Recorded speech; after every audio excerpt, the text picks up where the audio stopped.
What we do here is go back, back, back, back, back, back, back, back.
Hello there, hello there, hello there, everyone. How are we all? I am very sweaty. I thank you for asking.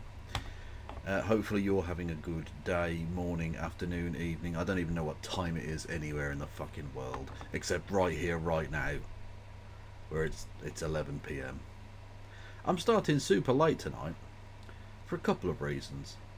Firstly, I wanted to, and secondly, Donald Trump and Elon Musk are doing a thing. Yeah. Yeah. They're going to be talking or some shit. So I thought, fuck it. I'll do the show I was going to do now, and then we can watch that bollocks, you know. Do you know what I mean? Hello, Marcel. How are you? Or are you saying goodbye? Are you just popping in to say goodbye? I don't know. Maybe you are. Thank you for subscribing, Mad Cat Scotty. Much love to you. You hate ads. There's only one way to stop the ads, or to guarantee stopping the ads, maybe, is by subscribing, Wayward. Wayward Traveller Fart, rather than Wayward Historian, who are two different people for sure, for definite. Oh yeah, I know it's the old drag picture. For those who don't know, on the right hand side of the picture there is the Republican nominee for Vice President. A certain Mr. Jimpy Dimpy Vance. That is what his name stands for. In drag. Yep. That's just a thing he used to do. Which apparently, I mean, presumably now the TERFs are going to be up in arms about this. Drag time story hour at the White House? I think not. Presumably fascists are going to drum him out of position. I don't know.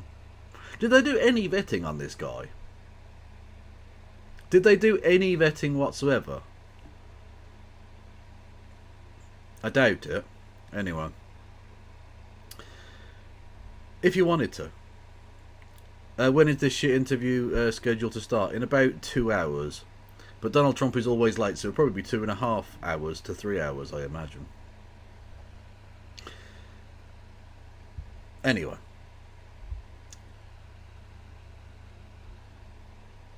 Dear viewers. By the way, his drag name should definitely be, I think, Misinformation. I think would work. Other people were suggesting that he could be Sofa Loren as well, would also work. Just saying. Anyway, if you wanted to support my work, and why wouldn't you after that great punsmanship on my part, you can hit the follow button. You can subscribe. You can subscribe with Amazon Prime. You can give subs to the community. You can do bits messages, 200 bitty bits or more gets you a text to speech. You can help me on Patreon and / or PayPal. You can. What else can you do? Other things. Discord. I've got Discord, YouTube, Blue Sky, Twitter, TikTok, Blue Sky, Instagram, Blue Sky. I suspect I won't be on Twitter much longer, mainly because I've taken to swearing extravagantly at Donald Trump and Elon Musk, so my time is limited, I imagine. And also, Donald Trump is now back on Twitter. So desperate is Donald, A, for attention, and B, to try and turn around this absolute train wreck of a presidential campaign, that he is now posting back on Twitter. To his own financial detriment, of course, because that now means that the only reason that anyone was even on Truth Social no longer exists. Amazing. I can't wait. Anyway, before we get into that though, okay? Because of course that, like I say, the actual interview is due to happen in about 2 hours. So what I wanted to take a look at yesterday, but got slightly sidetracked by the delightful No Justice MTG and doing a stream with her. I want to take a look at a little bit of Americans talking about the riots from the UK and all that bollocks. So we'll do that for a bit first. Because I do like, as you're well aware, watching Americans flail desperately in trying to understand anything outside of their own state most of the time, let alone the entirety of America. And when they go like abroad, when they go like international, they've got no fucking idea. All I'll say is Vosh is one of the more observant people on foreign affairs, and he pronounced Edinburgh as Edinburgh. I rest my case. Oh, they're so pointless, these people. Firstly, Keemstar, I mean, you are a pederast. Go and play Roblox. Secondly, this horse cum thing is just such a sad, pathetic reaction to the couch jokes. Like, it's so pointless and weird. Like, what the fuck are you doing? Anyway. So I don't give a fuck. Fuck all that. Yes, but unfortunately there is one very sad story from the UK that I do have to touch on today. I don't know if this has made news in the US or not. If you've heard any particularly big stories from the UK today. But yeah, there was one incredibly sad story, which again I do have to touch upon. I do news coverage, and that is of course that. Oh, hang on, what the fuck? Why is this? Here we go. A submarine commander has been fired for making porn. That is, the commander, the captain of a nuclear-armed submarine,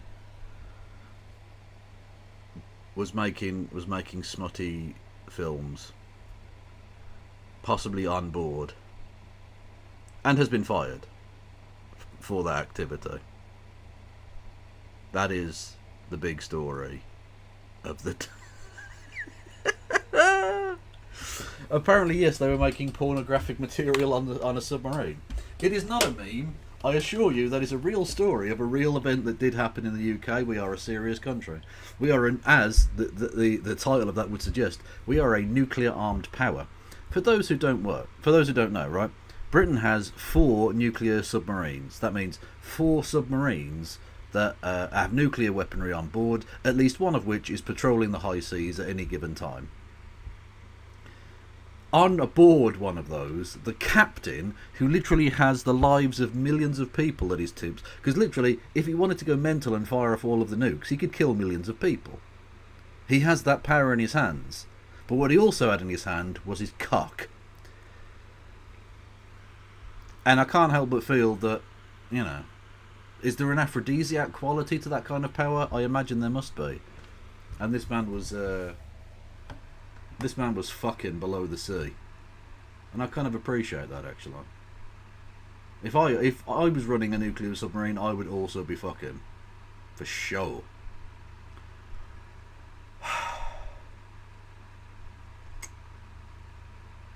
So, oh yes, by the way, hello there, YouTube people. I forgot to do my YouTube bit. You should hit the follow button. No, subscribe button. Subscribe is free on YouTube, and the thumbs up. Smash the thumbs up button. And all of that bollocks. Right. Okie doke. So.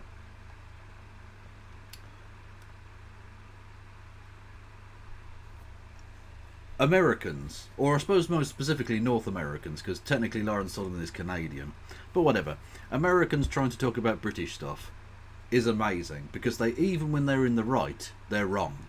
They always get shit wrong, and it's very funny. Shall we take a look? Only going to be violence. Like, that's the only way that I can change anything. I totally think they're wrong, but that's the mindset that they've been that they're in now, because you've had 20+ years, as you said, people constantly voting for migration. Even Blair in 1997, promised to lower immigration, or certainly wasn't in favor of opening the doors, as he then eventually did past then. So it is the result. These riots would not have existed if the government had just reduced immigration, cracked down on crime, stopped the grooming gangs that were, in this country for, again, over 20 years. This guy's just like a fucking machine gun of right-wing bullshit. Immigration isn't really the issue, it's infrastructure and it's life chances. The grooming gangs, if these people actually cared about child abuse, firstly, they wouldn't support the kinds of people who do child abuse, which they constantly do, of course. And secondly, grooming gangs make up a tiny, tiny, tiny percentage of the overall problem. If you're just focusing on grooming gangs, we know what that means. That's a euphemism for brown people are scary. Just saying. We have a Fisher in chat. We have a Fisher. Magical in chat is fishing. If anyone wants to gift a sub. Fact.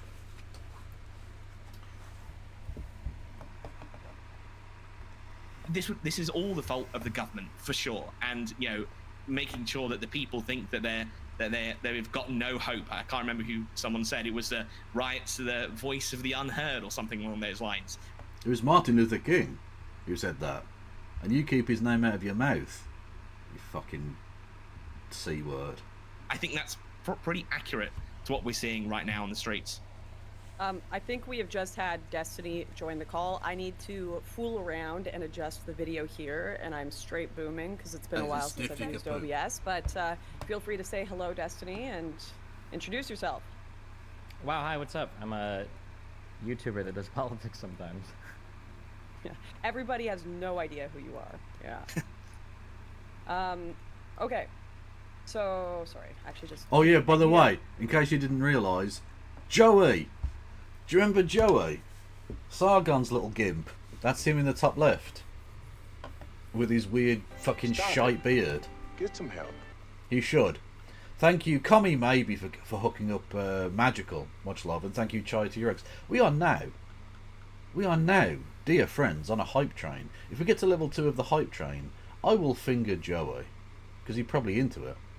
He's probably into it, I reckon. Look at him. He's a little doughy finger boy. That's all I'm saying.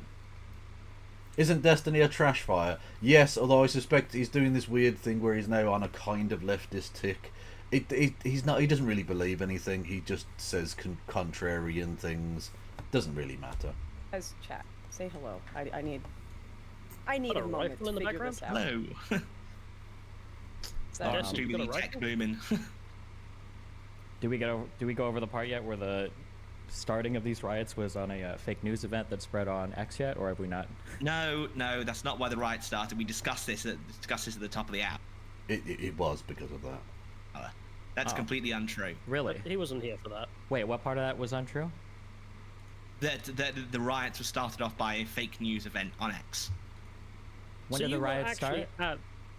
So you were actually you were in Southport where it began, right? I was in Southport exactly when this happened. So could you answer me this question? Because I saw something about this, don't know if it's true. Maybe, is this Brick in the Bollocks guy? He's a lot posher than I thought he was going to be. A guy turned up with a machete and the police managed to arrest him. And presumably he was there to attack the people who were more...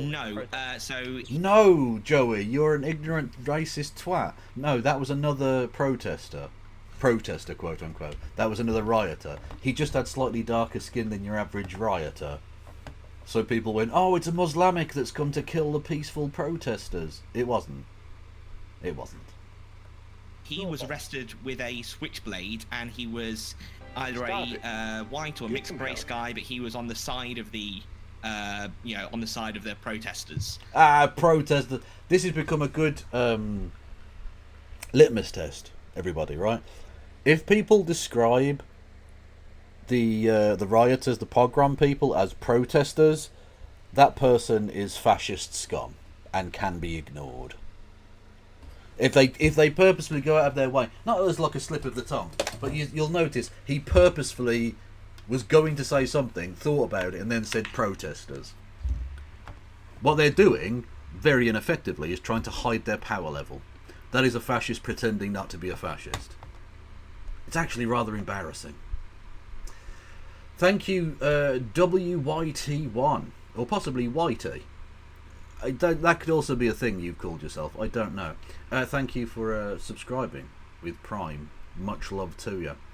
We are close to level 2, people. We are close to level 2, which means I'm close to ejaculating. Maybe Joey's into that too. I don't know. Now he seems like the kind of guy who's definitely into edging, right? He's definitely an edge cock. Now I don't believe he was. People said, "Oh, he was gonna attack the vigil again." Nothing of that side happened. But yeah, he was posting about how awful the Southport attack was on his Instagram on Tuesday. Why was this guy in Southport? Because he definitely isn't from Southport. Because we literally interviewed the councillor, right? We definitely interviewed the councillor, and that's what people from Southport sound like. They sound sort of Mancunian-ish type, Lancastrian type voiceage. Whereas this guy couldn't sound more like he had a set of plums in his gob if he actually had a set of plums in his gob. Thank you, Swirly Curly with Bits, and thank you, Magical with Bits. Much love to you both. We are on level 2 of the hype train, which means I've got to go and finger a Joey. Well, that's my travel visa to Australia gone then. Okay, so no, there was no planned machete attack or anything. Okie dokie. So he's a man arrested with a switch knife because we can't have switch knives in this country.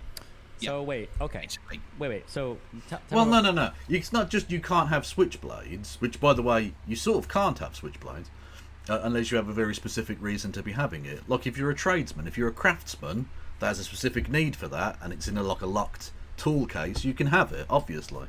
Anyway, the point being, it wasn't just that he had a switchblade; it's that he had a switchblade at a violent riot. Yeah, he got arrested. Jesus Christ. What part of this I have incorrect? So stabbing happens. Name of the perpetrator can't be released, right? Because of the judge, yeah. And then on X, there's a whole bunch of information posted with a fake name. It says he's Muslim. Yeah. There was a vigil that was held, and then a huge protest happens afterwards outside of a mosque, which is for Muslims. Right. You're telling me that these are totally unconnected? So basically, you got the timeline wrong. So okay. Well, not the entire timeline wrong, but there are a few sort of. Okay, I was genuinely wondering, like, how is he going to spin this? Because that timeline is basically correct. How is he going to spin this? He said the timeline's not correct. Okay, I'm interested. I'm listening. Well, no, it's not that you've got the timeline wrong. It's that this is you're saying inconvenient truths to my narrative, Mr. Des Tiny. Can you not say those things, please? Thank you for 6 bits, Rohack. Details in there which were pretty key. So his name wasn't released until Thursday or Friday. However, by Tuesday morning, now bear in mind the protest riot happened at 8 p.m. So we've got at least between 8 to 12 hours of this coming out. It was identified that this was fake news. He wasn't Ali. That he was the son of he was a son of 2 Rwandan immigrants. So he was a second generation. Right. Firstly. Right, there are a number of factors here. When he goes on about, you've got a few things out of context. Right, it was revealed earlier in that day that this was fake news. But firstly, most people don't necessarily hear about it straight away. And secondly, rioters who had travelled from across the country to Southport would almost certainly not have heard that it was fake news. So they turned up absolutely of the belief that this guy was a Muslim. People being interviewed afterwards still believed it was a Muslim. If you go on to X now, there are still people claiming that he's a Muslim. So the idea that because it was released that he was a Rwandan immigrant child, well, a child of Rwandan immigrants born in Cardiff, means that no one could possibly have believed that he was a Muslim, and therefore it had nothing to do with race whatsoever. The fact that they attacked a mosque was just coinciding. He's bollocks. This guy's full of shit. Who is this fucking gormless cunt anyway? Do we know? Who is he? It does not say. No, I don't know who this is. Generation immigrants born in Cardiff. So by that afternoon, and certainly everybody that I spoke to at the vigil, people were talking. Did the first riot happen before this was known? No, it happened afterwards. Okay, so after this was made public knowledge, that is the correction. That is when the first violence occurred. That's right. Yes. Okay. Why did they decide to do the protest outside of a mosque? The mosque was just the protest wasn't outside the mosque. The protest was near exactly where it happened. The mosque was just on the same street. So why did they physically attack the mosque? You do have to explain this. If they didn't think it was connected to Islam in any way, and race and religion had nothing to play in this affair, it was simply just a general anti-immigration feeling. Why is it that they went up the street and physically attacked the mosque, and indeed threatened the lives of those inside? I suspect you don't have an answer for that. You don't think they weren't protesting right outside the Southport Mosque? No, the protest moved towards it. As I said, I was there. I saw bricks getting thrown at the mosque. But this was an apolitical bricking of a mosque. Why do you race baiting fucking cultural Marxoids have to read race into everything? You DEI cucks. Do you think that every time you smash the windows and break down the walls of a mosque, it has to be some sort of political statement? Jesus. The fucking woke mind virus. Ugh. As we were discussing earlier on the show, the protests and the riots happened, and it was then directed to something more than just this stabbing, which is why they didn't, for example, wait, we're focusing on one thing. Rwandan community center. Well, because they didn't. I don't think they knew initially. When was the information released about who the person was officially? So in terms of his surname, that was released. His actual full name was Thursday or Friday. But the attack. The name was after the riots had taken place. The fact that he was a person from Cardiff was known beforehand. Although again, clearly not by a lot of people, but by some. It was public knowledge, technically. It happened on Monday, and I certainly knew. Wait. If his full name was released Thursday or Friday, and you knew midday on... but he was identified as being a son of Rwandan immigrants. When? By Tuesday morning. I even did an initial report about this. Same thing. Said it was Rwandan immigrants. I saw Callum. I saw Connor Tomlinson. Everyone on my feed was making it very clear and making posts about. This was well clear. Link me the earliest. Well, you're confused because you haven't read anything outside of your media sphere, because literally every single person saw this news explode outside. Yeah. Steven, your claim is that it's my media sphere that spread a lie that caused these riots. And because it is. Because it literally is. And I'm saying within my media sphere, what I'm following, that was not the impression of people. And people have already but the protest literally happened by Tuesday. It doesn't matter. You guys know that better than anyone else. That a retraction on Tuesday, it doesn't matter if fake news was spread on Monday. The protest happened outside of a mosque, and you're telling me that had nothing to do with the fact that on X initially everybody thought that the perpetrator was Muslim, that it was just a coincidence? This isn't just an issue. Don't do the just thing. I know that you want to blow it up about all of immigration, because when it's nice and hazy, it doesn't. There's no actual facts. Of course, it's all connected. But there was an inciting. It's delusional to pretend it's not. There was an inciting moment for this riot. Yes. That inciting moment was people thinking that the perpetrator was a Muslim. No. Do you agree with that or not? Yes. Oh my God, you lying cunts! They're literally trying to retcon it in real time. God damn. Good night, seamstress. Thanks for stopping by. I realise these are unsociable hours that I'm keeping at the moment. So does everyone here disagree with that? Oh, hi, Pisco. Pisco, hey, Lauren, how are you? Yourself so people know who you are. Hi, everybody. Yo, sorry I can't be on video, but I have to do it through my phone. But I really appreciate being on.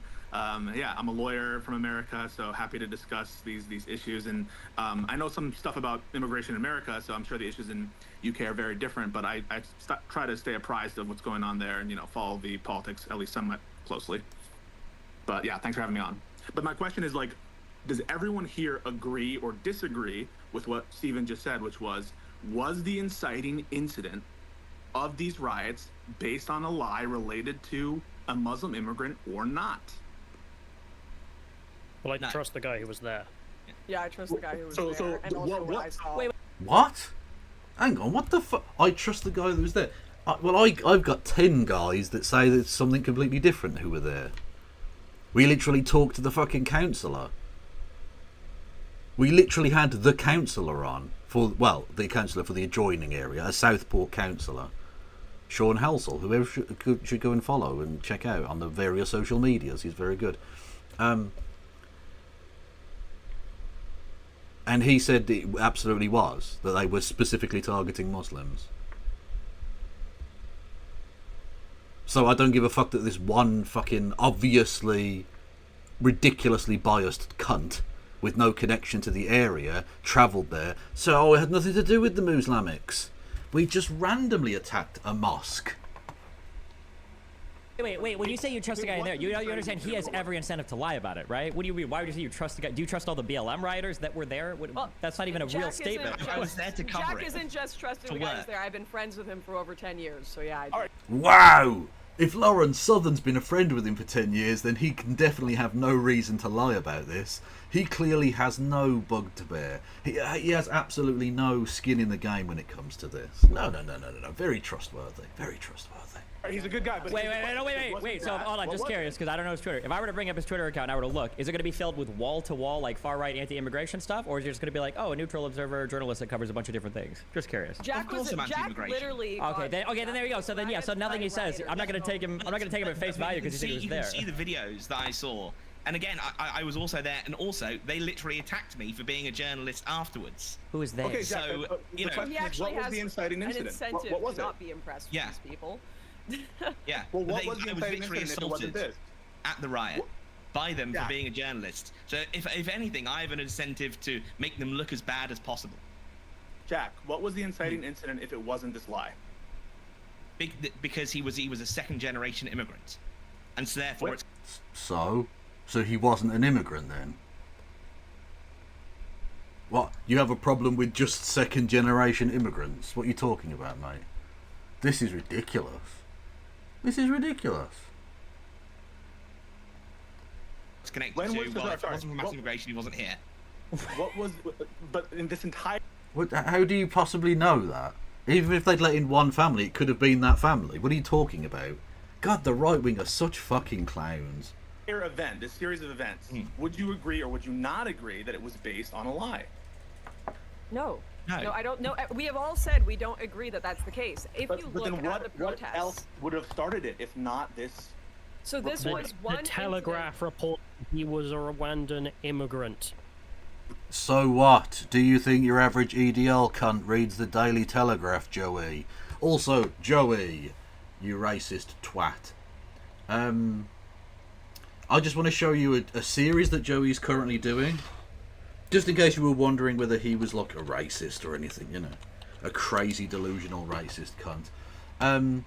Here's Joey. He does a show or a channel called Britannica. And he literally went dressed in a red coat to Zimbabwe and made a video called Tourism in Zimbabwe, Ruins of Rhodesia.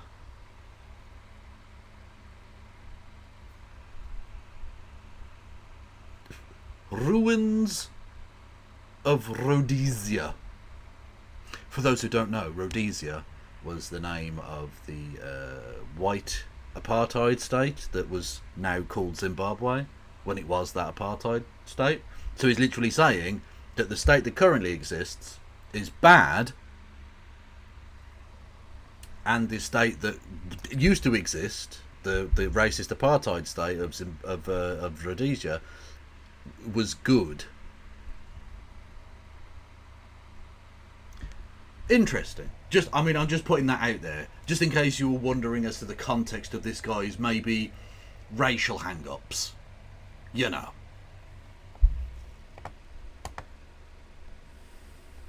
Didn't Thank the you. first protest happen on July 30th? No. Wait.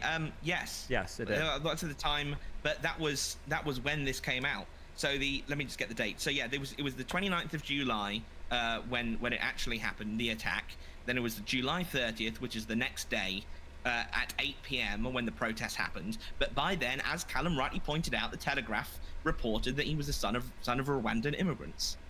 So the anti-Muslim sentiment generated by the fake news story, in your opinion, had nothing to do with the protests? No, it has to do with the terrorism and grooming gangs. But why would they attack a mosque at a protest for a stabbing incident? Terrorism and grooming gangs? The fuck are you talking about?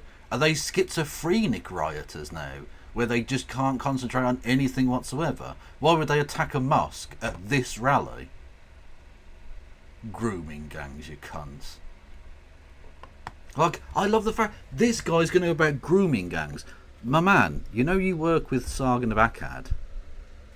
A guy with, let's say, some questionable views towards things like pederasty. He's had some very interesting things to say. Depends on the child, does it, Carl? Does it still depend on the child?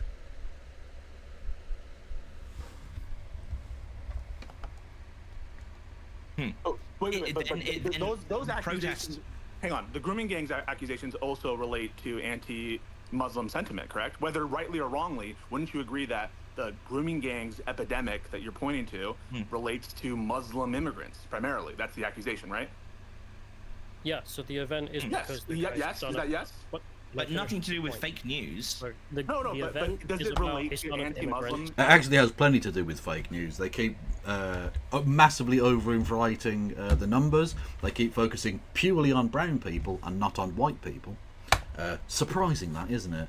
It's almost like they don't actually care about defending children whatsoever. Also, interestingly, as we're on the topic of the right wing not giving a fuck when evil shit happens if a white person does it, there was this little story from the UK as well, which was the sort of bait and switch that I did earlier when I said it was the big important story of today.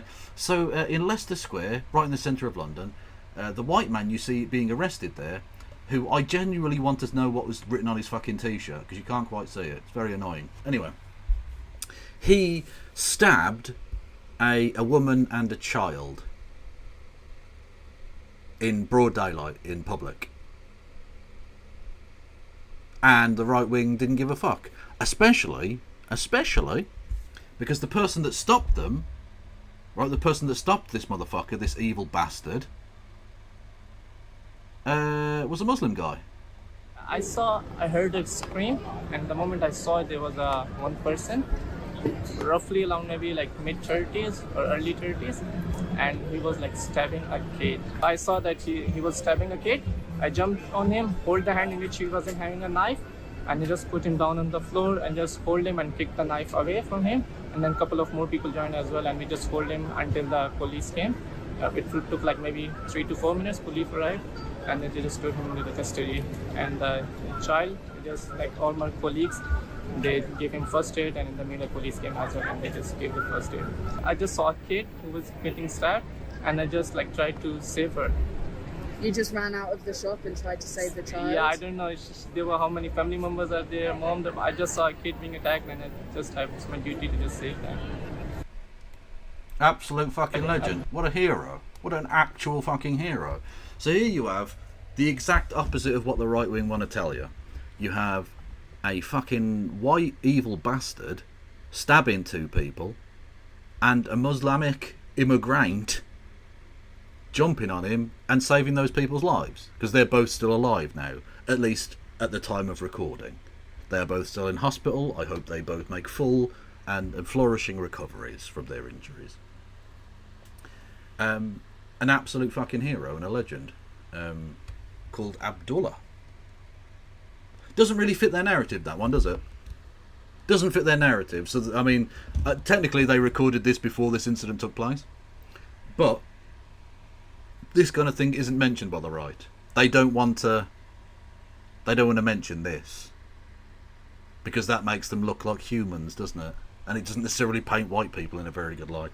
Also, what you may notice is the through line in both this story and the story from Southport is of a man using a bladed implement to kill women and girls. That's what they're trying to do. So the actual story is the epidemic of femicide, where men are stabbing and trying to kill women. And the right won't tell you about that either. Neither will the mainstream media, because they're absolute fucking useless scumbags.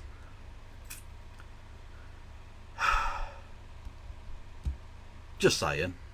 I'm just saying. I'm just putting that out there for everybody. A little bit of nuance.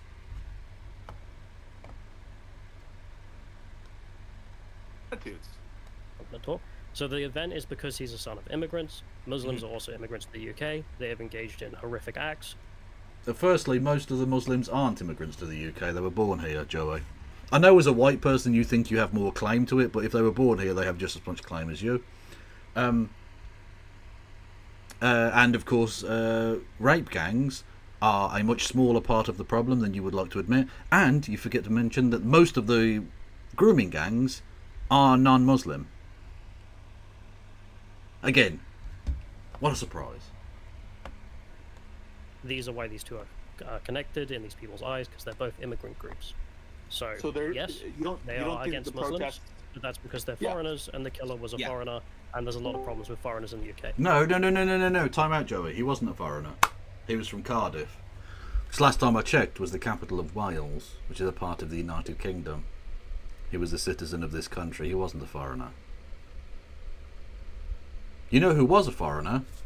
Abdullah, who just saved 2 British people's lives. Just saying. That's how this played out.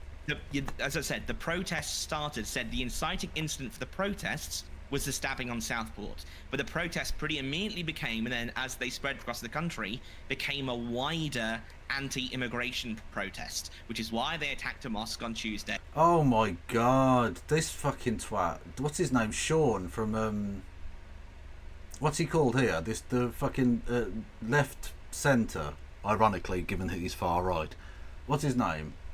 You know that fucking stupid doughy face. What's he called?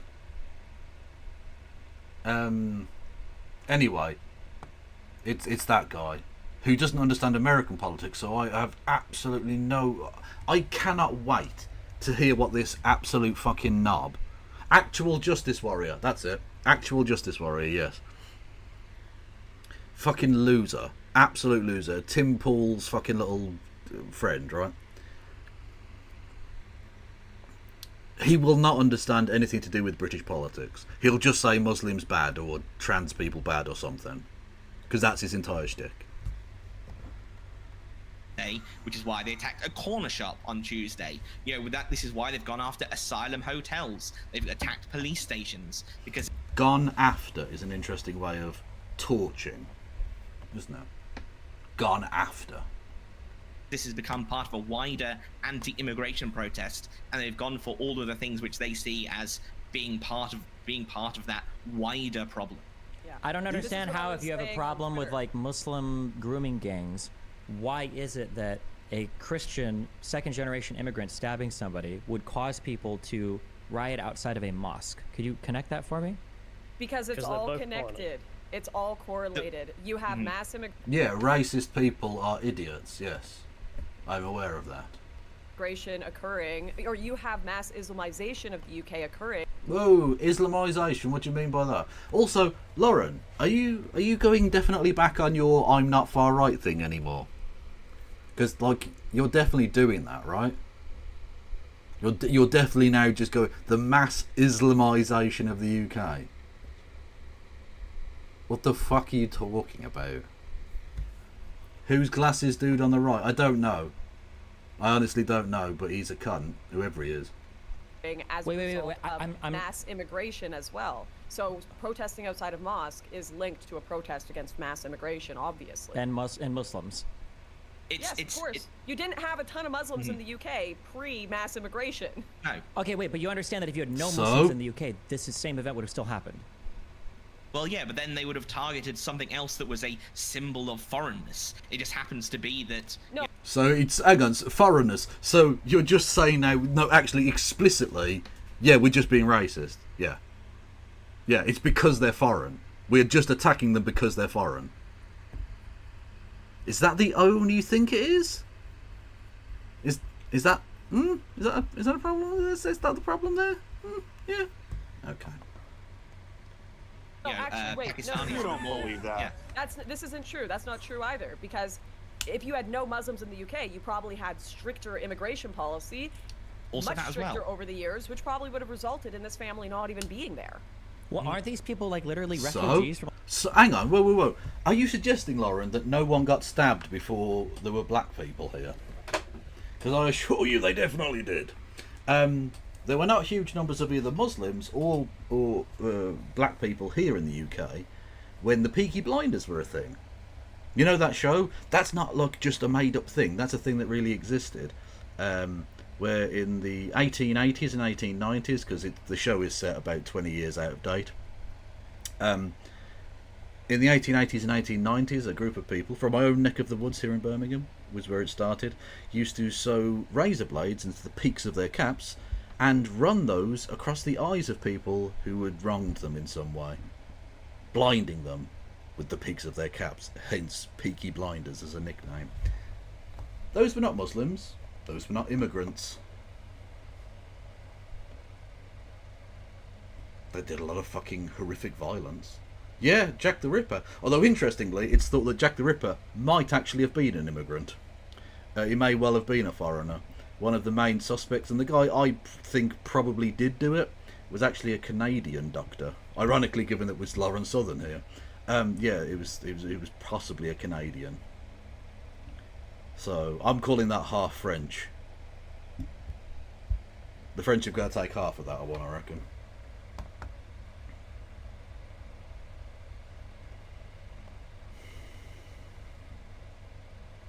Brankia, I'm in call-in channel. What do you mean? What do you mean you're in... I'm in call-in channel? What does that mean? Well, you're in the Discord? I'm not... Brankia, what do you want to say? I'm not sure I'm taking... I'm not sure I'm taking calls tonight, if in all honesty. Like the Rwandan genocide or some bullshit? Listen, but he's killing kids, so he doesn't sound like a refugee. Everyone claims refugee status. Whoa, time out, Home Slice. What do you mean he doesn't sound like a refugee? He's killing kids, he doesn't sound like a refugee. What the fuck does that mean? What the fuck does that mean? These people's understanding of the world is so warped. Right now. Hold on, wait. Was the Rwandan genocide? That wasn't a legitimate thing to claim refugee status from. They're just economic migrants. I'm saying that when we talk about whether or not every refugee. No, Branky, that's fine. What did you want to say? I mean, like just engage via text, you know. Be in the country. We're not talking about it. I asked a very specific question. We don't have to broaden it. It was just a very specific question. I will also say, I don't know about these people specifically, but I do remember that some of the people who are responsible for implementing the Rwandan genocide, I believe, came to Britain after 1994. I may be wrong on that. Somebody can fact check me, but I do believe that happened. Can somebody link real quick? I'm not saying that about this family specifically. Sure. Can somebody link real quick? When was the first time on Telegram or whatever the name of the real name was published? Can somebody link that in this Discord group? Wait, where did you get the information that their family were? No, the name of the person, Joey. Please try to keep up. For refugees. I read it on. I don't know if it was turned out. That's why I was asking. I can't find it anywhere. Okay. I was under the impression that he came from Rwanda. I haven't done a ton of digging in this story, so that's why I'm asking for links. That doesn't mean he's a refugee.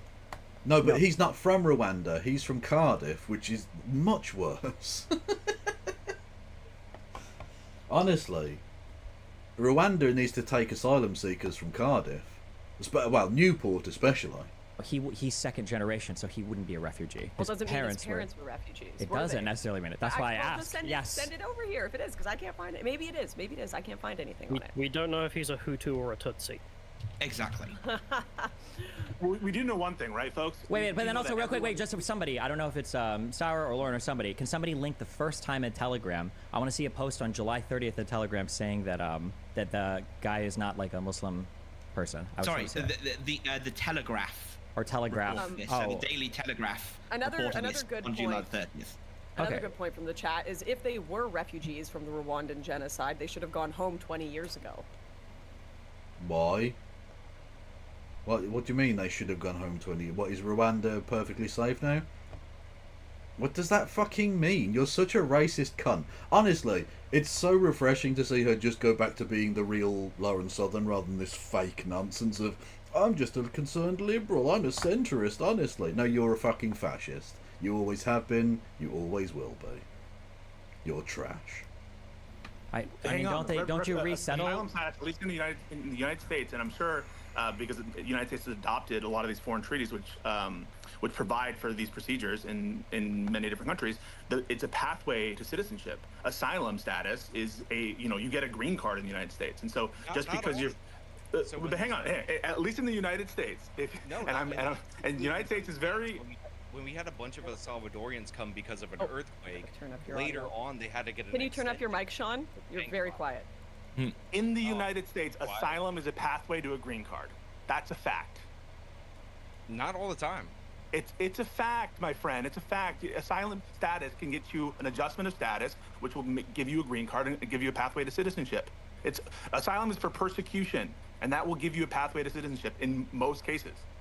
Some people are ineligible to apply for citizenship for other reasons, but that just is the case. And so you're saying, well, all asylees or all refugees should go back home. That defeats the purpose of a lot of asylum laws, at least in the United States. Asylum is different from refugee status, but the definition of refugee is at least in America, is consistent. And actually, the asylum processes map on to the processes, or at least the definition of refugee for purpose of their procedures. One thing I want all of us to agree on, though, regardless of your stance on immigration, is no, I'm not taking it. But this happened 5 days ago or something. Yeah, this is not a panel that I am involved in. Although I mean, I think we can all agree my Lawrence Southern cosplay in this particular panel is coming along nicely. You wouldn't believe it was me, would you? You'd say that's Lauren Southern, but actually, I scrub up well. I do. The riots should be condemned. Is that fair? Everyone should condemn the violence that's going on right now in the UK. Can I get Do you condemn the Hamas? I suppose if it's gammon, it's Gamas. Do you condemn the Gamas? Everyone on the record condemning the violence? Yeah, you shouldn't be burning stuff. Everybody knows that. Awesome. Lauren, do you agree? Yeah, don't burn stuff. But I'm not against protesting. I'm certainly not against the people protesting. But you're against them using violence and the people who are deploying violence. It's illegitimate, right? I am against violence, yes. But All right. this is just like a do the rounds, do the disavowals. This isn't actually addressing any sort of real issue. Well, no, I'm glad that you disavowed it, Lauren, and this centre-right dude, ironically given that he's far right, he hasn't condemned it. I don't think I heard him condemn it at all.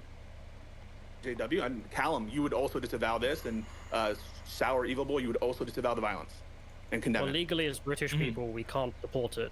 I'm just asking, would you condemn it? That means no. Yeah, so that's clearly no. Then he does support it. Okay, yeah. Will you right now condemn the violence? Yes or no? Oh my gosh. Yeah, but what's the point in asking? I legally can't say if I did. No. I'm just. So you just support it then? You fucking coward bitch. Go to jail. Yes, affirmatively condemn it. But if I did, what's the point in asking? I would go to jail. Well, you could just say no answer. It's like when I had that chat about the Trump stuff with Destiny, his whole audience were so upset. They're like, oh, by asking these questions of whether he supports the attempted assassination or not, Lauren's trying to get him banned off social media. By pushing Callum on this, you could literally be trying to put him in jail. That's what he's saying.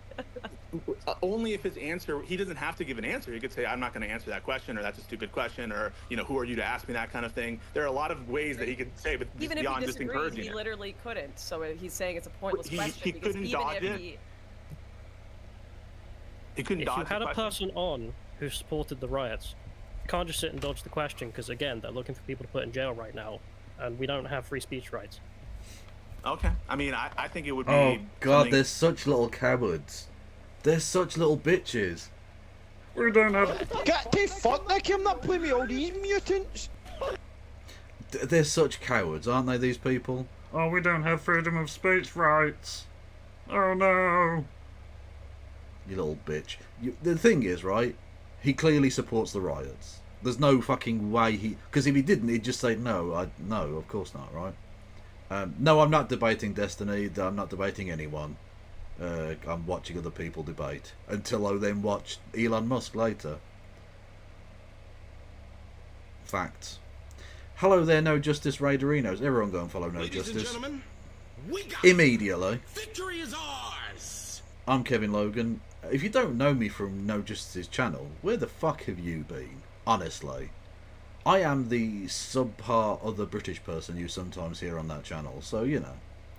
Are we debating... Are we having a mass debate? We are. We're having a mass debate about mass immigration. And the riots and all of that shit. It's honestly cancerous rubbish. But there we go. Don't forget to hit the follow button, everybody. It's literally free, and it gives me nipple erections.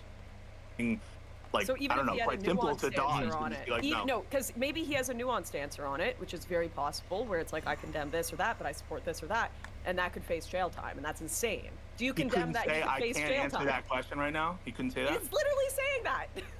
Well, I heard him say yes, I condemn it. We don't. Let's say there's an aspect I like, or I did like the whole thing. It's horrible and bad, and when minorities or whatever, then it's the voice of the unheard. We all agree with that. Hang on, no one. Oh, when it's minorities, it's the voice of the unheard. Oh, I'm actual justice warrior. I love the smell of my own farts. One said that we supported riots. I think you have on this call, Stephen, who. Yeah, I think that's called projection. That's called projection. What he just did. And got banned for saying that he was totally against the violence that was going on. I certainly was against the violence. So was Joe Biden, who I support. And so I don't know who you're talking about. I will sort of say... Oh, okay, I'll just explain then. I'm Kevin Logan. I'm a socialist from the UK. If you don't know who I am, that's absolutely fine. No one knows who I am. I'm literally nobody. But I do political content, so you should follow me. Because if you like No Justice content, but you think, I'd like that, but like 50% less good, I'm your man. Fuck yeah. Kev, do you have a Venmo? Do you condemn Greg's CIF? Greg's what? I don't have Venmo, NYC guy, no. I've heard of it, but I don't. I have a PayPal. Ladies and gentlemen, we got him. Victory is ours. You can send me money on PayPal. You can throw money at me in the street. You can send it via carrier pigeon. I mean, I don't really have carrier pigeon related equipment to really keep carrier pigeons or send them back, but you could do it if you wanted to. It's a thing. Do I condemn the Greg's thief? I do, especially because that guy got 2.5 years, so I'm definitely not supporting him. Fuck that. Thank you, Elliot, with 200 bitty bits, and thank you, Dan Trizjala. I fucked that up. Dan Trizchan for following. Much love. And thank you, Doo-Wop. We got him. Victory is ours. Doo-Wop sounds like a really old school racial term. Am I being racist? Did I say a racist thing? I'm not sure. There have been a number of people who are on the left, certainly including like The Guardian, and there's been other commentators, Paul Mason, Ian Fitzgerald. I'll have to get these people's names up specifically, but you can see how they reacted in 2011 to the London riots, which was caused because there was a gangland member who was shot by the police. Whoa! Whoa! Time out, home slice. There was a gangland member. So, firstly, just because a person may or may not have been involved in crime doesn't mean the police get to just execute people. And it wasn't just that he was a gangland member, was it? It's that they claimed that he had shot at them, and actually he hadn't. They just shot him. They then essentially stole the body of the person by not telling them, the family, where the body was being kept. That's abduction of a corpse. That's a very serious crime. They then refused to liaise with the family at all. There was a small protest outside of the local police station, which the police decided to violently crack down on, and then rioting took place. I suspect he's not going to quite give that nuance, though, I would imagine. and that started riots all across the country. Yeah, these people in 2011 at the time were saying, again, riots are the language of the unheard. This is, actually we need to defend the rioters. They started doing films about, how we need to reassess how the rioters look. Yeah, but I'm saying, obviously now. Also, your hand-wringing bullshit here can just be turned back on you, because I'm sure you have quotes saying we need to string up all of these black people and these rioters and blah blah blah. Probably not string them up, but look, we need to lock them up and throw away the key. All that usual right-wing guff you have. Whereas now you're like, oh, actually, these are legitimate protesters who just don't like the immigrations. You see? It's empty, hollow rhetoric. We know that you're not saying this, but certainly a number of people on the British left right now who are saying that, we need to send the army in, have had the complete opposite. To be fair, it's not... Whoa. You can't just say it's people on the left that are saying that. My dude Arena. Because it's literally, motherfucker, Nigel Farage, about as right-wing as it's possible to get and still technically be elected to Parliament, Nigel Farage has said that the army would need to be called in. Now, the problem's dissipated, so it doesn't really matter. But if Nigel Farage was calling for it, and I saw some other people who work for the Daily Mail calling for it as well, this is not the left calling for it. I think a lot of people were very scared.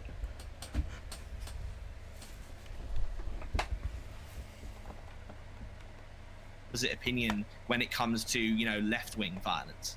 I think that's fair. I mean, I'm not going to deny it. In America, there have been a lot of people who I think have had an about face on this, and depending on who the person is perpetrating it, I agree there's hypocrisy, but I don't think we should be victims of that hypocrisy. And I think we should stand up and, if there are people causing disorder and riots, I think that what Starmer said was, who can have a problem with it? I mean, you guys pointed to, I thought I saw you guys do the comparison shots between the BLM protests and his response to that versus the riots that are going on now. But can't you see a difference in supporting peaceful protests versus violent riots? And do you think that Starmer actually would equivocate between those two? I don't understand what the point of this is. The point of what? You don't seem to understand a lot, Joseph. Of these questions, it's to make By the way, his name's not Joseph. I just called him Joey, so it's a riff. His real name's Callum. That we're all understanding what's legitimate, what's illegitimate. A few weeks ago we had an assassination attempt on a former president of the United States, and now I'm going to go at Steven. I think he was a little bit weak on it at first, and I think it's just important every time these things happen for us to. Don't rope me in. Don't rope me on your cuckoldry, okay? Absolutely not. Don't rope me on your cuckoldry, okay? Well, hang on. So now I am going to go after you because you did say, and actually you doubled down before, I think a week ago, when I asked you, would you still say that it's okay to burn down a police station in response to police, police brutality? And you said, yeah, it would be. And so now I'm going to go after you. Do you think it would be? Hold on. First of all, a couple weeks ago, you asked me if I supported the particular burning down of a particular police station, which I don't ever remember doing. What I said was, yes or no? I don't remember supporting a particular one. The line of questioning that was given from chat, and I think I still feel the same, was that if you indeed do, if it gets to the point where you want to riot and you want to get violent or whatever, I don't think you should ever riot against private property. But if you want to riot against public property, it makes more sense because this would be the target of your ire because you feel like or whatever, it's the government that's fucking you over, whatever. Pretty sure those were all of my statements. You can look it up and find something that contradicts it. I don't think I've ever said in particular this police station should be burned down or this thing. Pretty sure all I've ever said is if you are going to riot and destroy something, it should at least be public property, not private property. Pretty sure those. Would you support or would you not support the burning down of police station in BLM? It would depend on the circumstances. Like random burning down of public property or random burning down, probably not. But theoretically, let's say there was some police station and there was a lynching of 2 black people and the local cops exonerated all their own people and they said, well, nothing happened and everybody saw the recordings or whatever, people decided to riot or whatever, it escalated to some violence and they burned it down. I don't know if I feel as bad about that. It makes more sense there, but I mean so who are you to talk down to these people then? I guess if they feel that immigration has I totally disagree with them. I think they're stupid as hell, but they feel like they're. What the fuck? The internet is filled with some of the fucking most ridiculous human beings. This is so wild. All of them are wrong in a particular configuration. All of the people involved in this conversation so far are so wrong in such a unique set of ways. Destiny's okay with you burning down public property but not private property because he's a private property cuck fucking land leech. This guy is... I don't even know what the fuck this guy's tip is. Like, these people are fucking idiots, but they're also right to be angry about immigration or something. I don't know. And then the rest of them are just fascists, so who cares? Like, it's very weird. Do we have a Catholic fascist with a Union flag behind? Is he a Catholic fascist? I have no idea of his religious beliefs. Countries being taken away from them. That's the same kind of sentiment that I'm hearing from them. Yeah, but my issue is they're always too spineless to just admit what they don't like. They try to pretend that it's about immigration, or they try to pretend that it's about Muslims. It's about brown people. Like, if they just said that, I'd have more respect for it. Like, brown people are scary. Whoa, no, Lauren Southern. Lauren Southern has no problem with brown people. She just made several documentaries about precisely that. I don't like the fact there are so many of them immigrating to this country.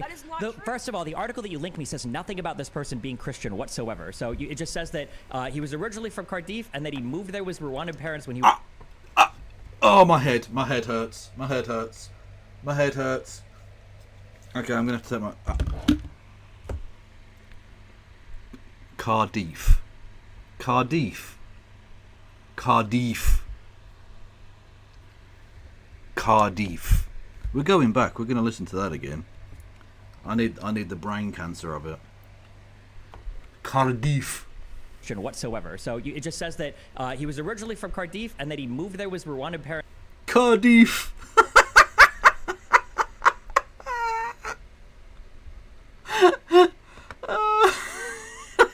Cardiff.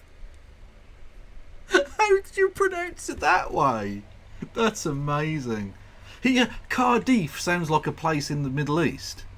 Ironically, you've made him sound more Muslim. He's from the Syrian town of Cardiff.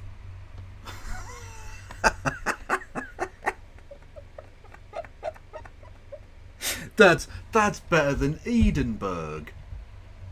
That's even better than Edinburgh. Jesus Christ. Oh, fuck me. When he was age 6, so nothing in this article is about him being Christian. Okay, number one. Cardiff in Wales. Cardiff, or whatever, Cardiff or whatever, right? Okay, yeah, but that's my issue, is that if people would just be honest, and people just say, listen. He didn't even know where it was. This is why I love watching Americans talk about British shit, because they've got no idea. That's Cardiff in Wales. Oh, I had no idea. Okay, is that in Britain? Is Wales in Britain? I thought whales were a type of animal that was sinking those boats. Fuck me. Cardiff. Listen, these people are, the mass brown migrants are going to destroy our culture or whatever. Then I'd be like, okay, fine, I get it. But they don't. They hide behind all this other cringe shit. Like this guy earlier was just saying well, they happen to be protesting near a mosque and some of them might have thrown bricks through the window, but it wasn't about protesting outside the mosque originally. Like, bro, if you're going to burn down a police station, say it. If you're going to throw bricks into a mosque, say you're there to protest a mosque. Like, don't, mince words. Steven, are you, like you just said, if you're scared they're going to change the culture, how would they change the culture? How would they do that? Who? How would all these brown immigrants change the culture? I can't. I'm not a racist, so I can't compute the question. Are you saying how Muslims could change the culture? Is that the question? You guys are just afraid of brown people. And then you said it's all about these brown people changing the culture. Like you said it earlier when you're like mass migration and Muslim, they go together. And it's like what? Right. Well then. How would the brown people change the culture? Yeah. How would the brown people change the culture? I don't know. We're not a Muslim country. We're not an anything country, mate. Are you asking how Muslims would change the culture? Factors. Is it because maybe there are other factors than just immigrants being brown? There could be. And maybe that's people's main issue, which is why people were protesting outside a mosque and not just outside random brown people's houses. Do you understand that when They weren't protesting outside of a mosque. They were rioting, trying to destroy it, Lauren. You disingenuous cunt. Christian does a terror attack, and the response is, we're going to protest outside of a mosque, and the only thing linking these two things together is that Muslims tend to be brown, and the attacker was brown. That doesn't help your argument, right? Two things that people dislike about mass immigration is when they stab children, and also when they change the religious dynamic of the country to something that This guy was a Christian churchgoer. Yeah, well, he stabbed people. That is not in line with British culture values. Okay, so what? Like, lots of British people, lots of white British people stab people, Lauren. Don't know if you noticed, but that literally happened today. Now, technically, that was a few days after this meeting we're listening to took place. But this is a white man who stabbed 2 people. That man being arrested there. And he was stopped, and those people's lives were saved, by a Muslim immigrant. I'm just saying, Lauren. You say it's not part of British cultural values. This literally just happened. So... what do you want? What do you want from me? Well, technically, I mean, knife attacks and stabbing seem to be pretty British to me. But I mean, like, what does that have to do with protesting outside of... No, Lauren, not just lately. Not just lately. We've been stabbing each other for fucking ages. We are very good at perforating one another. Musk. Because they're both foreign. It's not that they're brown, it's that they're foreign. They're not... He is not foreign. He is from Cardiff. English. Are you like part of the Church of England, or what was the British thing when they broke up with the Catholic Church? What is again, that? Source on the guy being a Christian churchgoer. So I'll pick you up on something first, Destiny, and I don't think maybe this is not your fault, but you said it doesn't say in that article that he's Christian. No one said that it was released that he was Christian. It was released that he was the son of Rwandans. Okay, but that doesn't deny that he could have still been a Muslim then. That doesn't refute that he was a Muslim. So people might still be under the impression that he was a Muslim. Do you think your average fucking knuckle-dragging EDL member knows the religious makeup of the nation of Rwanda? I assure you they don't. Thank you, Belvoir P, for gifting a sub to NYC guy. Much love. It was like 99% Christian. That's where that comes from. It's not that in the article they said it was Christian. It was Rwandan. Simple mathematics says that he's Christian. Do you think that when it was released that he was Rwandan, you don't think there's like a heavy association going on with, like, if it's 99% Christian, why was the protest outside of a mosque? Because they're both foreign. No, because the United Kingdom. Exactly. No, he is not foreign. The United States, where you guys talk about race so much, we talk about ethnicity. And if you're not English, you're not. What? From England, you're foreign. Okay, I mean, technically, he wasn't from England. I'll give you that. If under that absolutely ludicrous and incorrect interpretation of foreignness, yeah, he wasn't, because he's not English. He's Welsh. He's from Cardiff. I'm going to make it sound as Islamic as possible. By the end, I'm going to start doing a fucking call to prayer or something when I say Cardiff. Anyway, yeah, he was not English. But then again, you don't mean English, you mean British, don't you? Or do you? I don't even fucking know anymore. Has there been an accurate discussion in this debate yet? No, Dan, unfortunately not. Unfortunately not. What is the shitty meme? When the far-right politician says something so utterly anti-immigration, you gotta hit them with that tear down the borders stare? Elliot Cirque, I have no idea what the fuck that meme is. I don't know what that is. But thank you. Part of the massive vote for Brexit, for example, in 2016, was about white migration coming here. Europeans, largely being Eastern Europeans. Again, it's in that instance, and while part of the wider discussion about immigration, we're not... I don't think it's... No. That's a very, very skewed way of looking at it. I don't think it was just white immigration. Firstly, what counts as white? Because I assure you most of the Nazis and stuff don't view Romanians as white, and yet Romanians were coming over as part of that immigration you talk of. But actually it was more to do with a more broad look at race. Racism to a degree, but immigration. It wasn't just white immigration that was the problem. So you trying to be like, look, we hate white immigrants too. We're equal opportunities in our hatred of migrants. It doesn't really fly. Massively concerned about race when you talk to people. It's about foreigners. Now, being wait, brown, I thought you said it was about ethnicity or likely. So, sorry. Okay, wait. So it's about ethnicity and it's about being English. What does English mean? What is the English ethnicity to you? Just to make sure we're on the same. There is no such thing as English ethnicity. That's a joke. England is a multitude of ethnicities and has been for many thousands of years. So the English are an ethnic group. They live in England mostly. The diaspora is a little bit around the world. Like, okay, but you know, that's again, that isn't really itself anything. There are Cornish people. They literally have their own language. Cornwall is in England. There are people of more Scandinavian heritage who live in the northeast of the country. There are lots of froggy type peeps in the south. Ashby de la Zouche, Leighton Buzzard, all that sort of shite. The English aren't one people. Your understanding of this as an Englishman is embarrassing. You should be embarrassed and ashamed of yourself. Your ideas are bad. You should feel bad. Like all other ethnic groups? Is this like Anglo-Saxon, or what is a... What, in the same way you find... Sorry, are you denying that English exists as an ethnic group? Because yes, I absolutely am in claiming that, yes. Yes, I am. Because English isn't one thing. There are different types of English. English literally just means you were born in England, really. Or that you live in England, I suppose, whatever. It's not really an ethnicity, no. I don't know how, I'm going to be totally honest, people use nation, race, and ethnicity in like tons of different ways. I've never heard of the English ethnicity before. I think I've heard of Anglo-Saxon before, but I'm just trying to understand what you're saying. I'm not trying to poke fun of or make fun. I'm just not sure when you say English ethnicity, I'm not sure what... There isn't such a thing as English ethnicity. Anglo-Saxon is a heritage, really, rather than an ethnicity. The Angles and the Saxons don't exist and haven't really existed for quite some time.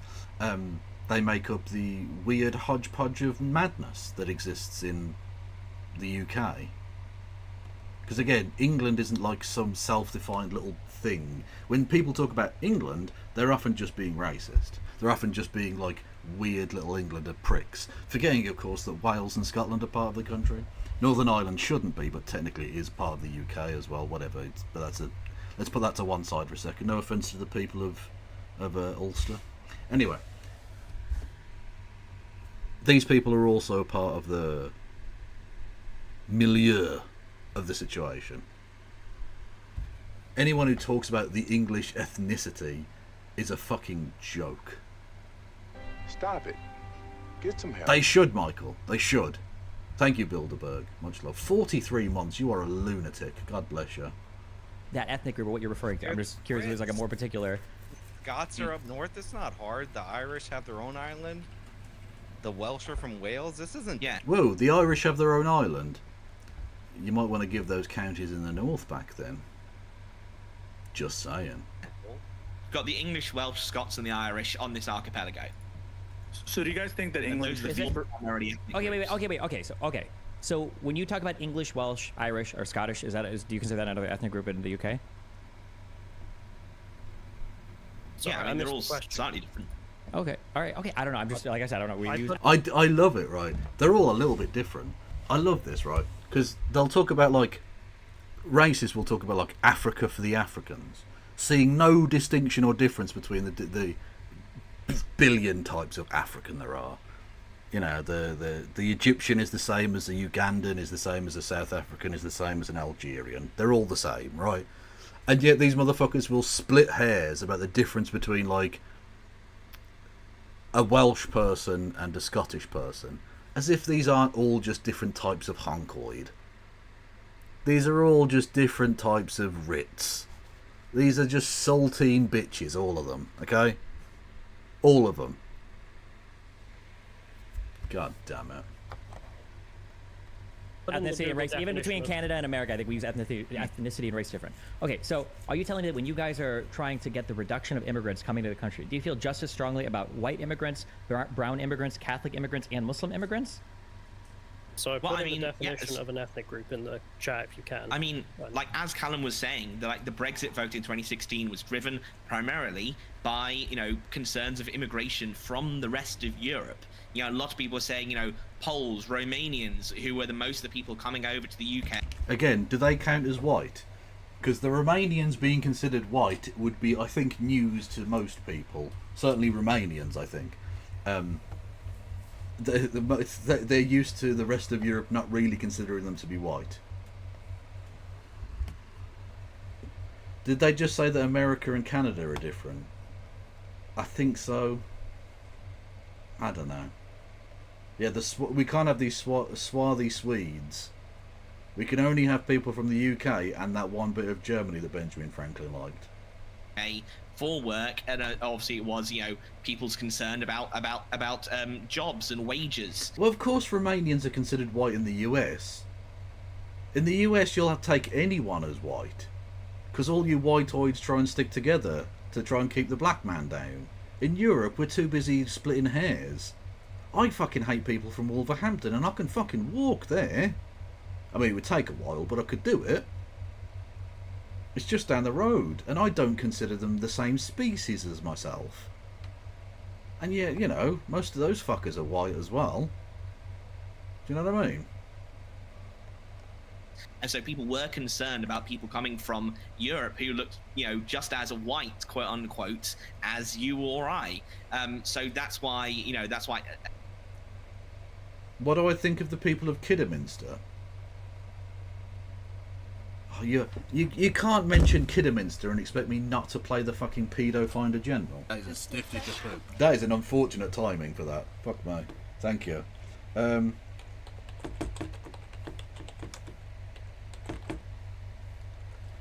general.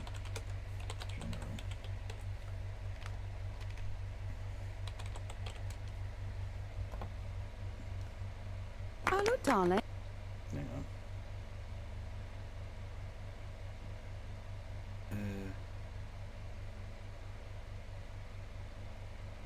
Does it have the one in it with Kidderminster? I can't see Kidderminster in there. Oh, for fuck's sake. Oh fuck it, I'll just play the pedo finder general then. Benny! As a... Sure about the texture? A bit synthetic. Yeah. Don't go with the sofa. Don't like the black. Far too severe. Not severe enough to punish your heinous perversion. Who are you? Where are you? I am the Pedo Finder General, and I pronounce you both pedophiles. What? On what grounds? You are gay, and all gays are pedophiles. That's nonsense. So, you freely admit that you are the possessor of nonsense. Your gayness condemns you. It is written in stone. Where? On the wall behind the bus station. I carved it there myself. I have seen it with mine own eyes. This is disgraceful. I demand a solicitor. You blatantly admit that you want someone to solicit for you? Fresh young meat? When you have already taken this child's innocence. I'm 47. Are you?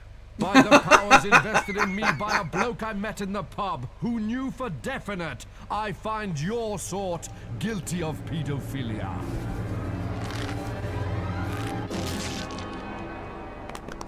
Hello, darling. They've executed a couple of paedophiles. I like the blue and grey effect. And they block out the light nicely. Aye. Anyway, I can't find the pedo finder general one with Kidderminster. Oh, you want to take a holiday to a minster of kiddies? You are a paedophile. That was on the BBC. Wild, right? 20 years ago, that was like prime. Well, not prime time. It was quite late night, I guess. But like some of the darkest shit. How many fucking suicides happened in that show every episode? Or like murders or some shit? The meat safe murderer. Fucking mental. So the UK immigration stuff, it hasn't been, you know, racially quote unquote based for a while. That's simplification. I mean, they were also concerned about quote unquote sovereignty and the power of Brits to control themselves. And yeah. Also, wait. One final question. Then piece of have there ever been like riots or anything outside of like Catholic churches? Yeah, there were fights were Polish immigrants, if I remember correctly, because there were Polish gangs. I think it was in... Yeah, but that's not because they were Catholic. Don't talk shit, mate. Catholic churches have not been attacked in this way since, I don't know, the fucking 1800s or something? What are you talking about? Oh, the name of that show was called Monkey Dust. Some amazing shit. Hang on. Oh, God. Am I just going to do a Monkey Dust bit? Okay, hang on.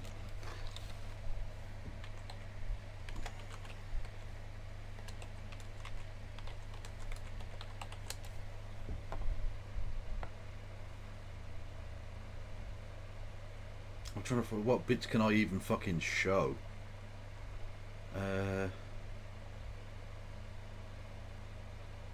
Oh Jesus Christ! Hang on. Okay. Do you want to see a weird Nazi bit?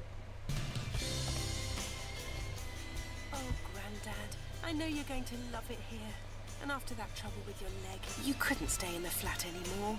My darling granddaughter, you and your beautiful family are so kind to me. It makes my heart sing to know. Do I like Rancid? Yes, I fucking do. Oh, that you care.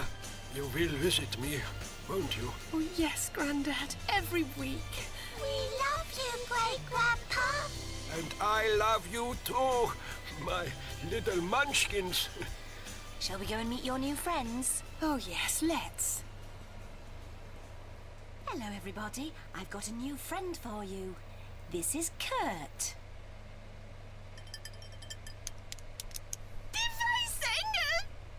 Der weiße Engel! Oh, der weiße Engel! Die weiße Engel! Die weiße Engel! Oh. Weiße Engel! Der weiße Engel! Der weiße Engel! For Christ's sake, is this going to happen at every retirement home we take him to?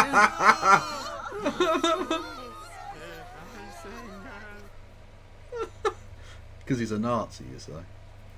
And I'm trying to find, what's the other one with him? Oh, his old jacket. Oh, God. Oh, Grandad, I'm so happy you're coming to my wedding. But you will dress smartly, won't you? Oh, my darling girl, I am so happy for you. But I have no smart clothes. Oh, you must have something. I have one old jacket, but I haven't worn it for years. I probably won't fit it. Just for me, Grandad. Oh, very well. We're gathered here today to celebrate the marriage of Philip James Wilson and Jacqueline Dawn Sigismund Blanowski. Ladies and gentlemen. Well.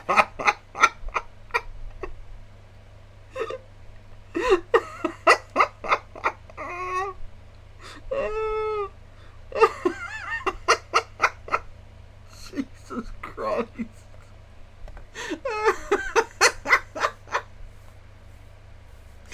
Oh, I just want to watch Monkey Dust bits now. Oh.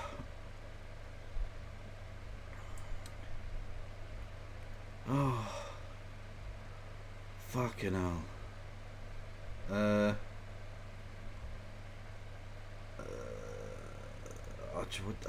I'm trying to remember what the bits are and whether I can play them or not. I can't play this one because it involves them playing Russian roulette and one of them blowing their brains out. So I can't play that one. Monkey Dust Police Force? Do I remember this one? It's the fourth time. They've taken the only bits of jewellery I had left. I'm sorry, madam, but the honest truth is there's very little chance of catching the persons responsible. It's a sad fact that only 2% of burglaries are solved. But they left their fingerprints all over the wall. Oh, it won't help, madam. They'll be long gone by now. I don't think so. I mean, one of them took my car. There's very heavy traffic. I can still see it. Look. Even so, madam, statistically, the chances of catching any of these burglars are very low indeed. But one of them's still here. He's hiding behind the curtain. And I've locked all the doors. Honestly, madam, I wish we could do more, but we've got to be on our way. But you'll be contacted in the morning by one of our 53 dedicated victim support counsellors.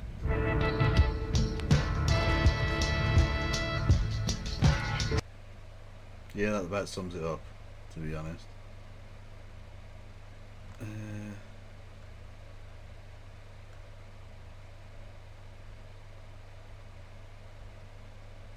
think I've showed you the internet one before, haven't I? Rubbish terrorists.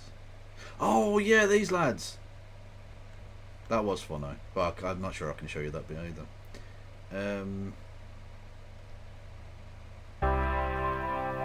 Look, it says mood swings. I keep telling you about Jamie's mood swings. Oh, and look here, weight loss. Jamie must have lost 2 stone since Christmas. Oh, and look here, unexplained absences.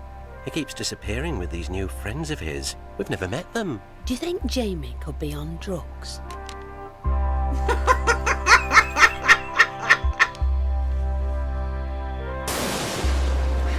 Jesus Christ. Mr. Rutherford, the editor of the Daily Mail will see you now. I see. That explains everything.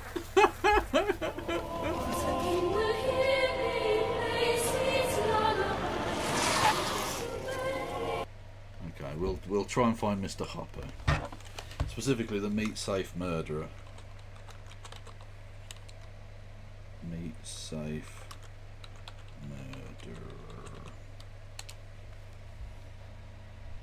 Ivan Dubsky, that's it.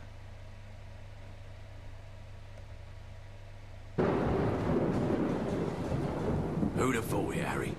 49 years inside for the canal killing, and all of a sudden, DNA evidence proves that all along, you did it. As well as 38 other unsolved canal-based crimes across the country. They knew the risks when they went near the canal. Well, now you got a sociology degree, we are legally bound to let you go. Here are your things back. 1 78 RPM Bakelite disc. Let's have another party by Winifred Atwell. 1 tin condensed egg powder. 1 suit, zoot, unfeasibly high waistband. 1 week's supply of Brill cream.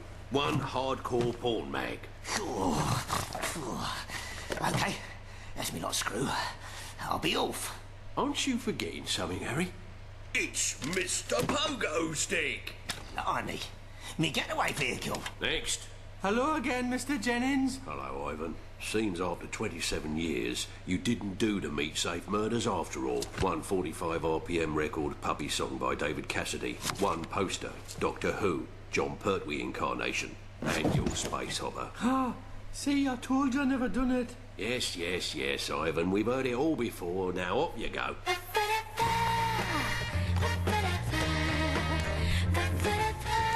And the funny thing is, this show's so old that 27 years prior to this was the 70s.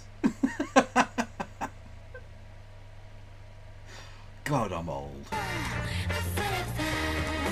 Come on, pretty baby, let's move it and groove it. Yeah, let's shake, oh baby, shake, oh honey, we don't lose it. I've seen you being held down by 23 warders. You're Harry Ferris, the canal killer. I've seen you in the library. You're Ivan Dobsky, the meat safe murderer. I never done it. I did. I had to say I done it so that they'd take me willy out the light socket. I said I done it, because I done it. The canal killings was real killings. Oh? Not like the meat safe murders. They was pussy. Do you fancy hooking up? Okay, which way shall we go?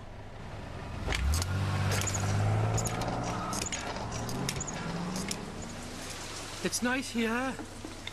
Do you like killing people at canal? It's a compulsion. Why is that? I have my reasons. Dad, can I go and play by the canal? Nah. So, Ivan, do you know where we are?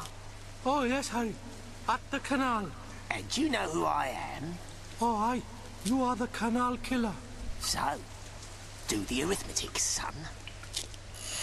What's going to happen now, Harry? You'll see. I don't like it here. I want to go back to Cromarsh. Shut it. I ain't going back to Chokey. To get me back inside, they'd have to chop me into bits with this here cleaver, put me in a mincer, mix me with Bisto and suet, and bake me into a bleeding great pie.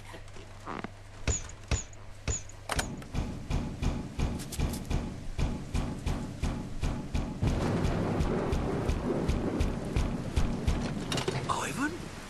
What are you doing here? I've brought your present, Mr. Jennings.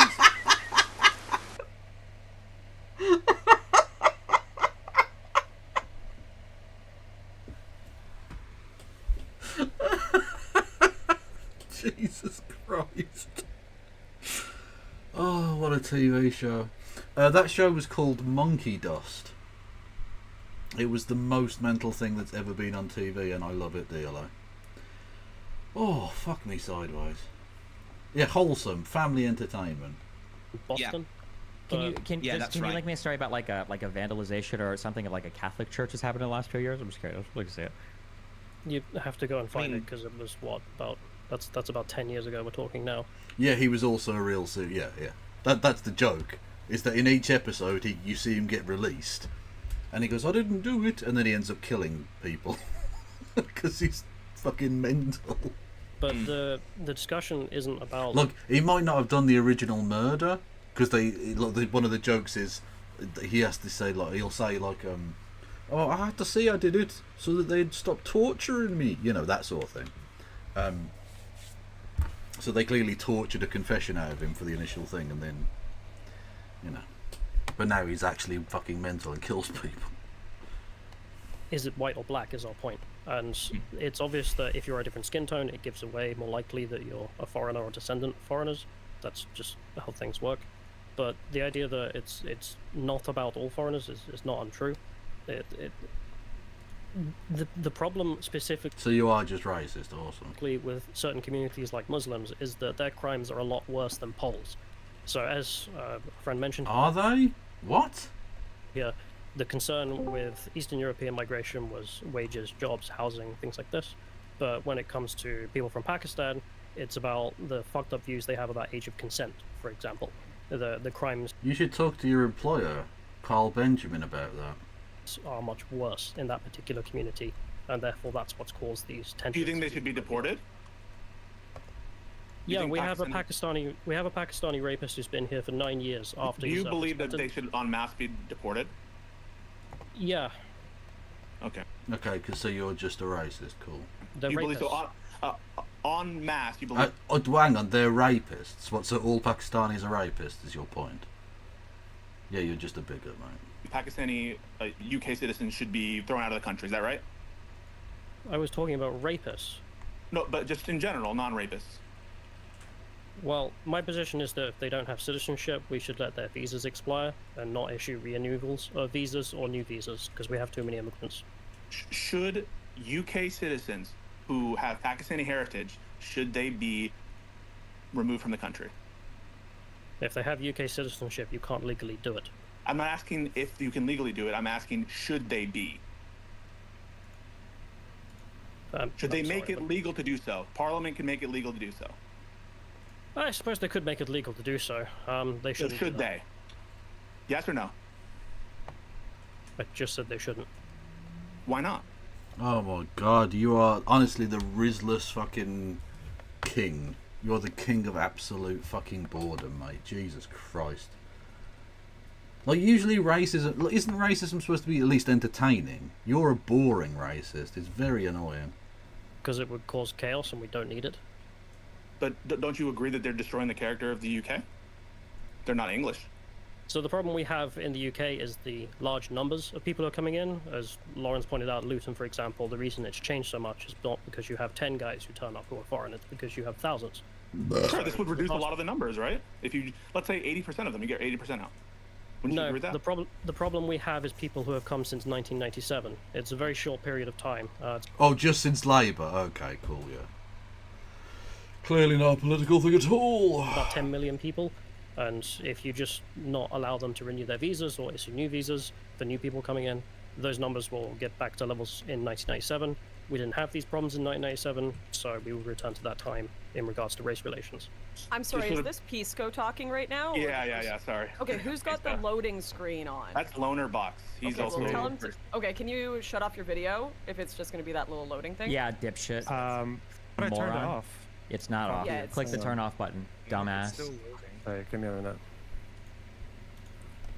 This is the Scottish ethnicity showing through. True. Callum, it seems like the issue that you're identifying with the proposal that I just put forward was logistics. Like, it would cause too much trouble to deport millions of UK citizens. But in principle, you wouldn't have an issue with it if it were painless. What, to engage in forced migrations? To deport UK citizens who have Pakistani heritage? We just don't need to do it. I mean, whether you need to or not, you're saying that the numbers are a big problem. It's a numbers game, and so who cares if they're visa holders or UK citizens? Yeah, well, maybe one's easier, one's not as easy, but why not just get them all out? Well, you can make a good case if they've committed crimes. So, for example, the guy I mentioned, he raped women. I believe it was in Rotherham. Served his sentence, but has Pakistani and British citizenship, and so we've been trying to get rid of him. And Okay, but if he has British citizenship and he served his sentence, that's the end of that discussion, really, isn't it? Where are you going to send that person to? They're from here. They've got... Oh, here we go. Okay, you found the Kidderminster one. Okay. By the way, how do we get onto the spaces thing? The Trump space thing? How do you access spaces? Because I'm boomering out like fuck right now. Oh, by the way, there on the right hand side is the GOP's vice presidential pick. Yeah, how do you access the Trump fucking Elon Musk space? How do you access any spaces? I don't even know. I've only ever accessed a space on my tablet. You may be able to link. Yeah, oh, thank you. Okay, that would help because I am shite. Okay, right. We know she's a detective story writer who created the famous character Adam Dalgleish. You've got one letter to get, so you want to go for an E, a Q, or a Z? Alan, Jean, take your time, get this right, and you could win that family weekend break at the Moat House Hotel in Kidderminster.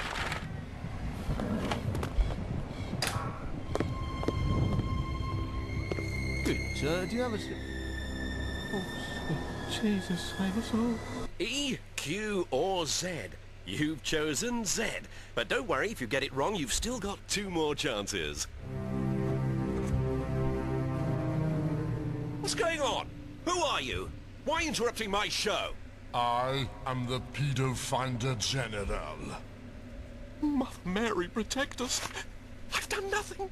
He was going to give us a family holiday to Kidderminster. You would induce these people to bring their children to your Minster of Kiddies? You would bewitch them into declaiming the name of the Unholy One, Pedo James. Actually, it's PD James. Silence! But you have no right to come in here. By the powers invested in me by News International, I pronounce you guilty of pedophilia. Guilty? Guilty? But there was no trial! Under the basic principles of English law, every man is innocent until speculated guilty. Prepare the faggots. My little joke. Yes, in this instance, that F word is being used to describe the bundles of sticks that are used in public torture in the form of burning to death. Please do not sue me or will ban me. Twitch. Now that's entertainment. It was good at the end, wasn't it? Oh god, I'm not sure I can. I can't show that one. I don't think. I know it's only a cartoon drawing, but an arrow going through a dog's head is. I genuinely don't think that would be okay under the terms of service. So I'm not going to show that one. I think we'll end that particular sequence there. Years after his sentence has already been served, he's still not been deported. I mean, this is the level of problem we're dealing with. To be clear, so you would agree then that therefore that UK citizens who have English heritage, ethnicity, let's say, should not be deported somewhere else, right? But UK citizens who have Pakistani heritage, maybe they should be deported. Who do crimes? I mean, if UK citizens commit crimes, we should lock them up. No, but should we deport? And we wouldn't banish me. Yeah, you'd agree with that, right? If you're a UK citizen, that's how Australia was made. Whether that's how Australia was made or not, you would agree, wouldn't you? Ha ha ha! That's funny. That's funny. You know they did the explicitly racist White Australia policy. Fuck all of you. That we shouldn't deport UK citizens who have English heritage just because they commit crimes. That's fair, right? But hang on, I mean, deport them to no? where? The entire point of what Callum mentioned, that somebody who has dual citizenship can be deported. Wait, I was deported. My grandmother is English, and I was deported. Yeah, and rightly so. We've got too many of your sort here anyway. I'm all for deporting whites. Let's go. Just for questioning mass migration, so clearly this is a very possible thing to do. No, not just for questioning mass migration, for deliberately trying to stir up racism by being a danger to shipping. Yeah, fuck you. But yeah, citizenship, right? Wrong. Like, if you don't have a good reason to engage in forced Wait. migration- Also, hold on, Lauren. You don't have British citizenship. Well, I am British ethnicity. Stop. The English was the ethnicity. British ethnicity. You see, British ethnicity. They mean white. They just mean white people. Okay. Cool. Hello there, Sister Rose. How are we doing? Please stop linking me bits of Pedo Finder General as well, everybody. We've watched quite enough of the copyrighted content of the BBC for tonight, I think. Okay, don't mix your words up. Don't accidentally, show your ass, okay? No, the English was the ethnicity. You didn't have British citizenship. You can't be, I don't know if that even counts as deportation. Anyways, the point is... She just wanted to tell her story about having her free speech suppressed. The point is, it's very easy to prevent people from coming into the country for a lot less than stabbing little children and running around calling for Sharia law. They could... Okay, firstly, the person stabbing little children wasn't a Muslim or an immigrant, and secondly, calling for Sharia law is perfectly allowed, actually. Like, I disagree with it. I don't want Sharia law as the law of the land. I'm okay with religious courts of arbitration. Again, we've been through this, but Christians have been doing this. Jewish people have had the Beit Din courts in the UK for like 200 fucking years at this point. Yeah. That's a different matter, though. But either way, I wouldn't want Sharia law to be the law of the land. But you're allowed to call for it, because in a democracy, you're allowed to call for pretty much anything. That's how democracy works. I can call for, I don't know, every second Tuesday of the month is National Kiss Kev's Balls Day, and every person in the country has to kiss my testicles. I can call for that, and everyone goes, that's a stupid idea, shut the fuck up, you mental case, and we'll move on with our lives. In a democracy, you can call for things, even if they're dumb, even if they're things that people don't agree with. That's actually the ideal of free speech, isn't it? That people are allowed to call for things that are unpopular. As indeed Sharia law is unpopular in the UK. People don't want that to be the law of the land. But people are allowed to call for it, because of course they are. Just like you're allowed to call for them to be deported, and for me to say, go fuck yourself.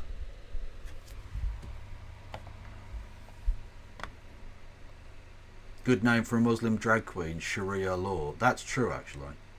That is true. It's absolutely critical that Kev watches this on stream. What's this? A horse lays down in his stall and cracks off 30-second epic fart. I mean, we are about to listen to Donald Trump and Elon Musk basically do the verbal equivalent of that, so let's take a look.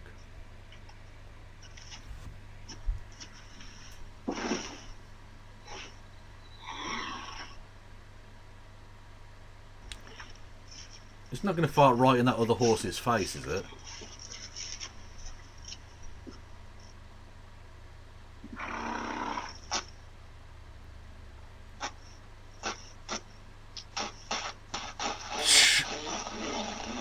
Oh, that sounds wet. Oh, that is grotesque. Oh, that's squits.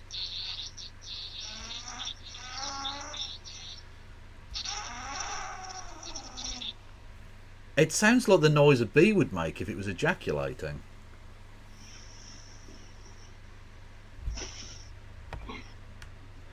That is... Honestly, thank you. I needed that. could do it. Very possible. They choose not to. Why didn't the conservatives do it? Great question. They suck. They're not actually conservatives. That's why they got voted out en masse, because everyone wanted an actual conservative party, and they didn't get it. And now Nigel... No, not everyone wanted a conservative party. Jesus Christ, these people are so obsessed that they're right about everything. Everyone just wants a conservative. No, conservative voters wanted a conservative party. Farage is going to be the opposition, because he's the only one that's actually representing. But it sounds like the... He's got 5 members of parliament. And they're all shit. Half the population. And this is one of my big... He represents half the population. Shut the fuck up. No. Riot is because the people don't support the policies that you're asking for. You point to Brexit, and yeah, you got Brexit, but Brexit, there were a lot of people who were voting for Brexit for a lot of... Look, don't send me these clips of these extremists with weird views about the age of consent. I don't need to hear it, okay? I don't think it matters which the particular child. You know, I don't think it does depend on the child. Carl disagrees apparently, and that's a shame. A lot of different reasons, not the least of which were, I think, some lies, and now we see sort of the consequences of it. But there's no humongous support for... Yeah, there's definitely Trump and Farage. There are vibes there, definitely. Although it was very funny when he went to America to see Trump, and Trump wouldn't even meet him in Milwaukee. Oh, Nige, you little bitch. For reform or for Nigel Farage's policies at the moment. He got, what, 13% in the recent election? Most people in most countries want to limit immigration. Like, this is popular across the vast majority of the UK has always had a majority in favor of limiting immigration. Nobody has ever voted for mass migration, even though every party since Blair has done it since 1997. Nobody has... Well, they have voted for it then, haven't they?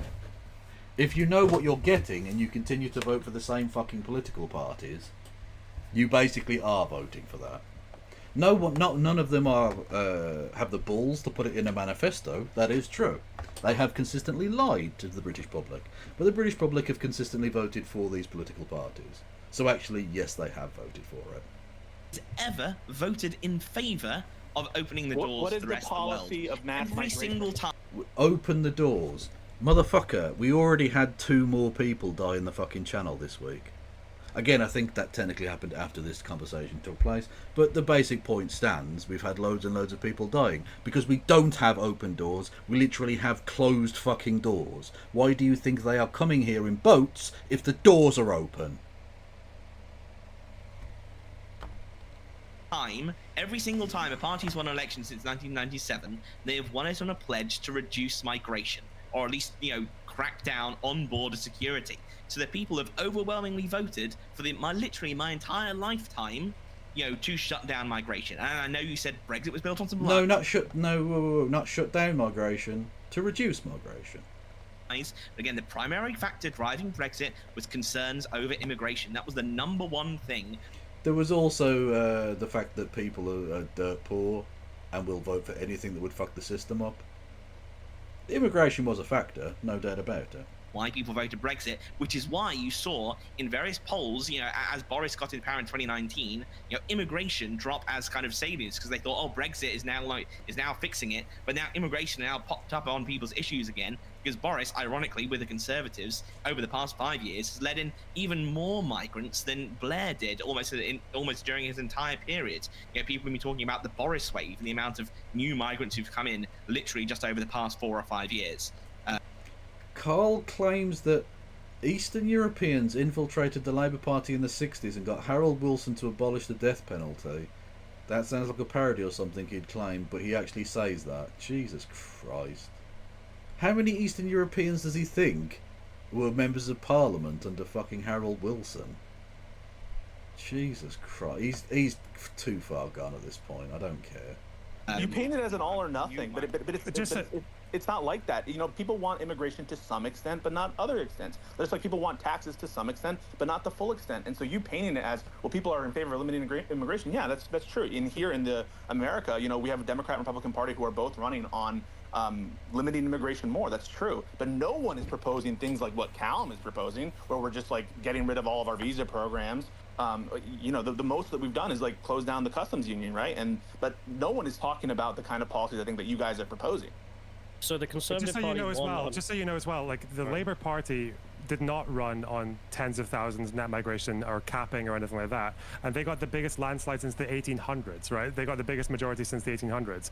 We don't typically have referenda on every key policy. That's why you can have a situation where most people support nationalizing the railways, but we don't vote in a government that does it. Same with immigration. You can look at our attitudes. Like I think you said, a majority of people want to limit immigration to some degree. I mean, that's true, but that attitude's also been dropping since the 1960s in the UK overall. And and compared to the rest, depending on how you ask the question, it goes down even lower. So yeah, that's the Reform. They ran on a very loud, very clear anti-immigrant first campaign. They won 5 seats. True. Which are Yeah, like hang on. 94% white, which is way above the national average, which is but Reform then came in second in vote share. Came third in vote share. Gained more votes than UKIP ever did. Came second in around 100 or so constituencies. And of course, more people would be voting Reform if they voted in a political system such as PR, where they thought, because a lot of people would not be voting Reform because they didn't have a chance. And if you're going to say that Labour, won this, massive majority, actually not to do with immigration, turnout was way down to around 52%, which is the lowest turnout we've seen since around 2001, 2005. Labour did not win the election. The Conservatives lost the election. The Conservative support in so many constituencies, like the Labour vote barely moved at all. It's just the Conservative vote absolutely plummeted because everybody who supported the Conservatives, who supported them reducing immigration, for, again, when they've been in power for, the past 15 years, when they didn't do it, their voters decide, well, F it, I'm not going to turn out and support the Conservatives because they're not implementing the policies that we want them to do. That's why Labour won, because their support remained pretty much the same. The Conservatives just I'm sorry, fell off. the fact is that everyone in the UK knows that that's the electoral system that we signed up to when we had the election. Every party ran their strategies and their campaigns based on winning seats, not winning popular vote. The Reform vote share, by the way, was I think they won maybe 200,000 votes more than UKIP did in 2016. It wasn't even that much of a surge. But again, turnout was low. There was a party there with a very loud voice, Nigel Farage, who gets disproportionate representation on question time and everything else, saying, I'm going to stop immigration like the Conservatives didn't. And yeah, like you said, turnout was low. So yeah, this is the electoral system that we have. If you want to change the entire system, you can advocate for that and get PR. My point was, you can't use Reform being up 14-15% of the vote share to say that, only this percentage of people support Reform's policies. I'm saying more people would have supported Reform if we were in a PR system. That's my point. So you just can't say that because they only got X number of votes, that means it's only that percentage of the population who actually supports them, rather than it would have been, we had a referendum on changing the vote system, and we voted against it. We had that 10 years ago. I mean, we can have another one if you want, but... Yes, please. Do you think our democratic system is, illegitimate now, or was that... Yes. Okay. Well, the alternative vote... Well, things are going well over at Twitter, it would appear. Because the link that Donald Trump put out earlier today for the Twitter space is fucked. It literally doesn't work. So look, you go onto it, right? That's the tweet. You put the link out. That's the actual thing right there. Wait for it. Wait for it. Wait for it. Boom. It's literally broken before it started.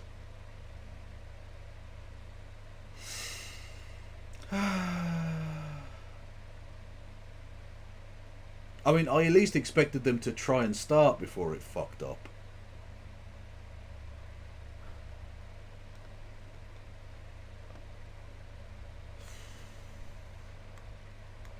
Jesus Christ. What? Oh God. Imagine someone creating this image. Just imagine how much of a fucking virgin you have to be to create this image. I can't imagine the depths of sycophantic depravity that has to be. I'll teach you to not accidentally bite down. What? What the fuck does that mean? What? I don't know what that means. I honestly don't know what that means. Okay, so let's... Oh, hang on, is it back up? Is it back up? Is it doing a thing? No, it's broken. No, it's actually fucked. Yeah, it's already broken. It's literally already broken. The alternative vote one wasn't even PR. The alternative vote system would have helped the Lib Dems more as the third party. So that was just a purely selfish system.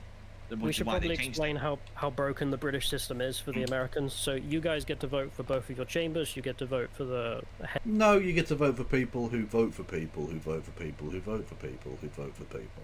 head of state and some local stuff as well. No, again, you don't vote for the head of state, do you? You vote for the people who vote for the head of state. So we in the UK, we don't get to vote for our equivalent of the Senate. They're just appointed. We don't get to vote for our president. They just become the biggest party's leader in the election for the representatives. So we have very little in terms of democracy.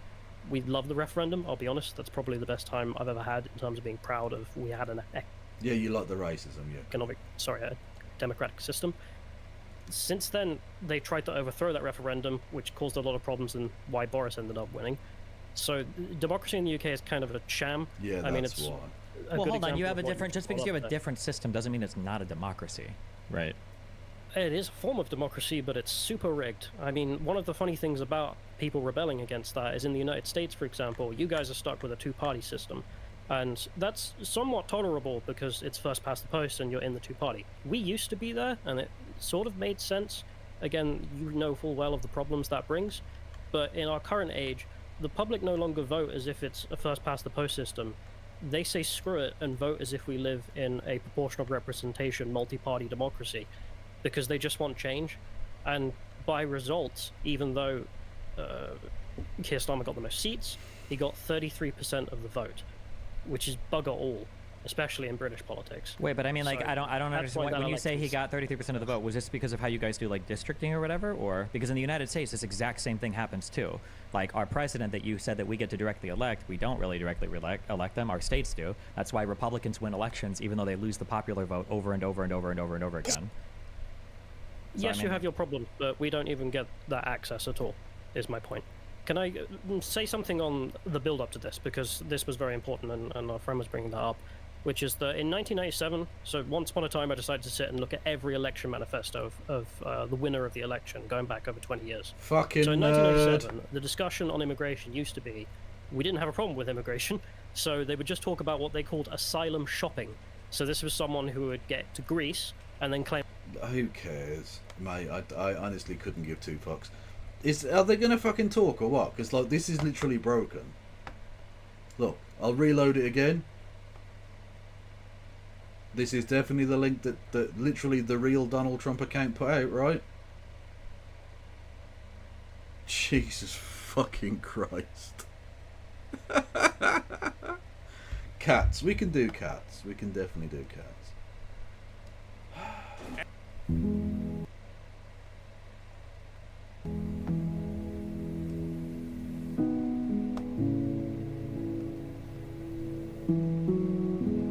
Hello 255, by the way.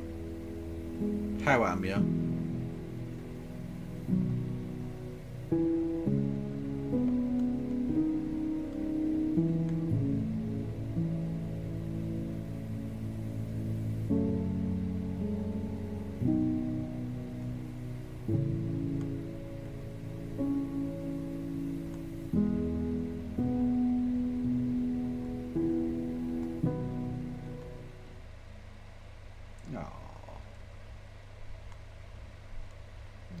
Kids.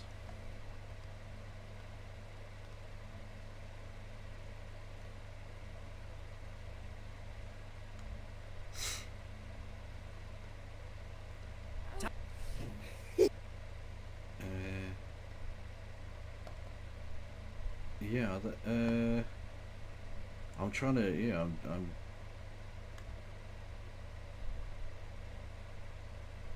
should we see if the Spaces is working now?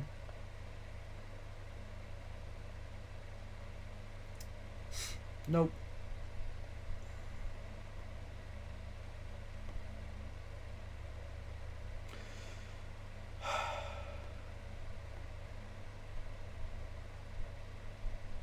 I can't join any Spaces at all. Jesus Christ.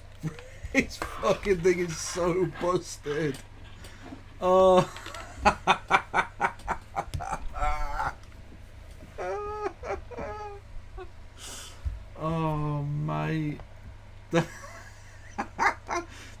oh no, I don't need to employ any people to, like, you know, take care of tech and stuff. Why would that? Why would I need to do that? It's fine.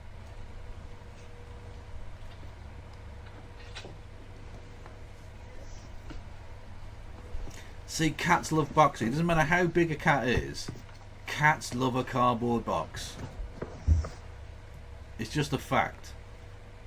There's something intrinsic about the cat people. They love a box.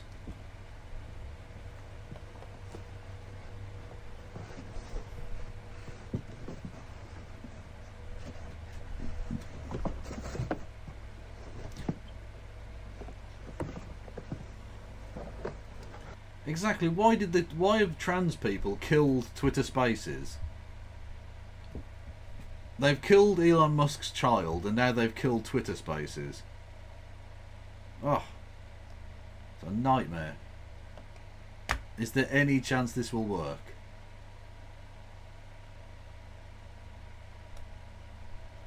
Right, I've clicked on the thing on the right there that says live on X.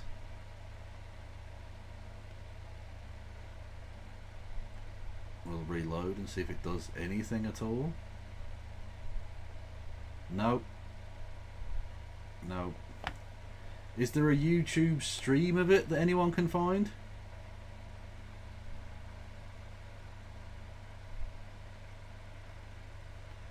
Let's try YouTube and see if anyone's got a link of it up. Can Vosh get into it?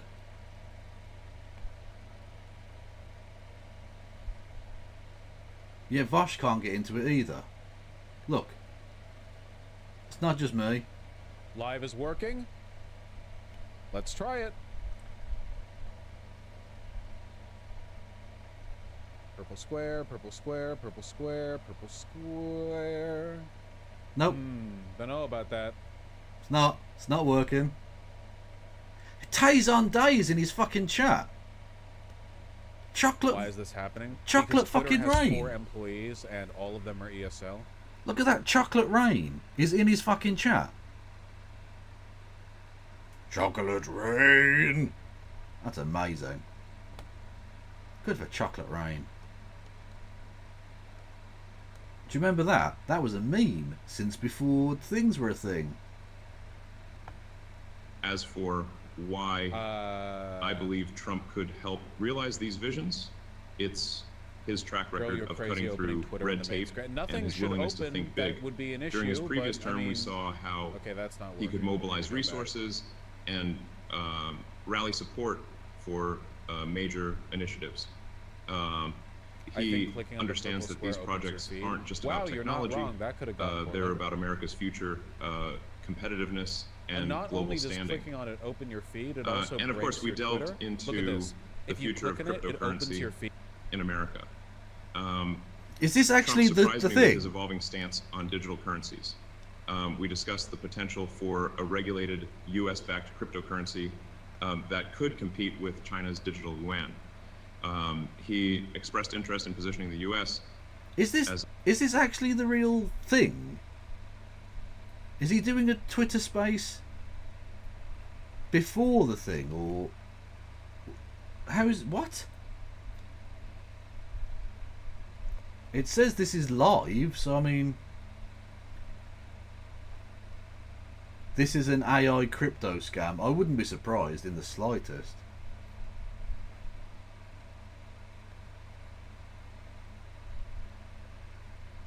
Oh, it literally is.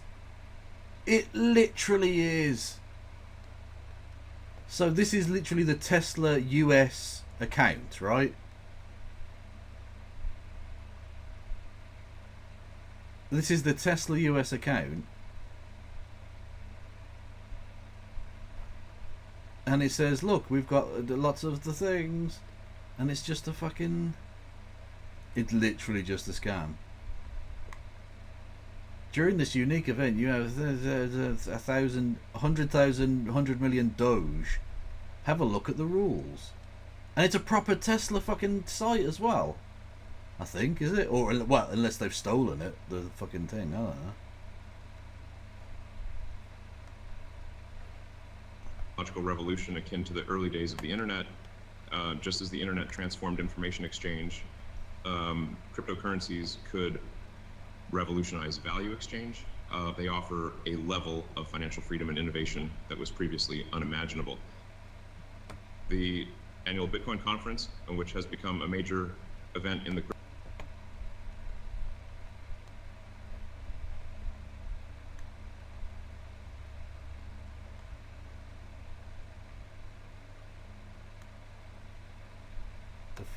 George, can you just wait while we... Hello?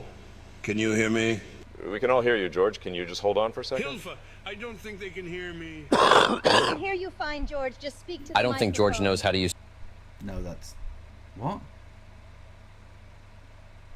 No, that's from 2023. That's bullshit. Could be an official scam, though. I have no idea. Either way, look, it's impossible to get into this fucking thing. His Twitter, his fucking website is so shit that you literally can't get into it. It says Hassan's listening, so should we try and get Hassan's stream? Does he have audio of it? Wow. Are you guys stupid? You think this is a real fucking Tesla channel? Oh my god, people are so dumb. Bro, this is a crypto scam, you fucking dingus.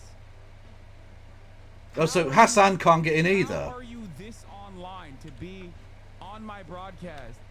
And you... So he can't get into it either, but it says he's listening.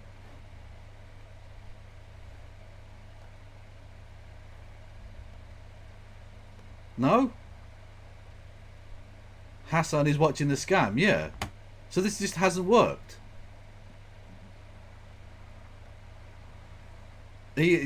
Honestly, this presidential campaign is going so well for him.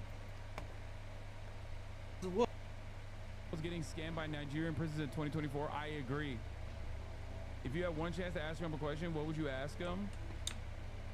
So many questions, dude. That's hard.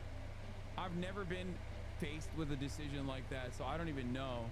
I'd say, do that ass be farting? Probably. I'd fuck it up. Does it grip? Yeah, maybe. How is he in there? Realize all the bots were getting out of control, and I'm like, well, yeah, you need a content, like moderate, like. If this lasts until Caroline is live, or if she goes live early, she's literally the queen of Twitter Spaces. Who is what? Truck. Here is the Cybertruck. One more time. I'll show you the headlights. Switch on from here. This was the big computer. This is the phone I used to call. You get this kind of passion anywhere else. The best other news services can provide is mild concern, referring to Gaza. Thanks, TYT, you're the best. Well, we appreciate... Understand now why. Can anyone get into this? At all. Does anyone have the fucking the actual audio for this at all? Of Hisashi Uchi. But before we get into all of... There is no way, by the way, right now, MySpace it's been steadily crashing since, for the past half hour that I've been in it. And there is absolutely no way that there's only 44,000 people in there. There's absolutely no way that there's only 100,000 people in there. There are probably so many people in there, but it is crashing, so we will perhaps never know what the real number is, which is hilarious. And I suspect that Donald Trump probably doesn't appreciate that it is also broken as well.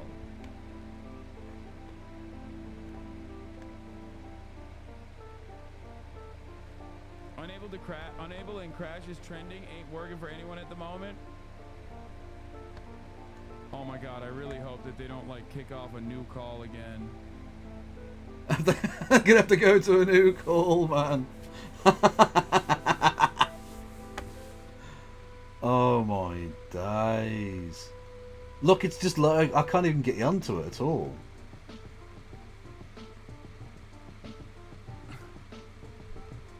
Oh, dude, I'm so shameless.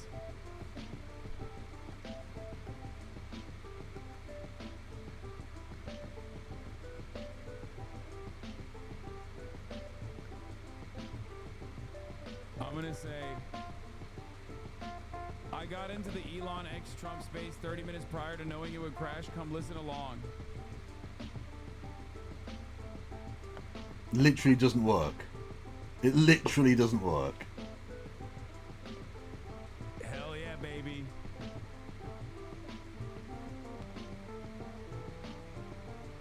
Kev, I think my link takes it. I guarantee it doesn't, but okay. Blast it. Blast it, baby. Ah! Shut the fuck up. Shameless.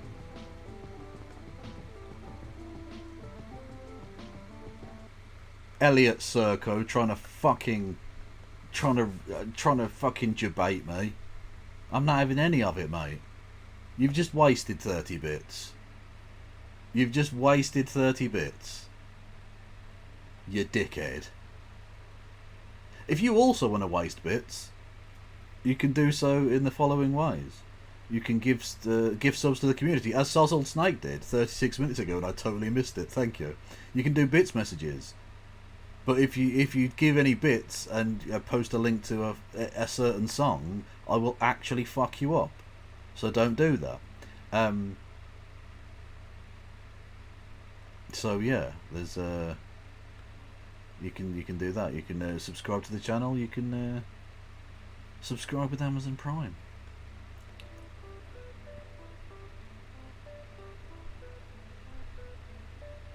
And literally, you can see it's so fucked because they're not even talking. Elon Musk has literally muted himself. There's no one in the... I want to know what the audio for this is. That's because his fans are bawling, or because they're fucking stupid. And infinitely more likely. This is embarrassing. I knew this was going to be bad. No, I didn't get rickrolled because it didn't play, did it? Because I got it up on my second screen because I'm a badass. Okay? So you didn't rickroll me. Isn't it kind of anti-free speech that the host gets to control who speaks at all times? The COPA started already? What? Oh my god. Chris LaCivita, effectively one of Trump's two campaign managers, just posted on X trying to frame this as Trump breaking the internet. DeSantis tried to do this too. Yeah, he did. It's the same fucking loser energy. Oh, that's so awesome. He is the new DeSantis. Trump is the new DeSantis. Twitter Spaces appears to be suffering a technical glitch before Trump's live conversation with Elon Musk. It's hard not to compare this to the last time Musk platform was used for a major political moment when Governor Ron DeSantis introduced his campaign on Twitter Spaces, but was met with true. Interesting trending with bro crashed. Elon unable. I'm able to get on the space with my phone. The space said it has 117,000 listeners. No one has started speaking yet. The space for Donald Trump's event with Elon Musk is now live, but it appears it's glitching for users. So they're talking to nobody. This is another feed. Donald Trump's space, 222K in space. Also, by the way, what the fuck's this guy doing? You're Canadian, dog. You're Canadian. And not even the good kind of Canadian. The French kind of Canadian. It's America business, all right?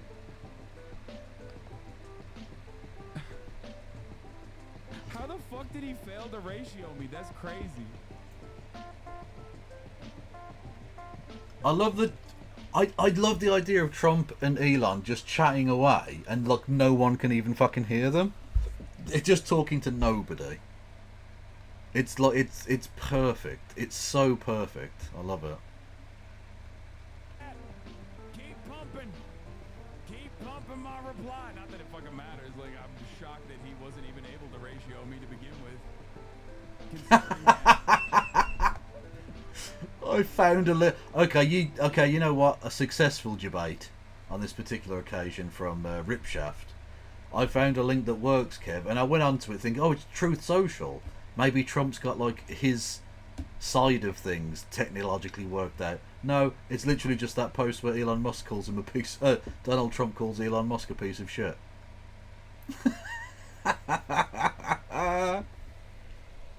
When Elon Musk came to the White House asking me for all of his many subsidised projects, whether it's electric cars that don't drive long enough, driverless cars that crash, or rocket ships to nowhere, without which subsidies he'd be worthless, and telling me how he was a big Trump fan and Republican, I could have said, drop to your knees and beg, and he would have done it.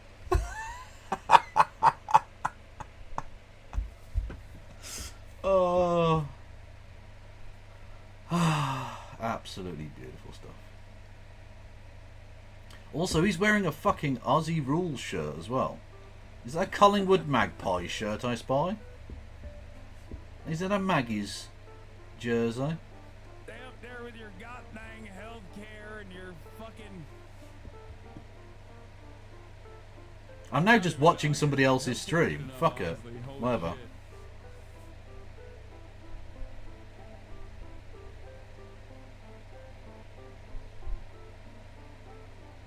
Oh yeah, no, he did definitely suck Trump's dick. 100%. 100%. Are you on mobile? You can't speak on Twitter Space on desktop? Yes, you can. Why wouldn't I be able to? That's a point. Let's see if I can get it to work via wireless on the app. We're building a goddamn wall, brother. I suspect that the rest of Twitter will inevitably break as well, by the way, because, you know, fucking, it's ass. It's a stupid ass fucking website. It is dumb. Stupid ass donkey.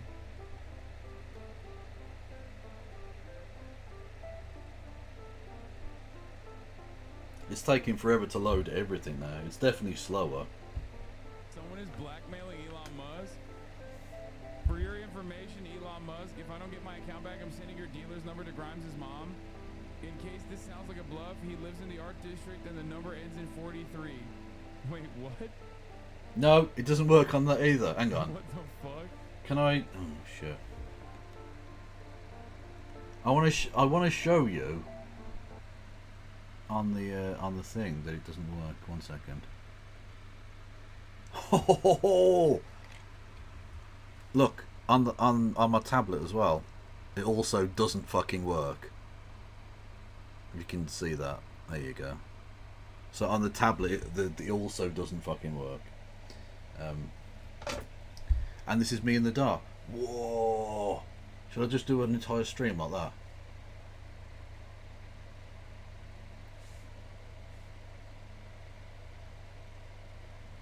I am your god. Bow down to me, Twitch.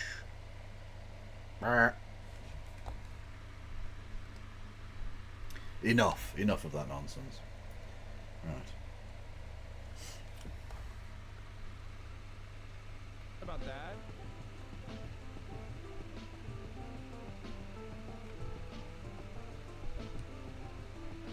There ain't no way this ever goes live. We are now officially 17 minutes in. We are officially 17 minutes True. in. I did go a bit Randy Quaid then, yeah. True.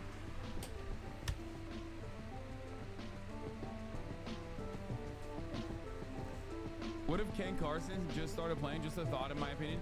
If Ken Carson just started playing, I would vote for Donald Trump. Yeah, I don't waste my Tuesday mornings. True. New York Times live feed. We are trying every way possible to access this stream by phone, desktop, in the app, in the browser, and most of us reporters are having trouble getting it to work. We are most likely not the only ones.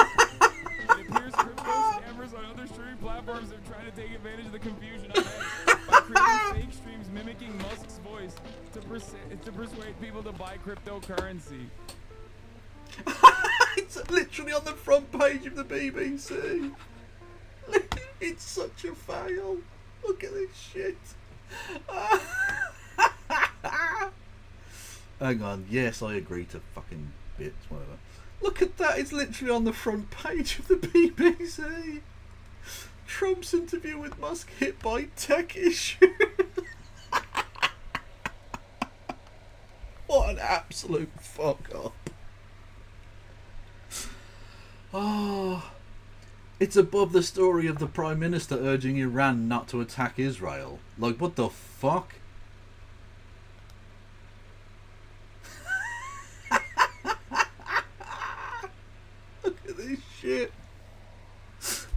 Oh, this is amazing. Oh, that's amazing. Look at it. Oh, that image of it's so good. Trump's giving him the side eye, and Elon looks like he's being fingered up the arsehole. What the fuck? Crash. Trends as tech issues continue. This space is not available. The word crashed is now trending on X/Twitter as users post about the technical glitches affecting the conversation scheduled to be aired on Twitter Spaces. More than 25,000 tweets have used the word, according to Twitter. Not all are criticising the platform. Some are Trump supporters who are boasting that his interview has crashed the internet. Which, I mean, honestly, that level of cope, you've earned this, lads. You've earned it. Hang on.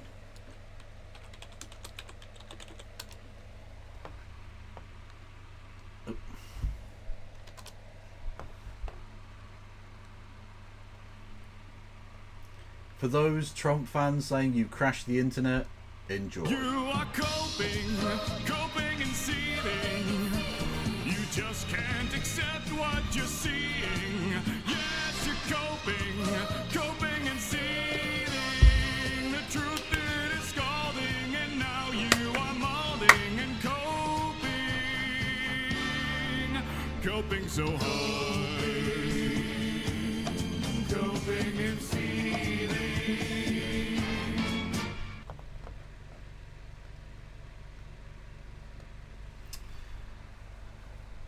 It is now past 8 PM Eastern Daylight Time, and the feed on X/Twitter is off to a glitchy start. Some users, including those in our newsroom, have received error messages whilst trying to log on. It seems reminiscent of the announcement by Florida Governor Ron DeSantis, who used his chat with Musk on Twitter to announce his presidential campaign. That event was also plagued by technological errors. But it's okay though, because didn't the Ron DeSantis campaign go really well? You know, when Ron DeSantis launched his campaign on Twitter, and then it was a storming success, wasn't it? Absolutely. If you've got a link to that, Alistair, I'm very much here for it. Yeah. Yeah, the Ron DeSantis campaign was such a roaring success. I'm sure it'll work out well for Trump. Check out Elon's... what now? Elon. How, if you type in Elon, how is Elon Musk not the first person on the thing? Look, it's all just parodies. What the fuck? Elon Musk, there we go. Right, what's he saying?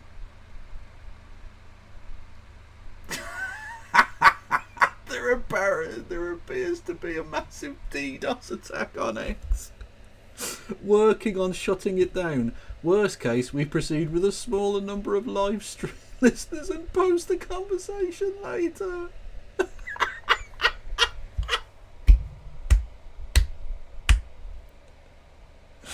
Yeah, it's got nothing to do with your absolutely shit. You know what? I'm sorry. I know I just played it, and it might get repetitive, but it needs to be said. You are coping and seething. You just can't accept what you're seeing. Yes, you're coping and seething. The truth it is scalding, and now you are molding and coping so hard. Coping and seething. Honestly, inject this straight into my penis, because this is amazing shit. Fuck me sideways. What an absolute loser. Yeah, DDoS attack means when people try and use my fucking thing. You know, Monday through Friday. Let's see here. I'm trying to log in on my phone right now. I'm trying 4 different ways from Sunday to get into this space. This is the quartering, by the way. Because he's on Rumble, he might show things that are bad, so I'll have to keep him off screen. We're gonna figure it out. My guess is they blocked any new people getting in.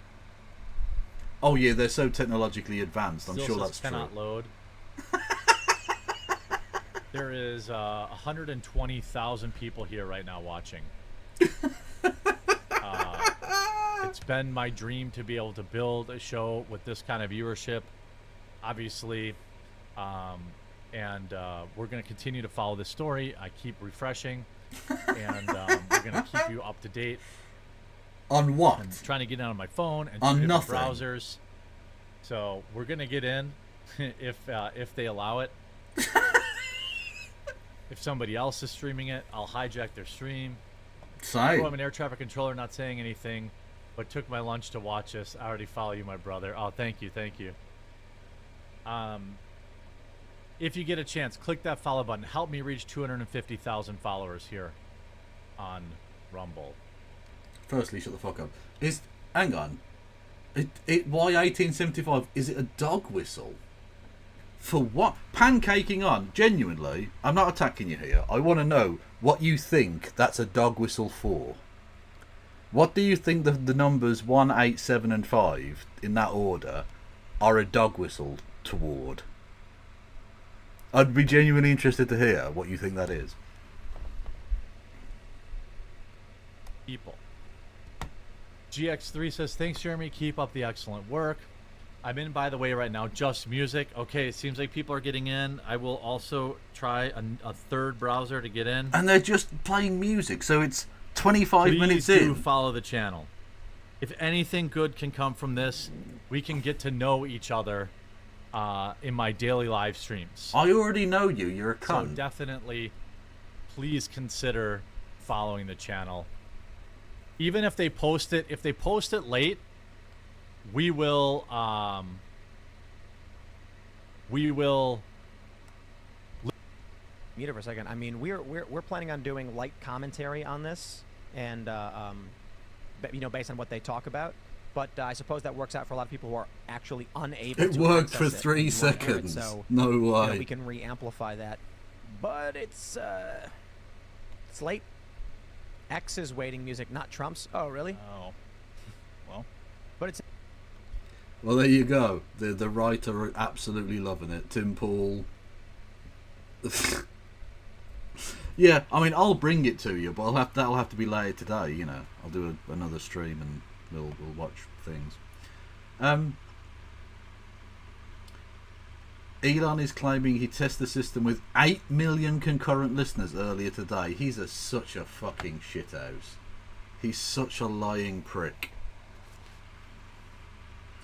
It literally is. Look, we tested the system with 8 million concurrent listeners earlier today. That's obviously a lie.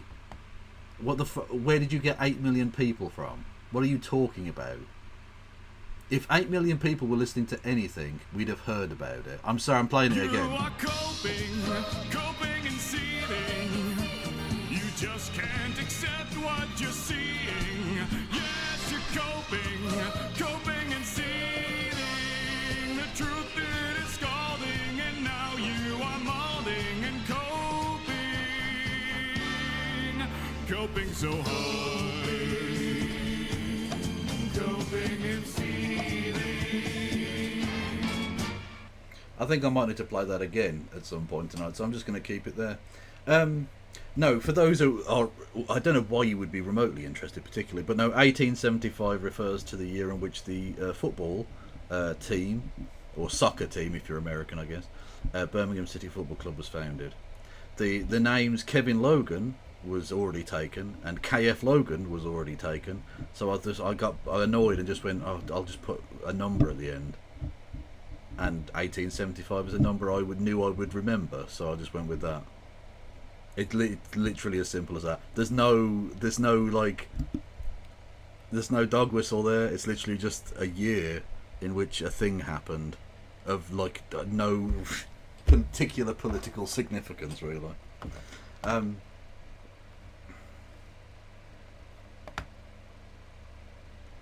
Also, I like the fact that he's still got pinned live conversation with Donald Trump at 8 PM Eastern tomorrow, even though it's now nearly half past that, and it still hasn't happened. So that's just a lie to go with the other lies you're telling, you know.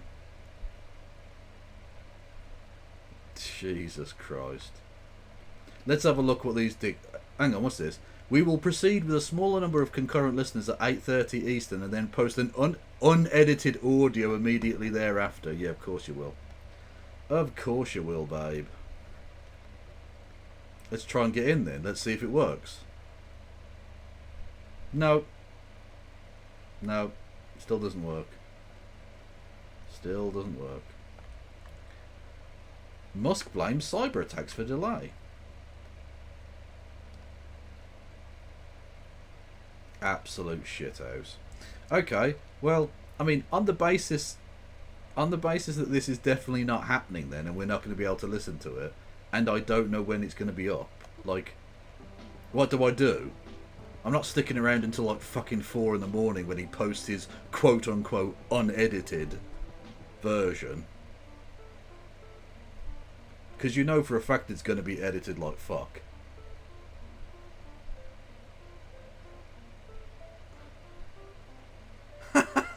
Look at this fucking nonsense.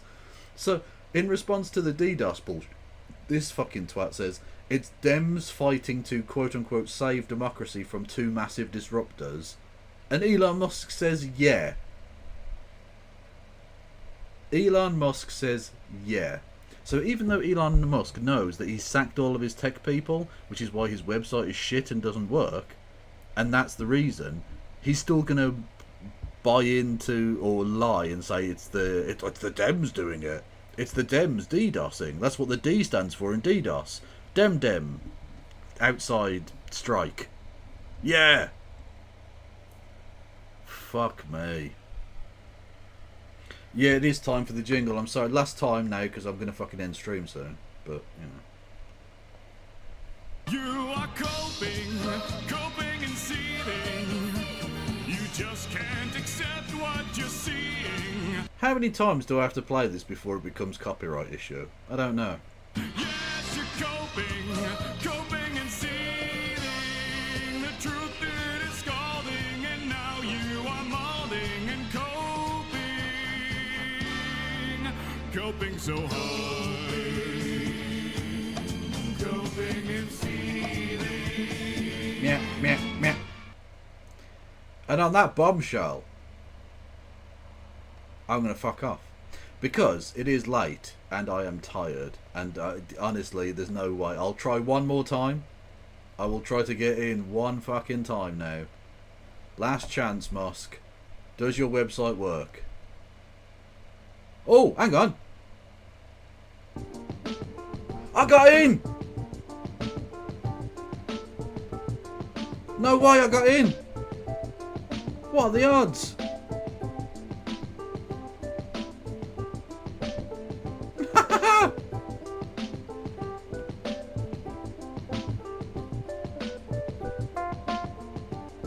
Look at that! That's me right next to Elon Musk and Donald Trump! Check that shit out!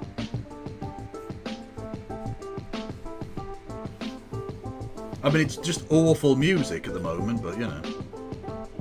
What can you do? I'll turn that shit down, because it's just horrible music at the moment, but yeah. Look at that, I'm sat right next to Elon Musk. Right above Josie Pereira, whoever the fuck that is. Just saying, I got friends in big places, yeah? I got friends in big places. Don't fuck with me. I'm literally friends now. I'm literally sat next to the richest man in the world. I could fucking end every one of you if I wanted to, okay?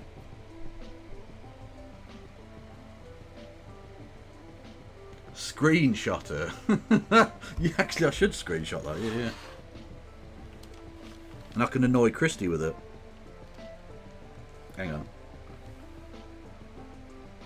The small problem is, because I don't have my light on, I actually can't even fucking see where the print screen thing is. Where's that? Oh, it's seamless. Absolutely seamless editing there on the fucking, on the hold music, you prick. Also, he said it was going to start at past. It's 33 minutes past.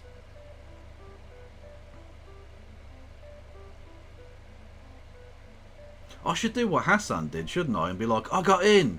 I've got the stream, and then everyone will watch my stream because I've got the stream, right? Would that work? Oh no, Vosh got in too. Oh, so he's probably just working then. Oh, fuck it.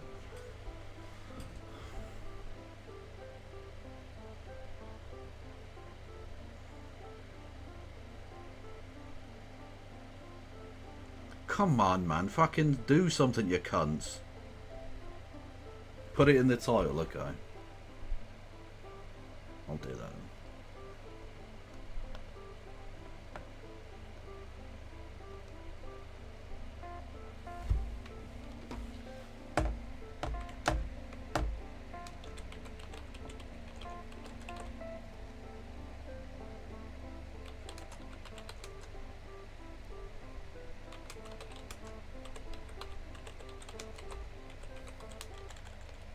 Oh, is something happening?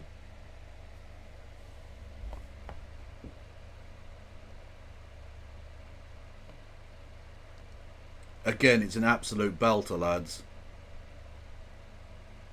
Elon Musk has now disappeared, so I'm now sat next to Donald Trump. Amazing. It's going super well when the fucking host and owner of the website has literally dropped out of the fucking thing. What an absolute schmunt. Ah, no! No, I don't want to window capture that. No. Cancel. Go away.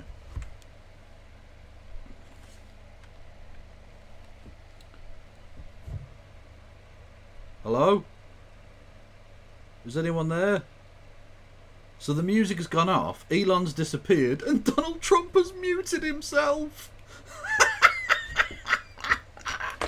This is amazing. This is going so much better than I could possibly have hoped. All we need now is one of them to go for a big piss on audio, and it's perfect. It's perfect. They're not even playing the fucking hold music. And then Elon drops, and Donald Trump's just muted. It's good to know, right? The richest man in the world and the former presidents of the United States are such fuck-ups that my tech issues are as nothing by comparison.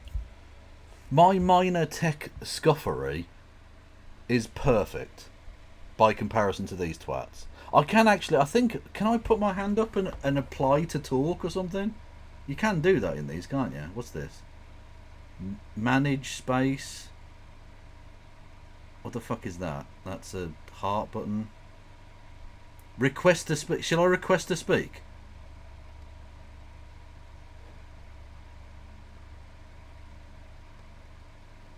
I've requested to speak. Fuck it, why not? No one else is fucking talking. I'll get booted. Who gives a fuck? Nothing's happening. Oh no, I won't get to hear the dead fucking silence. Who gives a fuck? What extra information would I lose by not doing it? Fuck it. Let me talk to Donald Trump and ask him about his fucking Yeti pubes. You know? I need to ask him about his Yeti pubes. I give a fuck. Well, okay, fair enough, Maria. Yeah. Look, all I've done is ask to speak, right? All I've done is ask to speak because Elon Musk believes in the freedoms of the peaches, okay? And so I should be allowed to ask Donald Trump why he's such a shithouse. This is amazing. Where the fuck has Elon Musk gone to? Is it crashed on his end as well? This is fucking wild shit, man.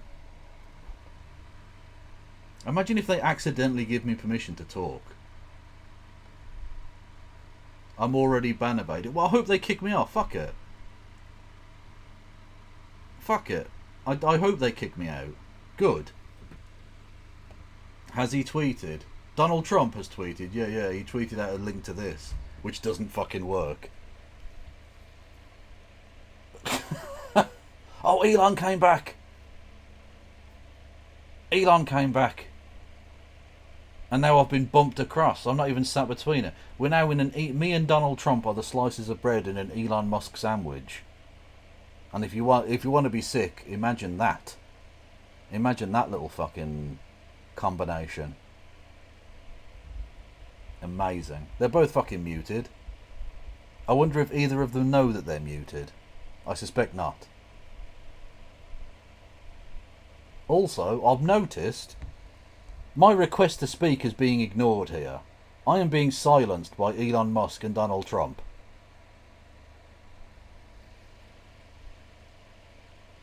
I've been cancelled. And as such, I deserve a column in a national newspaper and at least 2 appearances on Question Time. Fact. That is how it works. The cancel culture woke mind virus needs to be stopped. And I need lots of money and exposure to tell you about how silenced I am.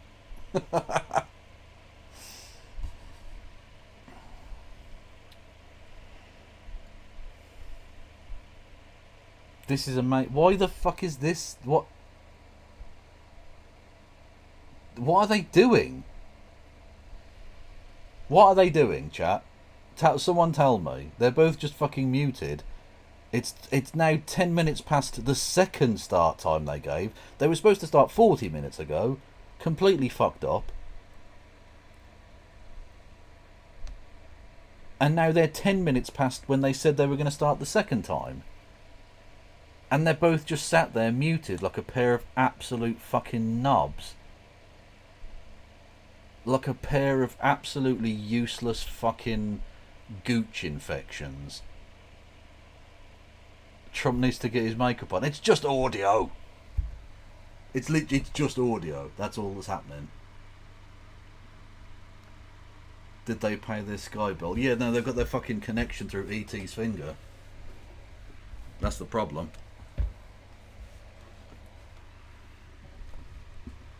They got their fucking internet from Lidl. Yeah, 45 minutes later we were talking on Discord. True. True. Oh, God. What's this bit... What's that? What's the bit starting before the interview? Oh, okay, that's the initial tweet from Trump, isn't it? I think... I don't want to click on it. Hang on. Alright, hello everyone. My apologies for the late start. We unfortunately had a massive distributed denial of service attack against our servers. Yeah, that's clearly not true. Saturated all of our data lines. Like, yeah, that's obviously not true. Stop lying. Stop lying. We're saturated.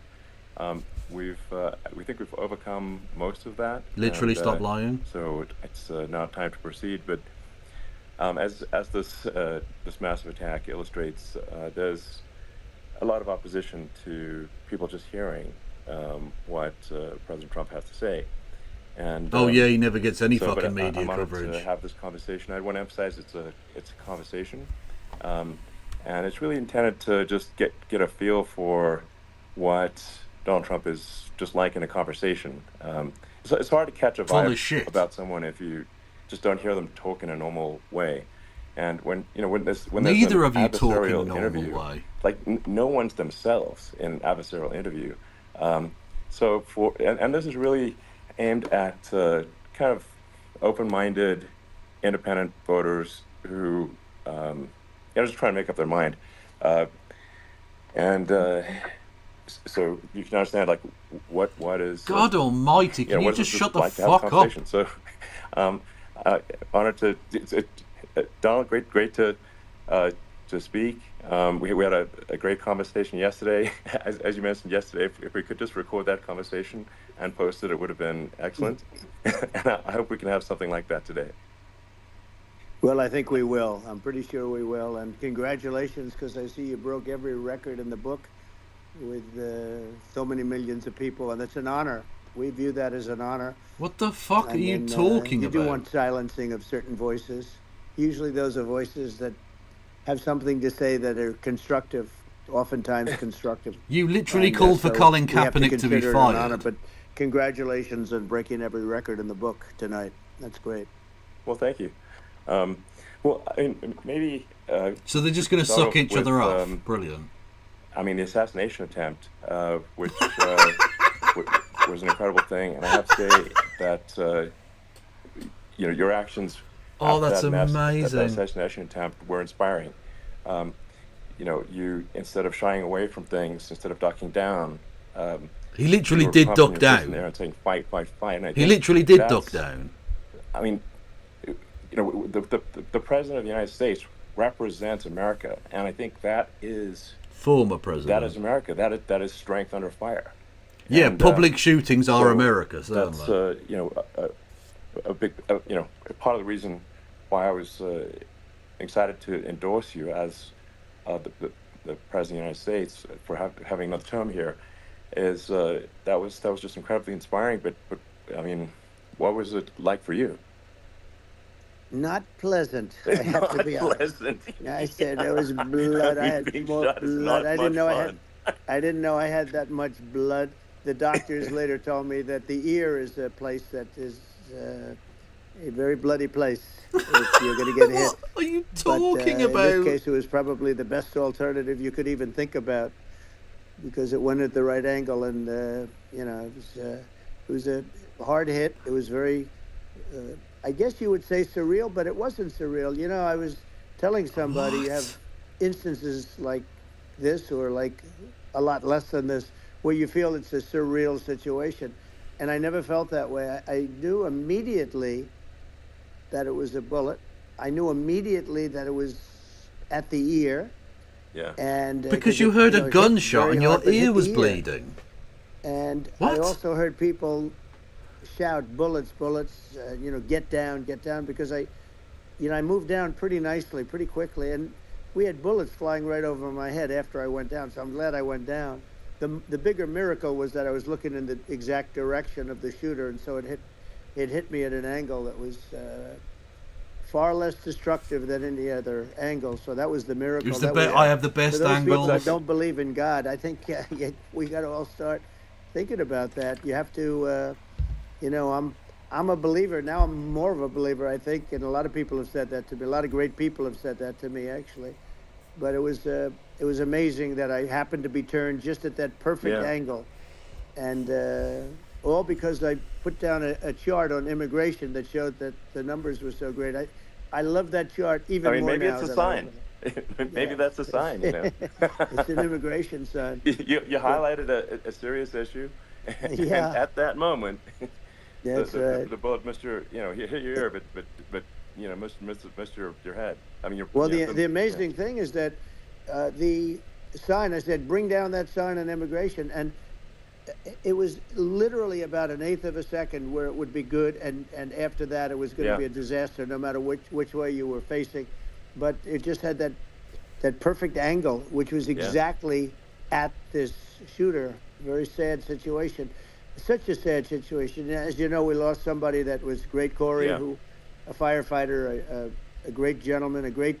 You trumper. Kissed his helmet. He Lol. was just a fantastic family and a fantastic man. And a friend of mine came up, Elon, and said, "I'd like to give the family some kind of help."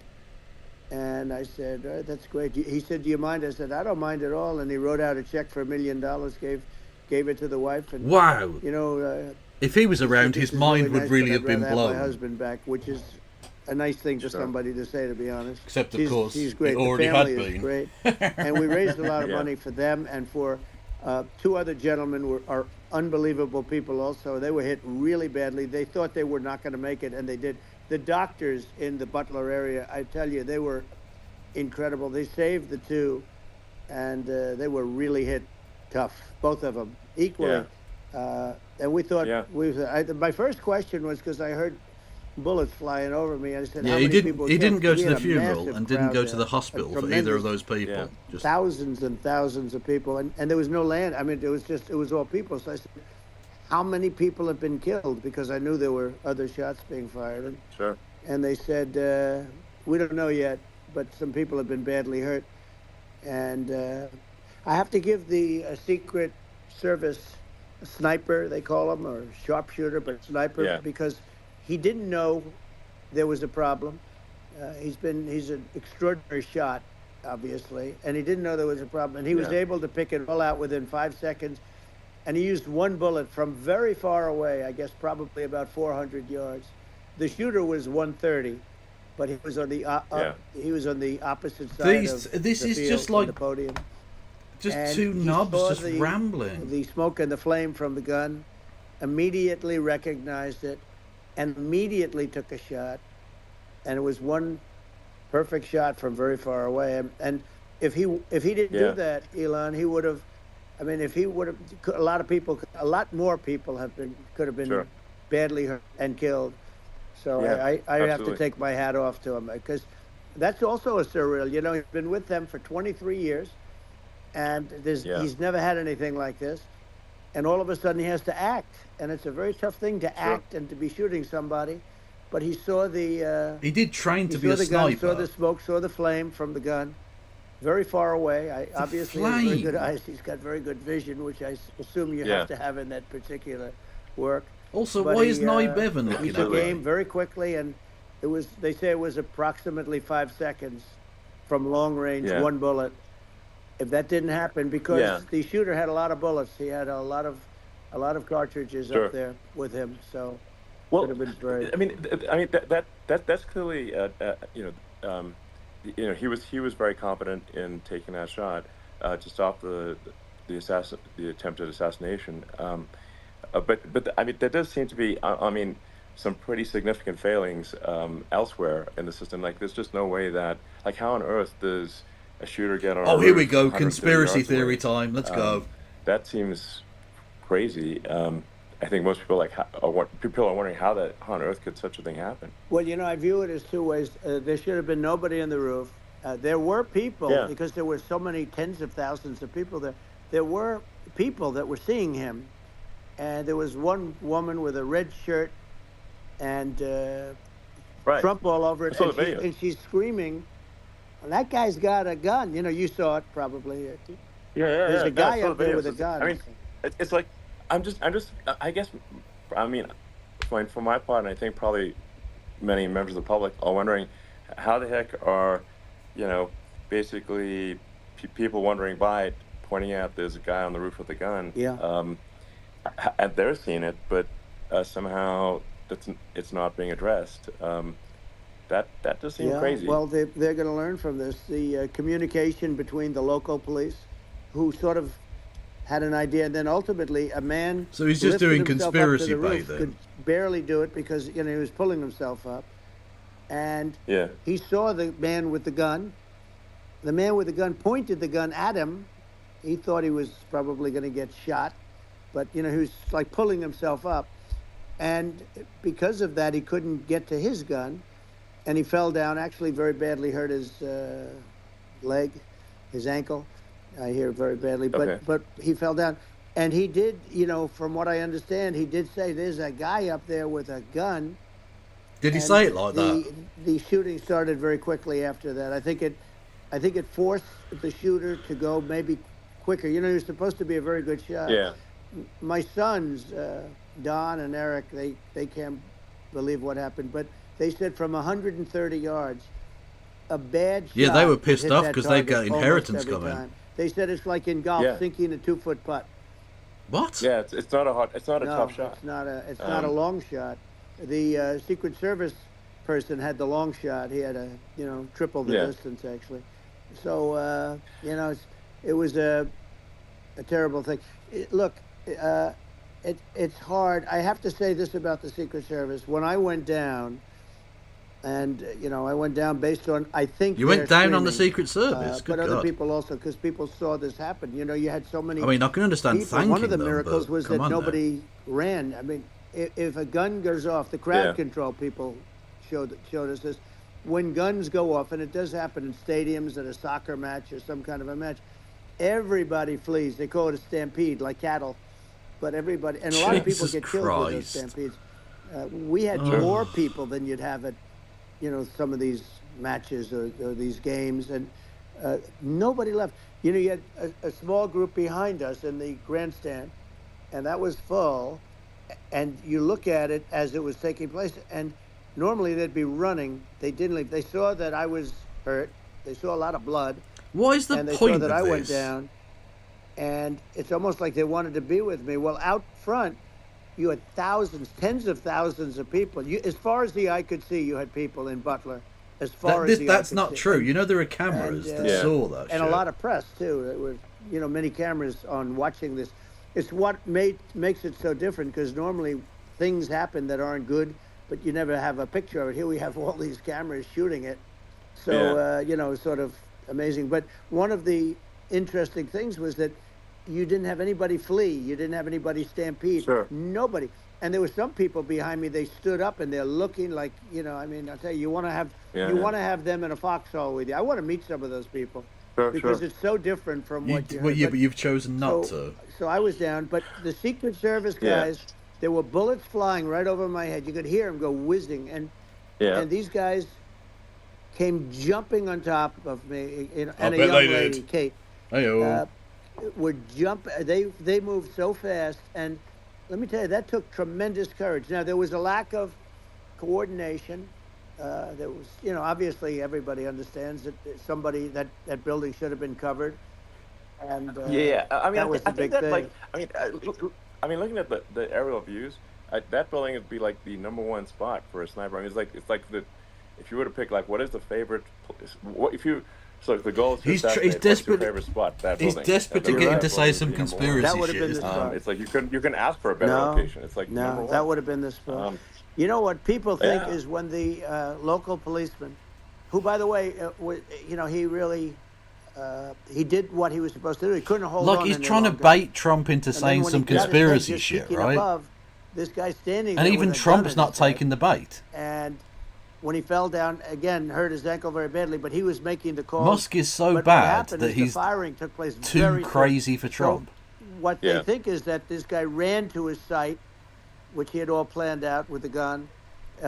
He ran to the site and he started shooting fast, and maybe that's why he sort of missed. I mean, he got me, but it could have been could have been a much bigger problem.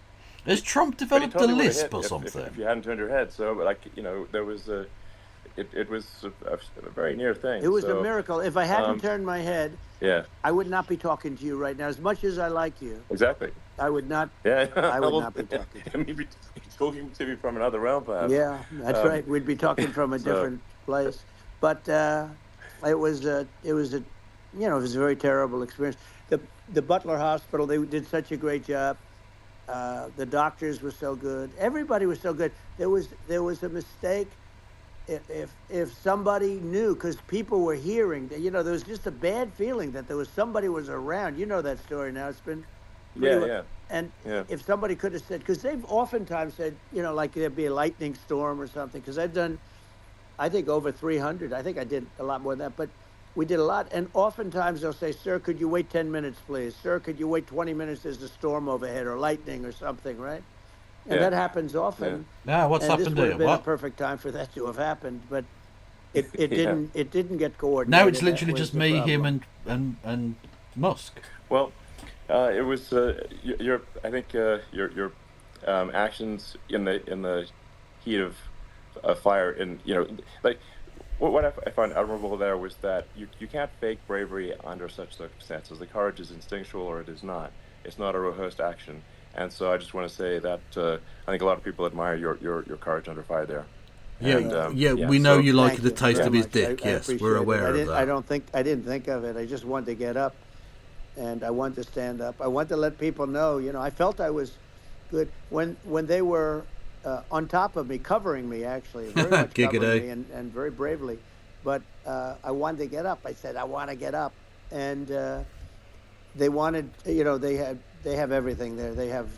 They wanted stretcher. I didn't like the stretcher, and I knew I was hit in the ear, but I knew I wasn't hit anywhere else. They felt I was hit someplace else because it was such a lot of blood, and they were. It wasn't that much. We saw it. It wasn't that much blood. You were hit more than the ear. I said, nope, Christ. I was hit in the ear. I want to get up. Let me get up. And so I got up, and the crowd didn't know what to think. I mean, this was so many people, and you could see they were confused. They didn't know what to think. And I'm confused. I wanted to let them know I was okay. What am I doing with my fucking life? Listen to this. And they went It's 2 wild. in the morning. You've seen the after. They didn't go wild when I got up because they didn't know, was I alive? You really couldn't tell. When I stood up before the the fist in the air, they didn't know if I was alive. Nobody did. And when I put the fist up, they were just relieved and happy and thrilled, and the place went crazy. It was pretty amazing. Yeah. It was And now no one gives a fuck. thing, but it was literally no one cares. Incredibly moving, yeah. Well, and I mean, speaking of the sort of slide that got you to turn that saved your life, really, was the illegal immigration slide. Maybe this, maybe this is worth talking about that. It was that slide. Yeah, that slide racism. No, the illegal immigration saved my life. You're right, but it was, I had to be at that exact angle. I mean, that's a great one.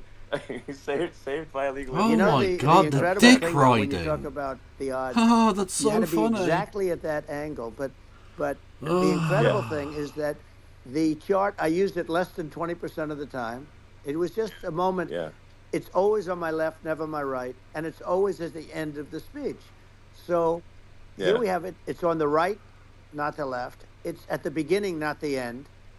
And even the people that put it up, they were unprepared, and they did a great job. They got it up immediately, fortunately.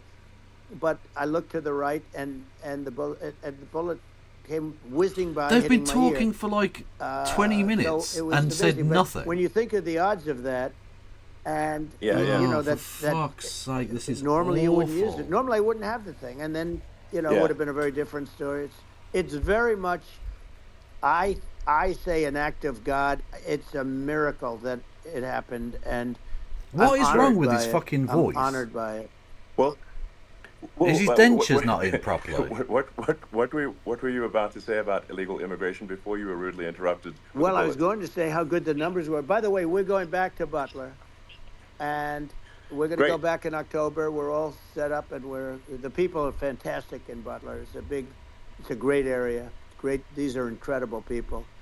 Like the apparently three you get really good Corey service in killed Butler. And the other two, the families, I got to know them a little bit, and the families are great. But we're going back to Butler, and I think I'll probably start by saying, as I was saying, prior to being so horribly interrupted. Yeah. But so rudely interrupted by an assassination attempt.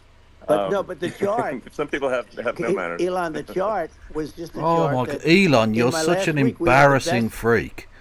Illegal. This is like the biggest dick ride I've ever seen. It was at the lowest. You've seen the chart. It's become quite a famous chart. But that was the lowest point ever recorded. It was a really. I mean, I was very proud of those numbers. And then you see what happened with these people, Kamala and Joe. You see what happened. They just let it go. I had remain in Mexico policies. I had all these different policies that was so good. Guys like Tom Holman and Brandon Judd from Border Patrol. These are all people that they've been on television. They said it's the best numbers we've ever had. We had so many different checks. Catch and release in Mexico, not the United. We had catch and release in the United States. Is he going to go on about? We had so is he going to go on about the late great Hannibal Lecter? Where if many people, you've got to play the greatest hits, they have Don. Come on now. Diseases. We had everything passed. If you have a contagious disease, I'm sorry, but we cannot allow you into the country. Good night, my left eye. Thanks for stopping by. Records, and all I was doing is showing that, and I use it sometimes, and in this case, I'm glad I used it. I can tell you that, but they were fantastic numbers. But I'm going to sleep with that chart always. I'll be sleeping with that chart. Well, that you're certainly not was, sleeping with your wife, so you know. Very important. There's space in that bed, isn't there? Well, I mean, would it be accurate to say that you're supportive of legal immigration, but we obviously need to shut down illegal immigration and especially unvetted. He didn't mind his own mother becoming an illegal immigrant, did he? And that's not the same as saying he's an that anchor baby, Donald Trump. Immigrant is bad. In fact, I think most people who are illegal immigrants are actually good, but you can't tell the difference unless there's a solid vetting of who comes across the border. Does that accurately represent your position? I say it very simply. They have to come in legally. They have to be checked. Yeah. Because look, Kamala was the border czar. Now she's denying it. Everything that I do, she's saying she was strong on the border. We're going to be strong. Well, she doesn't have to say it. She could close it up right now. They could do things right now. It's horrible. no tax on tips, and all of a sudden she's making a speech and there will be no tax on tips. I said that months ago. Okay, isn't that a good just thing? The opposite. You know, they had not only tax on tips, but they hired 88,000 IRS agents, and many of them were assigned to go get waitresses and caddies and all of this on tips. They have a policy. They had a policy that they were really going to go after you, and were really harassing people horribly.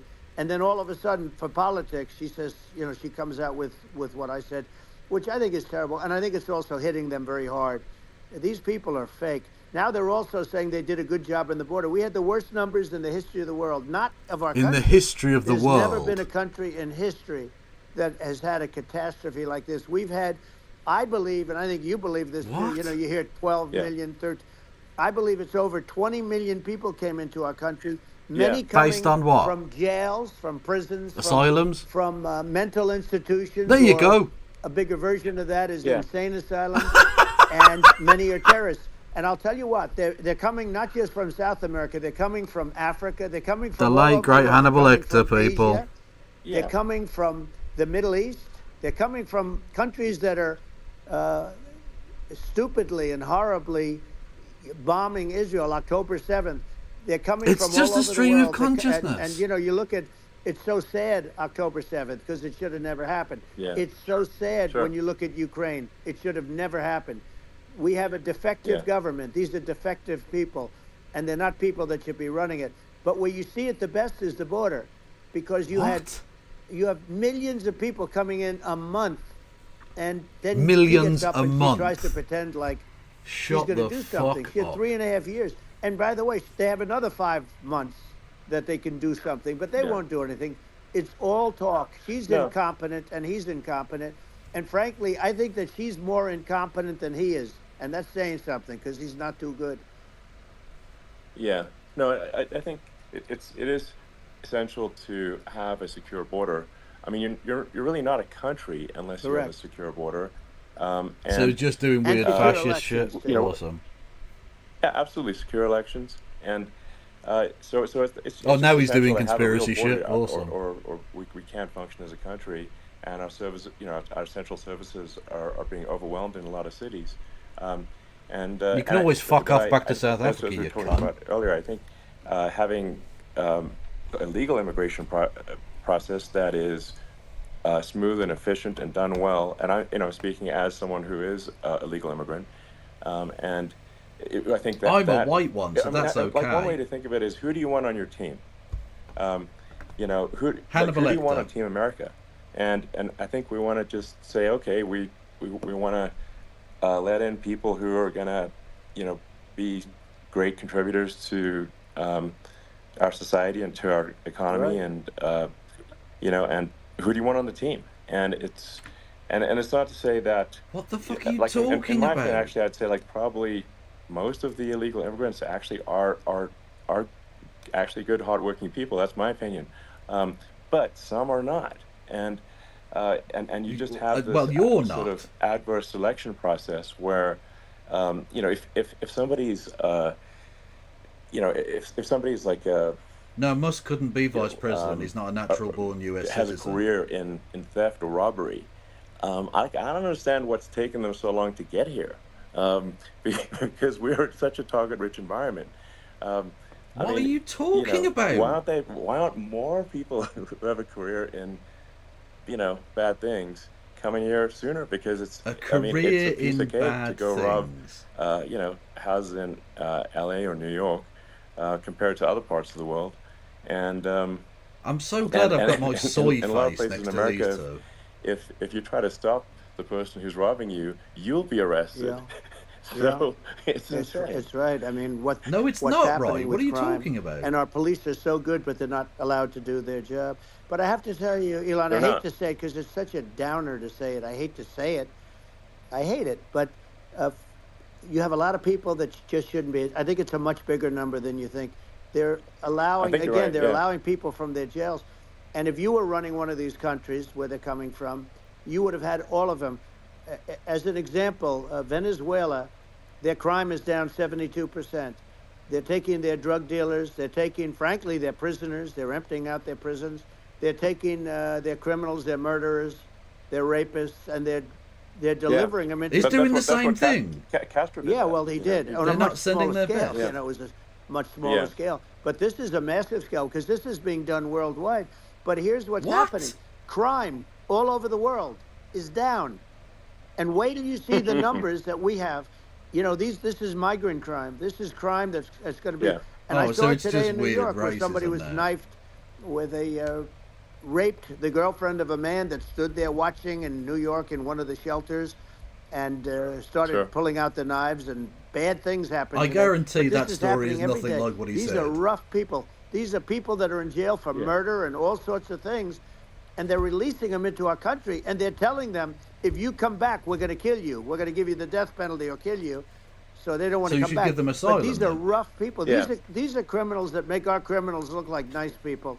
And it's horrible what they do. America has the best she's criminals. in charge of it because, you know, now she's trying to say she had nothing to do with it.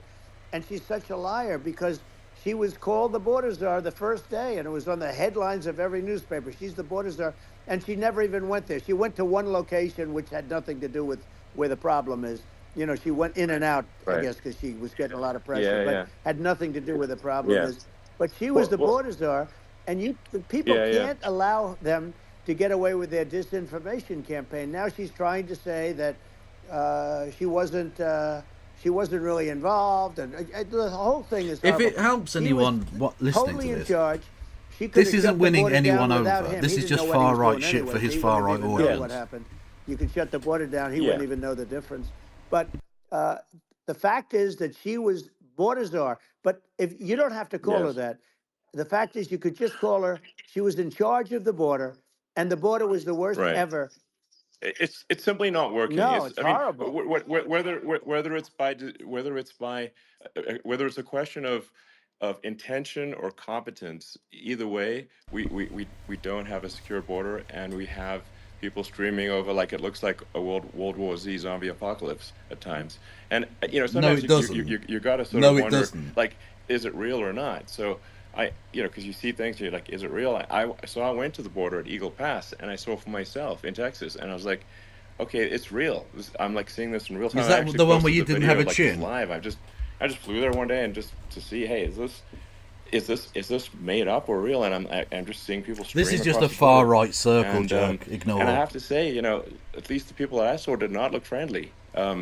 You know, These are people can look at my video and say, Yeah. hey, you know, these people look friendly. I don't look super friendly. So These are people that Elon would not be the same man if he had to walk across the street and look these people in the eye. These are rough people. These are really rough people. You should be coming scared across. of brown people. And I know rough people. Yeah, we know. And these are people know that we that's what don't you want in our think. country. And you know, the caravans are coming in, and they're putting, and who's doing this are the heads of the countries. And you would be doing it, and so would I. And everyone would say, "Oh, what a terrible thing to say." The fact is, it is. It's brilliant for them because they're taking all of their bad people, really bad people. And I hate to say this, the reason the numbers are much bigger than you would think is they're also taking their non-productive people. Now, these aren't people that will kill you. We have enough of them. But these are people that are non-productive. They are just not productive. I mean, for whatever reason. They're not workers, or they don't want to work, or whatever. It's and just these straight up countries Nazi are getting rid shit, of non-productive people in the caravans in many cases. And they're also getting rid of their murderers and their drug dealers and the people that are really brutal people. And they're coming into our country at levels that have never been seen before. And I saw an ad just before I got on the air. I'm walking over here, and I saw an ad by Kamala saying how she is going to provide border security. Where has she been for 3.5 years? For 3.5 years. She's the vice president. We have 20 million people for it. It's a terrible. Yeah, I think this, frankly, I think this is a fundamental existential issue for the United States. And if we have another 4 more years of open borders, and it's going to be even worse with another 4 more years. It's going to be even worse than it's been for the past 3.5 years. I'm not sure we've got a country. You don't have a country left.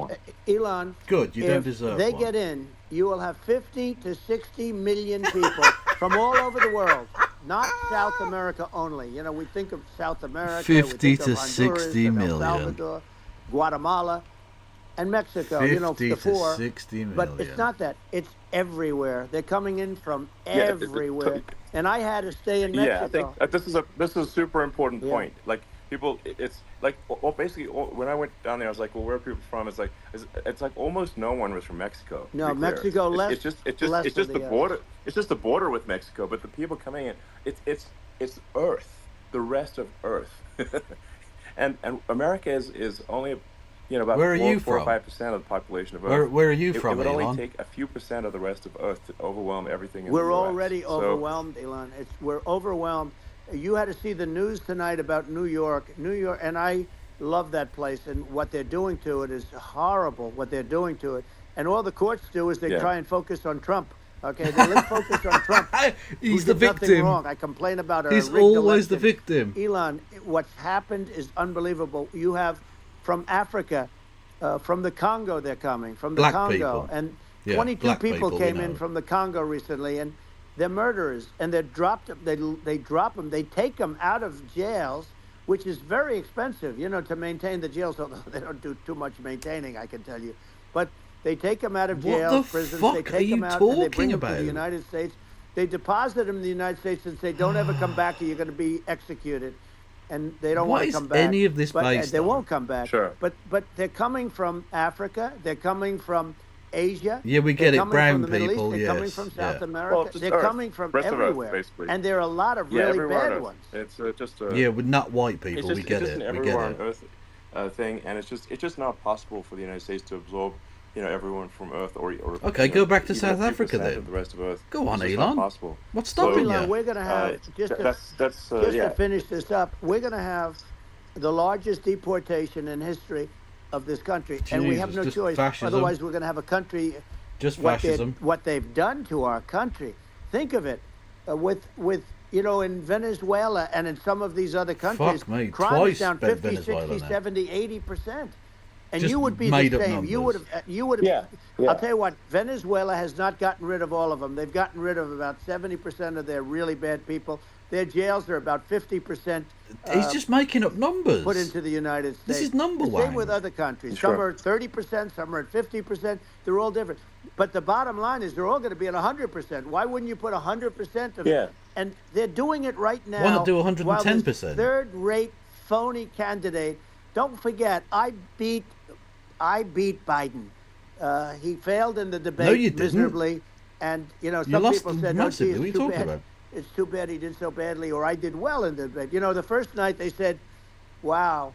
One of the people at CNN said that was the greatest debate performance I've ever witnessed. And then 2 days later, they didn't talk about that. They just said he was bad. But that's okay. That's the way I get treated, and I don't mind that at all. What I Except can tell you do is nothing but moan about it. we cannot Yeah. have a Democrat. We cannot have her. She's incompetent. She's as bad as Biden in a different. Yeah. Look, she hasn't done an interview since this whole scam started. Yes, she has. And say what you want. What? This was a coup. This was a coup of a president of the United States. He didn't want to leave, and they said we can do it the nice way or we can do it the hard way. Yeah, they just took him out back behind the shed and basically shot him. What the fuck are you talking? This is them toning down the rhetoric, he was is a horrible it? president, the worst president in history. And one of the reasons he was so bad, first of all, the Israeli attack would have never happened. Russia would never have attacked Ukraine. And we'd have no It inflation. already And had. we wouldn't have had the Afghanistan mess, if you think of it. Well, that was And your we wouldn't plan. have had Afghanistan. But we think of it. You take a few of those events away, and we have a different world. We would also have inflation was caused by oil. Yeah, no. I think you're making an excellent point here, which is that What? When other countries can Get off his dick. Are thinking about invading or doing bad things. When they're thinking about that, they're thinking about, okay, what's the American president going to do? And do they fear the American president? Or is it someone they do not respect and do not fear? The United Nations laughed at this man. They laughed at Trump. They rightfully be. I mean, look at the footage with the assassination. They're like, okay, President Trump is like, don't mess with me. I mean, that's okay, like, but you're impressed by that because you have the mind of a 12-year-old. And they obviously have not been at all intimidated by Biden, and they certainly will not be intimidated by Kamala. And you have to really think of that in the context of global security.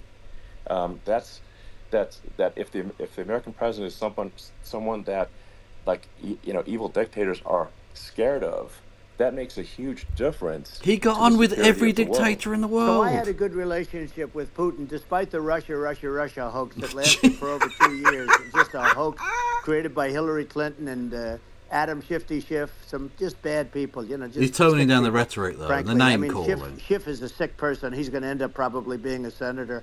It's hard to believe. The whole thing is hard to believe. But they put our country in danger with that stuff too. They actually, when they make up stories, then you have to fight your way out of it for a long time. But I know Putin very well. I got along with him very well. Yeah, we know he you respected did. me, and it's just one of those things. And we would talk a lot about Ukraine. It was the apple of his eye. But I said, don't ever do it. Don't ever do it. I shut he down already Nord Stream did. 2. That was the big oil pipeline, the biggest pipeline in the world, going all over Europe. I shut it down. Biden came, and then they say, I loved Russia. I was a friend of Putin, and I loved Russia. No, he actually said to me one time, he said, if you're my friend, I'd hate to see you as an enemy. I shut down his pipeline, the biggest pipeline. They were looking at that to fund, and this pathetic president gets in there, and the first thing he did, one of the early things he did, is he shut down Keystone XL pipeline, which is our pipeline that would have employed 48,000 people, pipeline workers, shuts it down. That was, a massive job that Obama refused to allow. Yeah. I allowed it in my first week because it was jobs and it moved oil. And by the way, in a much more environmentally friendly way. It's underground. It's not a truck that catches on fire or a train. No, it's just an underground fucking thing that leaks into everyone's water. XL pipeline, the Keystone XL pipeline. Yeah. He shuts that down, and he approves the Russian pipeline. Yeah, it doesn't make any sense. It's inconsistent. Certainly, but I mean, I think it's just worth emphasizing, to listeners, the immense importance of whether the United States president is intimidating or not intimidating, and how much that matters to global security. Because honestly, he's just got baby tough brain. Characters out there. And He's if they got don't think baby the American brain. president is tough, they will do what they want to do. I know every one of them. And that puts that Can I just point out as well, they have still not answered my request to speak. I know Putin. I know President This is an outrage. Xi, I know Kim Jong-un of North Korea. I know every one of them. And Yeah, you got on with them. People will say, "Oh, this is terrible." He said, "I'm not saying anything good or bad. They're at the top of their game. They're tough. They're smart. They're vicious." And they're going to protect their country. Fascism whether they love their country, all-stars. they probably do. It's just a different form of love, but they're going to protect their country. But these are tough people at the top of their game. And when they see a Kamala, or when they see Kim Jong-un is the LeBron James of They can't dictators. believe this happened. All the stuff that you're seeing now, all the horror that you look at Israel, they're all waiting for an attack from Iran. Iran would not be attacking, believe me. When I was there, and I say it with respect, because I think we would have been good with Iran. I don't want to do anything bad to Iran, but they knew not to mess around. Iran was broke because I told China, if you buy from Iran oil, it's all about the oil. That's where the money is. But if you buy oil from Iran, you're not going to do any business with the United States. But they did. And I meant it. And they said, we'll pass. Yeah. They didn't buy oil. They bought loads of likewise. oil. You What are you wanna talking buy, about? You're not doing business with the United States. And they were at a point where they had no money for Hamas. They had no money for Hezbollah. They had no money for any of these instruments of terror. And Oh yeah, it Hezbollah was shut amazing. down. In What the fact, fuck there are you were talking articles about? when I was leaving, which is hard to believe, actually, especially when you look at what's happened to our country. Our country is so bad right now. It's such a different place. We were respected.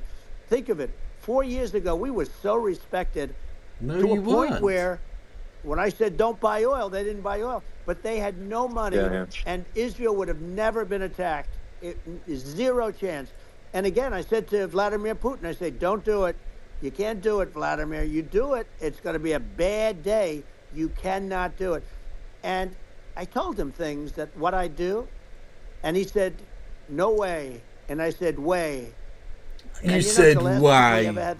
He said He why? would never have done. I got along well with him. I Oh. hope to get along well with him again. He Getting said along why? well with them is a good thing, not a bad thing. I got along well with Kim Jong-un.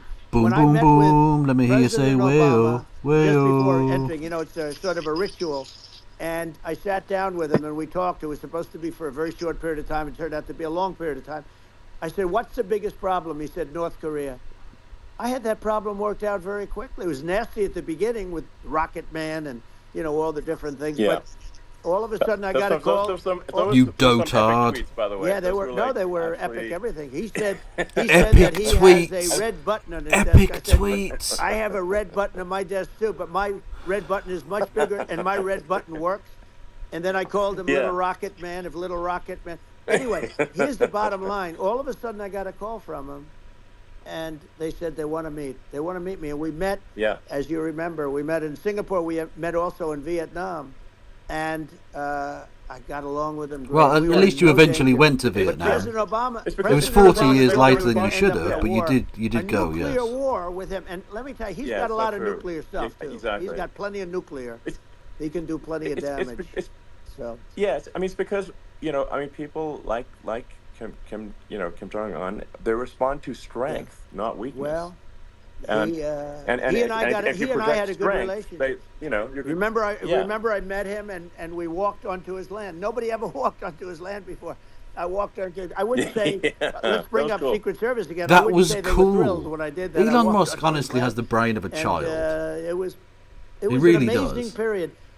But we were not in danger with him because of me. I always say that we have enemies on the outside and we have enemies on the inside. We have some really bad people in our government and people that are, and controlling of the people. I mean, I'd mention names, but I really don't want to give them the credit. But we have some really bad, and I say they're more dangerous than Russia and China. If you have a smart president, fuck me, these two absolute incompetents. We are not in danger from those countries because they need us and they need our help. I mean, we forced Obama. If you think about it, Obama and Biden, and Bush to a certain extent, in all fairness, forced Russia and China together. And if you're a history student, the first thing you learn is you cannot let Russia and China align. But then they also got, if you take a look, Iran, and they have North Korea. That's, they call it the axis of evil. The axis of evil. The axis of evil. Here we have a modern day axis of evil. These are my God. These are two of the most stupid human beings ever. The biggest threat is not global warming, where the ocean's going to rise 1/8 of an inch over the next 400 years. And you'll have more oceanfront property, right? The biggest threat. No, the people will fucking drown. Warming, because we have 5 oh God, they're both just baby-brained. And we have to not allow anything to happen with stupid people like Biden. Biden did something with Russia. There was no chance. Can someone get the fucking Aquaman clip? After I left, I feel like it's necessary.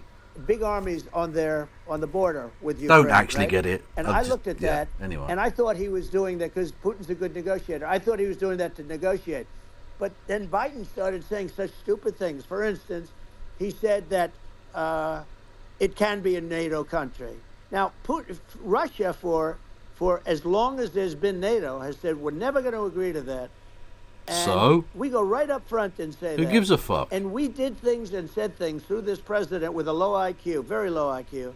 He had a low IQ 30 years ago, by the way, but now he might not even have a IQ at all. There's nothing on the board that goes this low. He said things that were so stupid. Jesus Christ.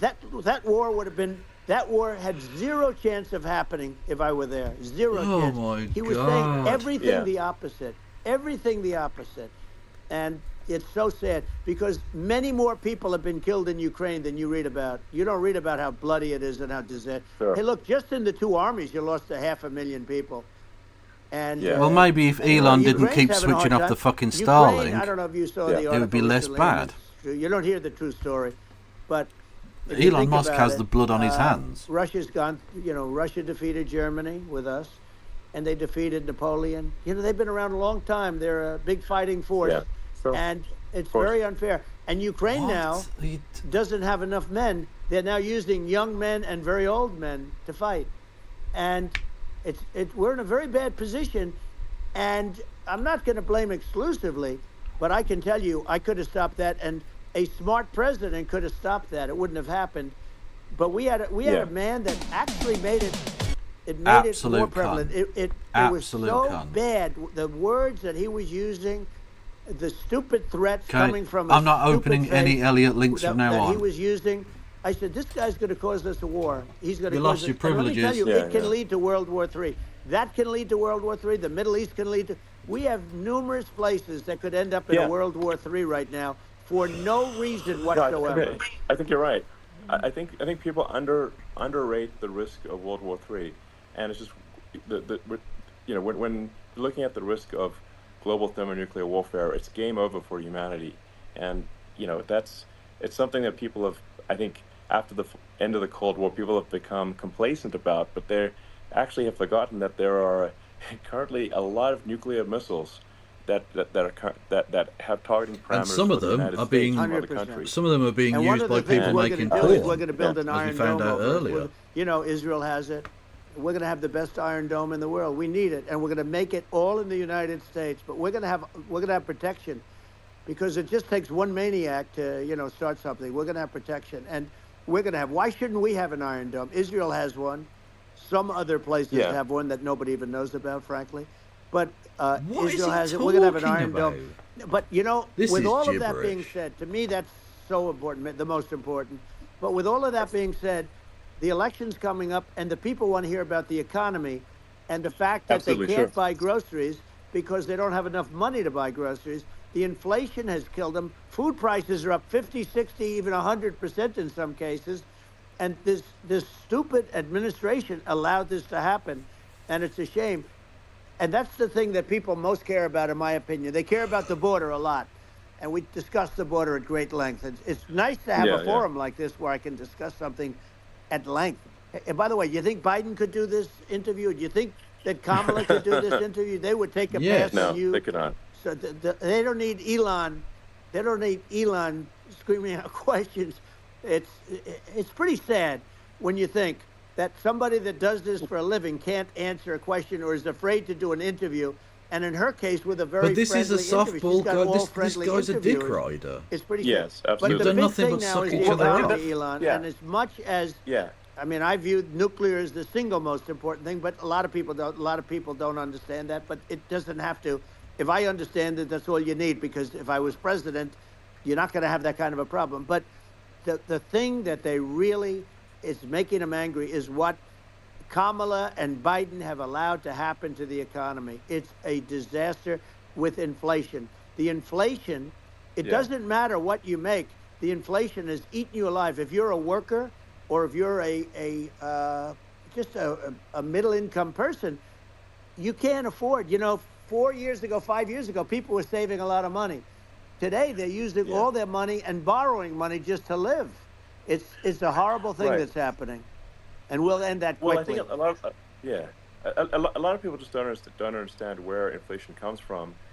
Inflation from comes the inflation from overspending, because the check no, it never doesn't. bounces when it's written by the government. So if what the fuck are you talking about? Spends far more than it brings in, that increases the money supply, and if the money supply increases capitalists don't understand services, capitalism. That's inflation. They just don't.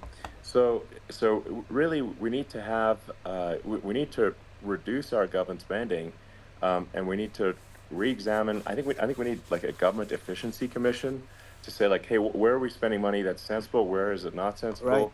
Right. And we need to live within our means. We're currently adding, I think, $1 trillion to the deficit roughly every 100 days. That's right. And the interest payments on the national debt have now exceeded the defense budget. It's on the order of $1 trillion. It's interest, and it keeps growing. I rebuilt our military, largely rebuilt our military. Did a great job on it, which was so important. We had jets, we had fighters that were, and bombers that were 70 years old, and we did a great job in that. Then they're almost able to run for president. $85 billion of it back to Afghanistan, if you can believe it. We gave them $85 billion. They're one of the largest sellers of military equipment in the world. They're selling what we gave them. That was one of the most embarrassing days in the history of our country. But if you think about, let's go back to the economy. We have to bring energy prices down. Energy started at the price of gasoline. Now, your cars don't require too much gasoline, so You have a good, and you do make a great product, I have to say. I have to be honest with you. Thank That you. doesn't mean everybody should have an electric car, but these are minor details. But your product is incredible.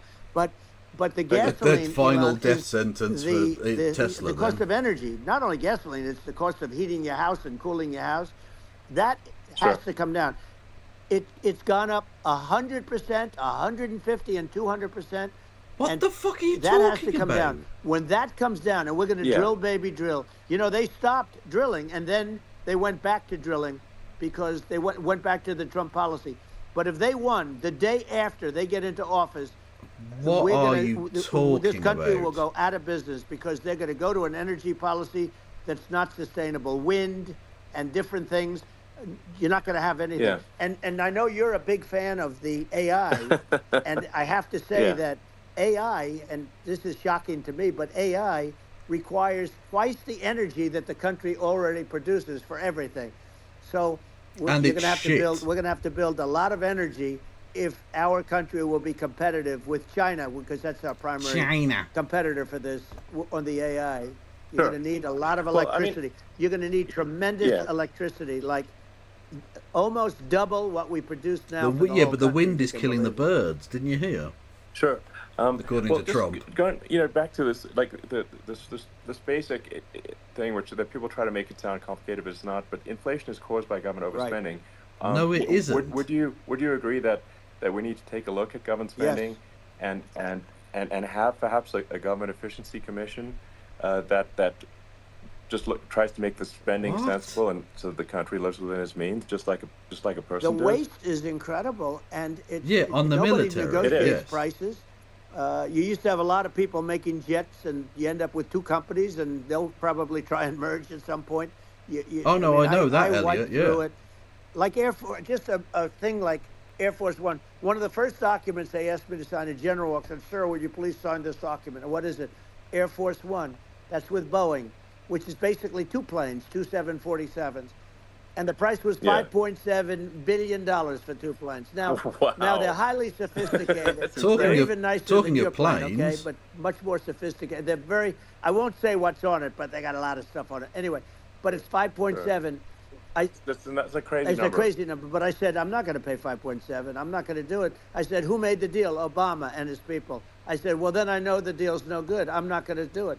And over a course of about just because 4 Obama weeks, did by it. my saying I'm not going to do it, I got the price. I wonder if the by QAnon people $1.6 will have a billion problem with this. for the exact same plane, other than we had a nicer paint job, if you want to know the truth. But for the exact same plane, I stayed for it, and I said to Boeing, "Man, you guys must make a lot of money if you can reduce the price by that." But now what I do hear is that they're going back to the Biden administration and wanting big cost overruns, because they see these dopey suckers in there, and they'll end up getting some of the money back. But I shaved it by $1.6 billion for the exact same plane. And you can now take that and multiply that out times thousands of other items. Multiply it by a zillion. The numbers are By a astronomical. zillion. I agree with yeah, you. brilliant. High-level economics here. I think it would be great to just have a government efficiency commission that takes a look at these things and just what is ensures that the taxpayer money, to the taxpayers' hard-earned money. Well, if you ever do pay tax tax and become a taxpayer, Elon, and I'd be happy to help out on such a interesting. commission. I'd love if it were formed. Well, you're the greatest cutter. I mean, I look at what you do. You walk in and you just say, "You want to quit?" They go on strike. I won't mention the name of the company, but they go on strike, and you say, "That's okay. You're all gone. You're all gone." So every one of you. And then gone, nothing and you works. Are the greatest. You would Then be your very website good. Oh, you breaks. would love it. But if you look at Argentina. Well, I'd be happy to help by the way, out. congratulations. I Yeah. just looked at the number of people that are listening to you and I chat. We'll call it a chat. But congratulations. This is very good. I mean, it's great. And you're an interesting character. No, he isn't. New head of a place called Argentina, and he's a big, Malay's he's great. And he's a big MAGA fan, that. He ran on MAGA. And let's have a look how well it's going. Too. He ran on MAGA, and I hear he's doing really a terrific job.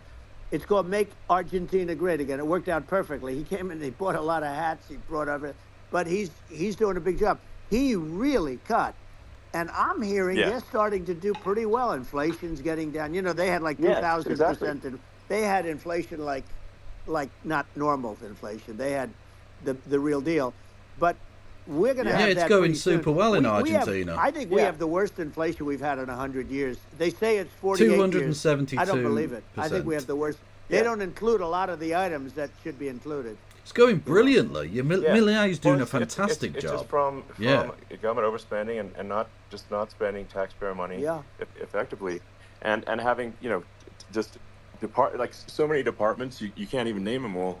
And what Millet is doing is he's fucking the Argentine economy. He's simplifying things. He's putting in regulations that make sense, and Argentina overnight is experiencing a giant improvement in prosperity. No, it isn't. But it's also a lesson for the United States, which is that just make up any old shit. Argentina used to be one of the most prosperous countries in the world.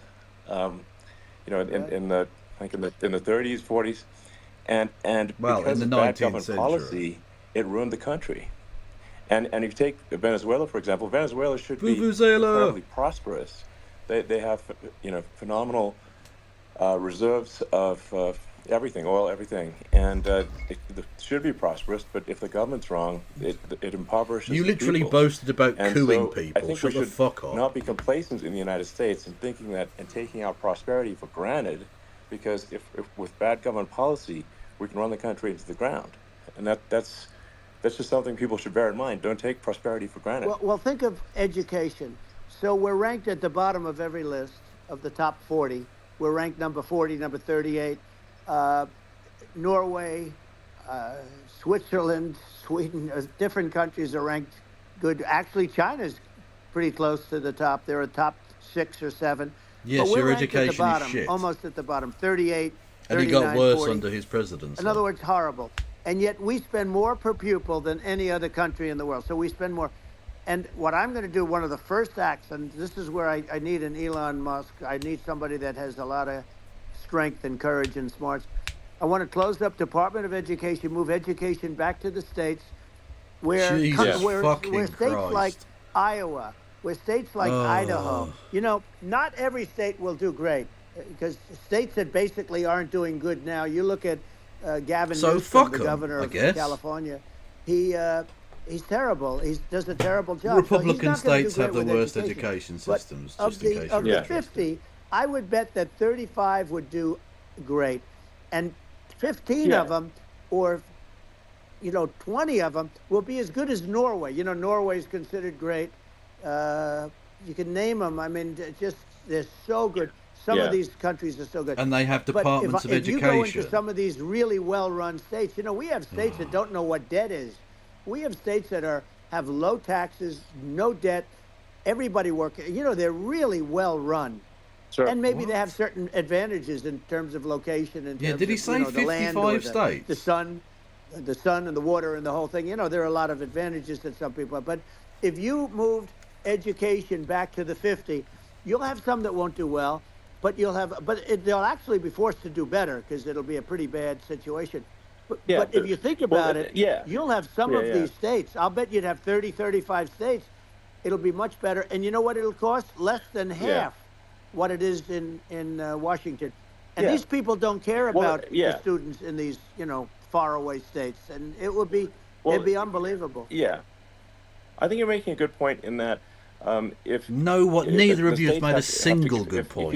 If each state has to compete against other states, then people will naturally move to states where it's better. Well, like California. Oh yeah, of course, because everyone can afford to just move. State. Yeah. I can go through. I got so many friends that are in those states, even if they're Democrats. I hate to mention certain states, but Illinois is badly run with Pritzker. He's a real loser. But just some of these places are just toning down the rhetoric, I say. But it's almost going to force them to run better, and they won't do good initially. But you're not going to do worse than you're doing right now. And I would say that the cost, you would cut your cost by 50 or 60%.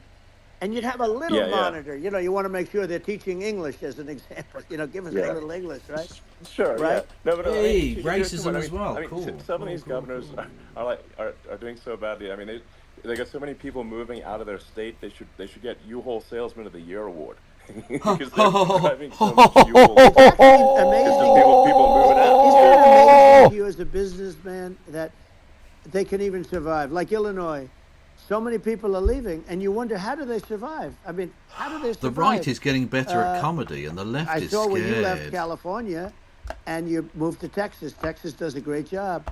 But, I mean, I just wonder, how do these states survive when big businesses, a big oil company just left California, as you know, and they moved to Texas. How do these big states survive when they lose so many businesses and their taxes are already really high? The taxes are among the highest taxes.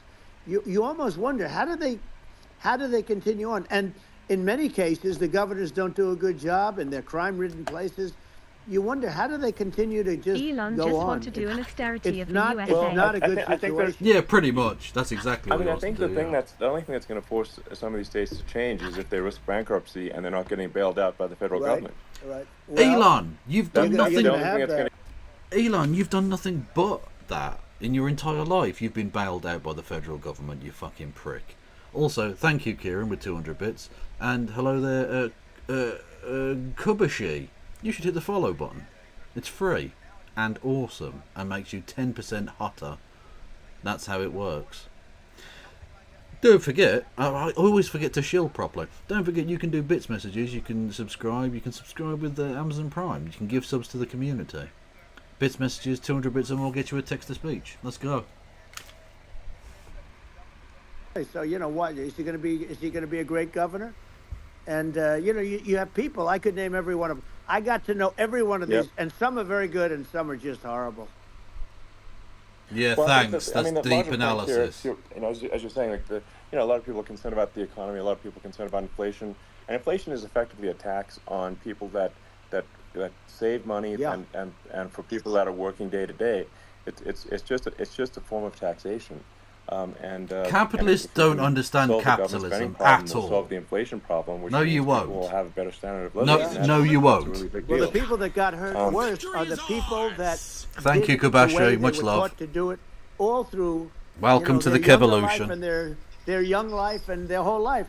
The people that saved money, and then they got no interest on their money, and inflation destroyed them. And frankly, they were almost better off if they didn't do anything like that. I mean, these two are such boring cunts. And we're going to bring those people back and help those people. We've got to get the prices down. When I look at bacon costing 4 or 5 He's times obsessed more with bacon lately. When you look at some of the food products what's with the bacon thing? They can't believe it. They used to be able to buy a whole cart, and today, a lot of people just don't have the money. They go in and they can't buy anything. They look at it's sticker shock. They call it sticker shock, right?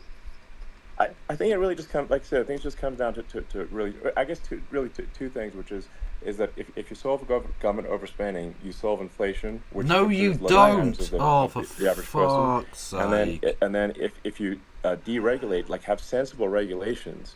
So because a lot of the regulations are nonsensical and cause the cost to be extreme for no reason. Capitalist wants less regulation. Deregulation, like Reagan did. Stop the presses. Deregulation in the 80s, but it's been 40 years since we had anyone really. I mean, during your administration, we made some progress, but I think there's opportunity to make, radical progress with sensible regulation. And if Elon, those two things, I'm still waiting. I'm still asking to speak. We did more deregulation and more restrictions on all of the different businesses than any other president. Remember, I had the rule for every one we put in, you have to get rid of 10 or 12. And we and that was very radical dumb. Cuts on all of that, and a lot of that's being put back by this administration. And we did radical cuts on things that weren't necessary. But we were all set. We had the best economy ever, maybe in the world. And then what happened is COVID came in, and we had to focus on that, and nobody knew what it was. You didn't focus on it. And I always say I got good marks on economy, good marks on military. We knocked out ISIS. We did so many different things. We rebuilt.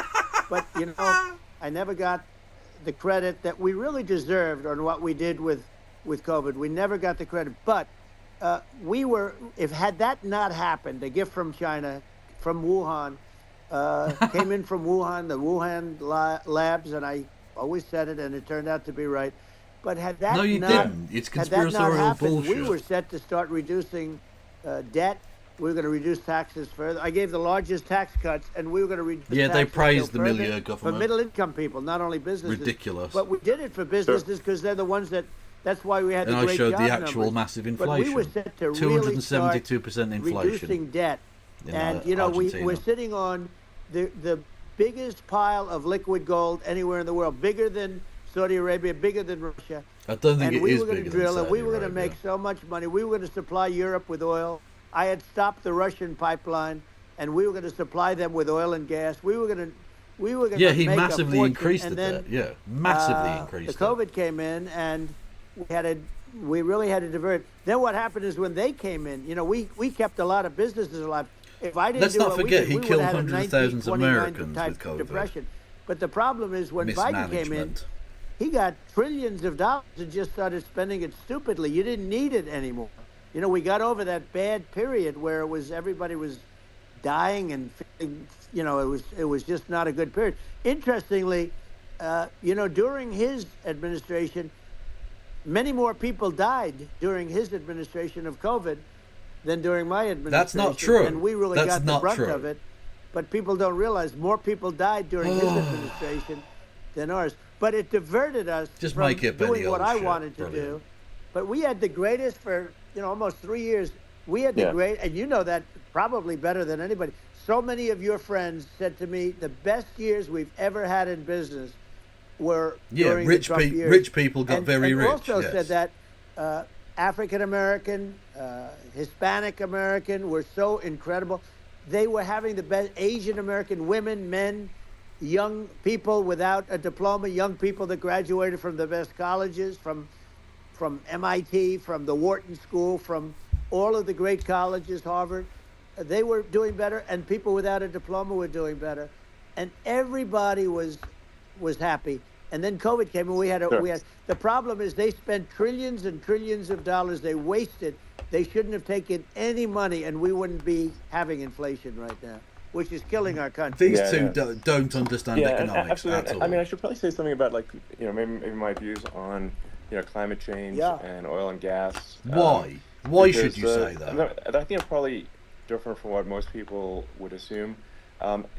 Because my views are actually pretty, I think, moderate in this regard, which is that I don't think we should vilify the oil and gas industry and the people that have worked very hard in those industries to provide the necessary energy. Wow, what a surprise! He's pro-oil. And if we were to stop using oil and gas right now, we would all be starving, and the economy would collapse. So it's, you know, I don't think it's right to sort of vilify the oil and gas industry, and I, you know, the world has a certain demand for oil and gas, and it's probably better if the United States provides that than some other countries. Sure.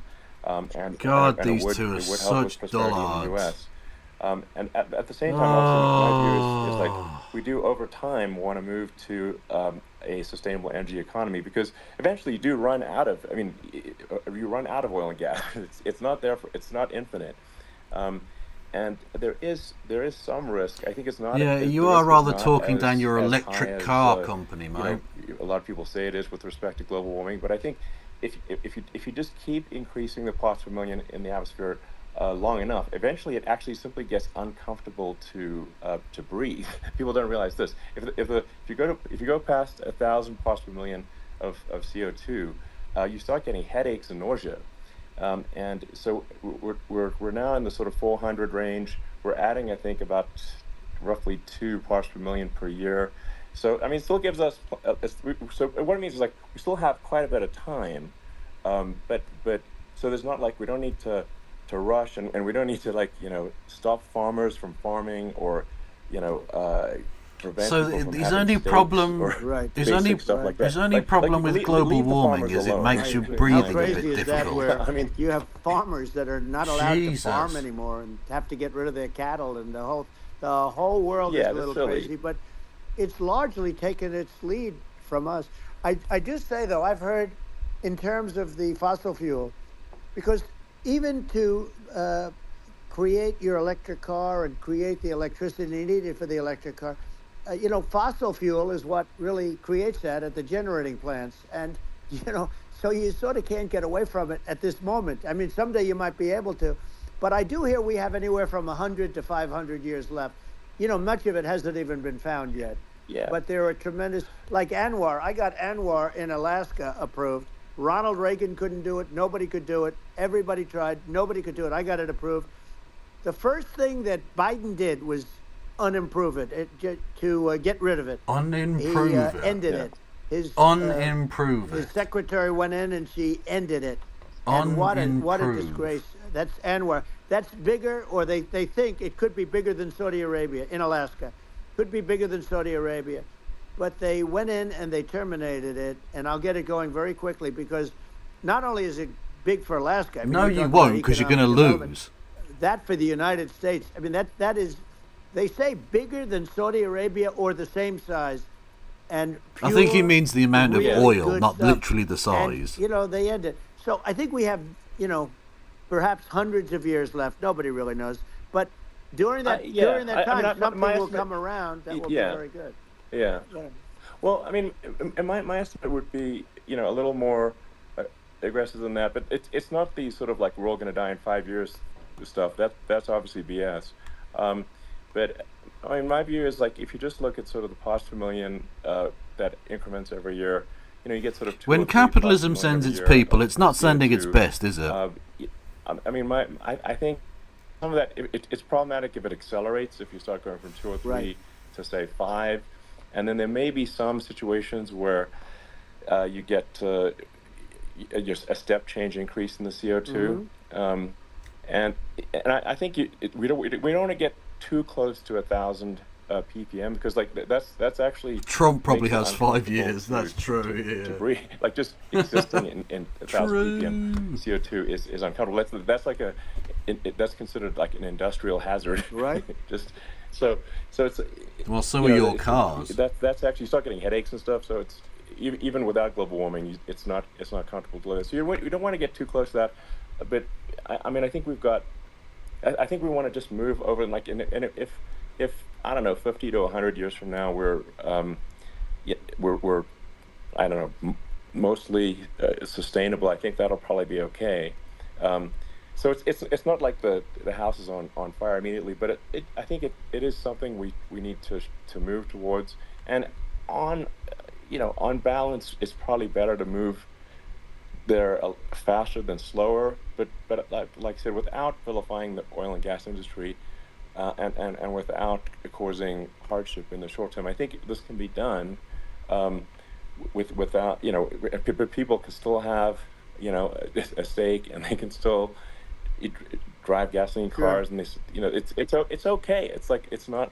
I don't think we should vilify people for it, but I think we should just generally lean in the direction of sustainability, and I actually think solar is going to be a majority of Earth's energy generation in the future, and it's certainly trending that way.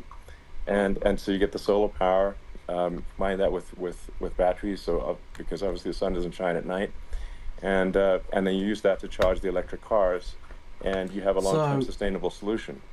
And that's what Tesla's trying to move things towards, and I think we've made a lot of progress in that regard. Yeah, no one cares, Elon shop. So this is a picture of Trump actually doing this thing, and they've posted this picture out there, right? And they've literally got his script with the underlined bits for him. The things he has to mention.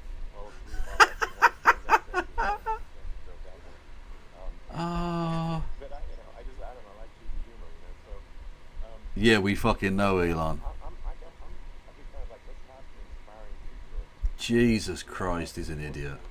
A better future, and we do so without demonizing people. Right. I'm okay. It's very interesting. You use the word global warming, and today they use the word climate change because you have some places that go up, and so they were getting themselves in a little trouble with the word global warming, because not every place is warming. Some places are going the opposite direction. But I'm sort of waiting for you to come up with solar panels on the roofs of your cars and on the trunks of the cars, and it just seems like something that at some point you will come up with. I'm sure you'll be the first. But it He would won't seem that do a solar anything. panel His engineers on, might. on the roofs, you know, on flat surfaces, on certain surfaces might be good. Yeah. At least in certain areas of the country where you have the world Sure. where you have the sun. But I would think, and I have no idea because that's not my world, but I would think that this would be something that would be interesting. But you know, the one thing that I don't understand is that people talk about global warming or they talk about climate change, but they never talk about nuclear warming. And to me, that's an immediate problem because you have, as I said, 5 countries where you have major nuclear and you know, probably some others are getting there, and that's very dangerous. That's where you need a strong American president because you don't want to have this proliferation. Nuclear warming. You have 5 countries and getting more. You know, China is much less than us right now, but they're going to catch us sooner than people think. They're way lower. Russia and us He's are a fucking freak, 1, honestly. and, I mean, we're sort of tied. And China's He's far a behind, mutant. but they're He's a developing mutant. at a level that, you know, you're not surprised to hear very fast. They'll end up catching up, maybe even surpassing. But to me, the biggest problem is not climate change. It's not, and everything's, you know, It's a problem, sharks but it's versus electricity. To me, the big problem is the nuclear power. The power of nuclear is so great. And when I talk about I'll prevent World War III, I will. But the truth is that you have to, because this is no longer army tanks going back and forth and shooting at each other. This is a level of destruction and power that Hang on. So is he talking about nuclear power or nuclear weapons? There's the bad side of nuclear, which is a nuclear war, very bad side. But there's also, I think, nuclear electricity generation is underrated. You're right. And it's actually, you know, people have this fear of nuclear electricity generation, but it's actually one of the safest forms of electricity generation. It's just a huge misunderstanding. And if you look at the injuries and deaths, you know, caused by, say, I mean, I'm not going to try to pick on coal mining, but just any kind of mining operation. And he should know. Many people died in his dad's cobalt mines. And you compare that to nuclear. Nuclear is actually way better. So it's underrated as an electricity source, and I think it's something that's worth reconsidering. But there's so much regulation that people can't get it done. So that, you know, maybe they'll have to change the name. You know. The name is it's a rough name. There are some areas like when you see what happened in good bad branding. Right, the we'll have to branding rebrand it. We'll have to give it a good name. We'll name it after you or something. You know. Oh my God! The mutual dick sucking is just embarrassing. It does have a branding problem. When you see what how can they both Japan, be cooks? where they say you won't be that able doesn't to go make on the land sense. for about And yet 3,000 years. Did it's you ever see happening. that? And in Russia, where they had the problem, where they, you know, there's a lot of bad things happened, and they have a problem. And they say that in 2,000 years, people will start to occupy the land again. You know, you realize it's pretty bad. No, that's not true. But you're right about it. It's amazing. It's actually not that bad. So like after Fukushima happened in Japan, like people were asking. It is a California, cook-off. You know, are we worried about like a nuclear cloud coming from Japan? I'm like, no, that's crazy. It's actually not even dangerous in Fukushima. I actually flew there. It's not dangerous in Fukushima. Grown vegetables on TV to prove it. Oh my God! And I donated a solar water treatment, a solar powered system for a water treatment plant. And yeah, but you haven't been feeling so well lately, and I'm worried about it. No, but I mean, it's fine, you know. It's like. Oh my God! Was that an attempt at a joke? Hiroshima and Nagasaki were bombed, but now they're like full cities again. So it's really not. Oh, so that's fine then. That, you know. That's right. So it's not as scary as people think, basically. But, you go and live in Chernobyl. I mean, there's some other topics we should touch on. You know, like lawfare. I think, you know, we need to be concerned about what they've done to this country. Obviously. Yeah. I did everything perfectly, and they indicted me. The Biden administration did something that's never been done in this country, and that's go after their political opponent, me. You literally promised to lock her up. And just nonsense. And the big case in Florida, we won. But they always pick a judge and a jury, and they use local DAs. They use the local attorney generals. Oh, heaven forbid! Like Fani, you know, Fani, spelled F-A-N-I, Fani, and it's all a big hoax. And it's all run from there, like in Manhattan. One of the top people from the Justice Department went in, ran Manhattan, ran the state. The Letitia James deal was run by a person from the Department of Justice, Biden. They've never done this before, and they set up a very bad precedent. It's called lawfare, warfare. It's a terrible thing, and never happened in our country. It does happen in banana republics and third world countries, but it's never happened. And the incredible thing is it actually drove my numbers up because people see, fortunately I have a platform like you, or, in all fairness, like a conversation like this, where I can talk about it and people understand. I mean, you fight for election integrity and you end up getting indicted because you're fighting for election integrity. Yeah, that's what you were doing. doing. You can't fight for election integrity. You don't have a country anymore. So what happens? What happens is when after their political opponent, me, now Biden's close to vegetable stage in my opinion. Okay, I looked at him today on the beach, and I said, why would anybody allow him? The guy could barely walk. Why would anybody allow him? Does he have a political advisor that thinks this looks good? He thinks this looks close good to vegetable state. So what the fuck? And it's ridiculous. I mean, and he's been doing that for a long time. He can't lift the chair. The chair weighs about 3 ounces. It's meant for children and old people to lift, and he can't lift it. The whole thing is crazy. Well, he's clearly not, he's clearly like, we just don't have a president right You now. don't have a president, and she's going to be worse than him because she is a San Francisco liberal who destroyed San Francisco, and then as Attorney General, she destroyed California.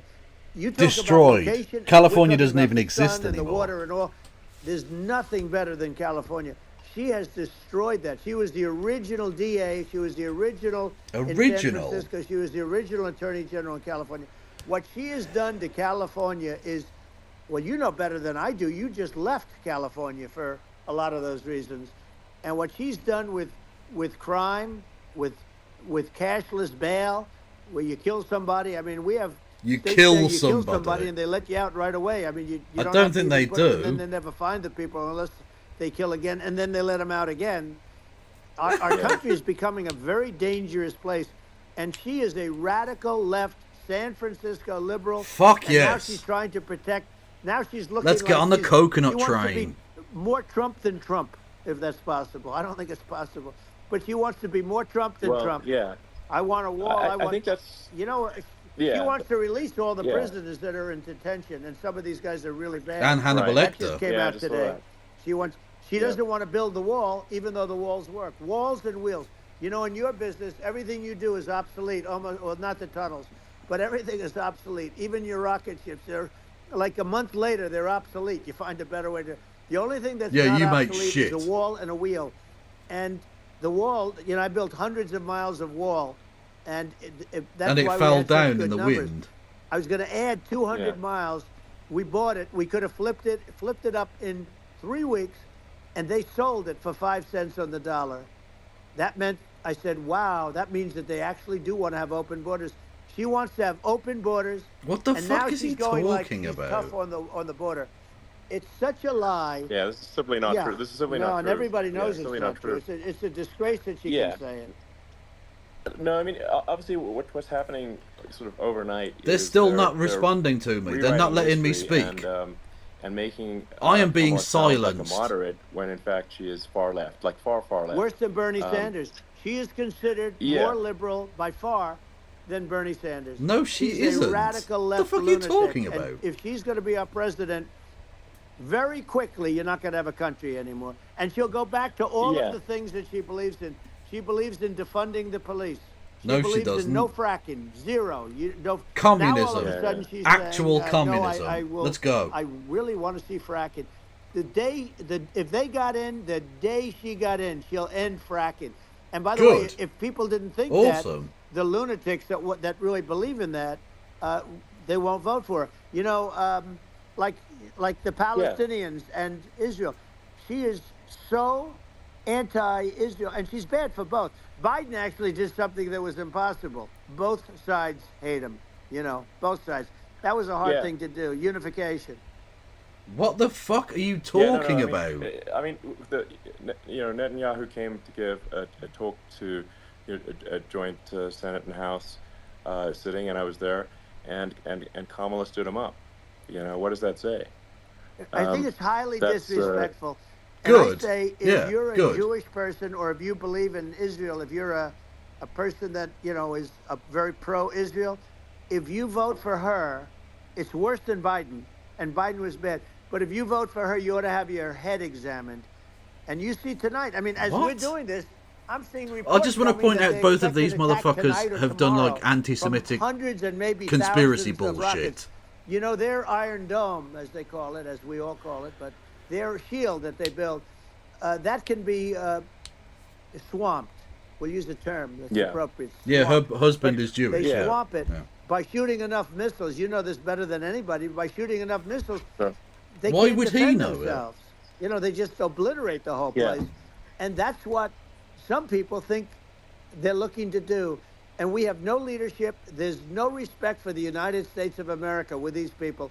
And I'm telling you, she'll be worse than him, because she's a believer in being radical left, and he wasn't. I think you're right. I mean, except you said he was radical left. For the public that maybe listen to this, to look at Kamala's track record, before the last month, and say, is that a track record you agree with?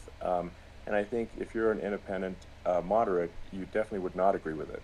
A moderate. Her behavior has been far left, and we're seeing just an overnight propaganda attempt to rewrite history and make it sound like Kamala's moderate when she, in fact, is not moderate. She's a communist. Her running mate approved, signed into legislation, tampons in boys' bathrooms. Okay.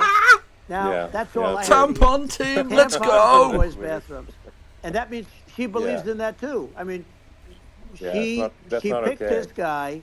Why is it not okay? A lot of people thought she'd pick sort of the opposite, but she picked an anti-Israel, good night, Sister radical Rose. left person. But everyone go and follow Sister Rose. Worse, they say, than Bernie Sanders.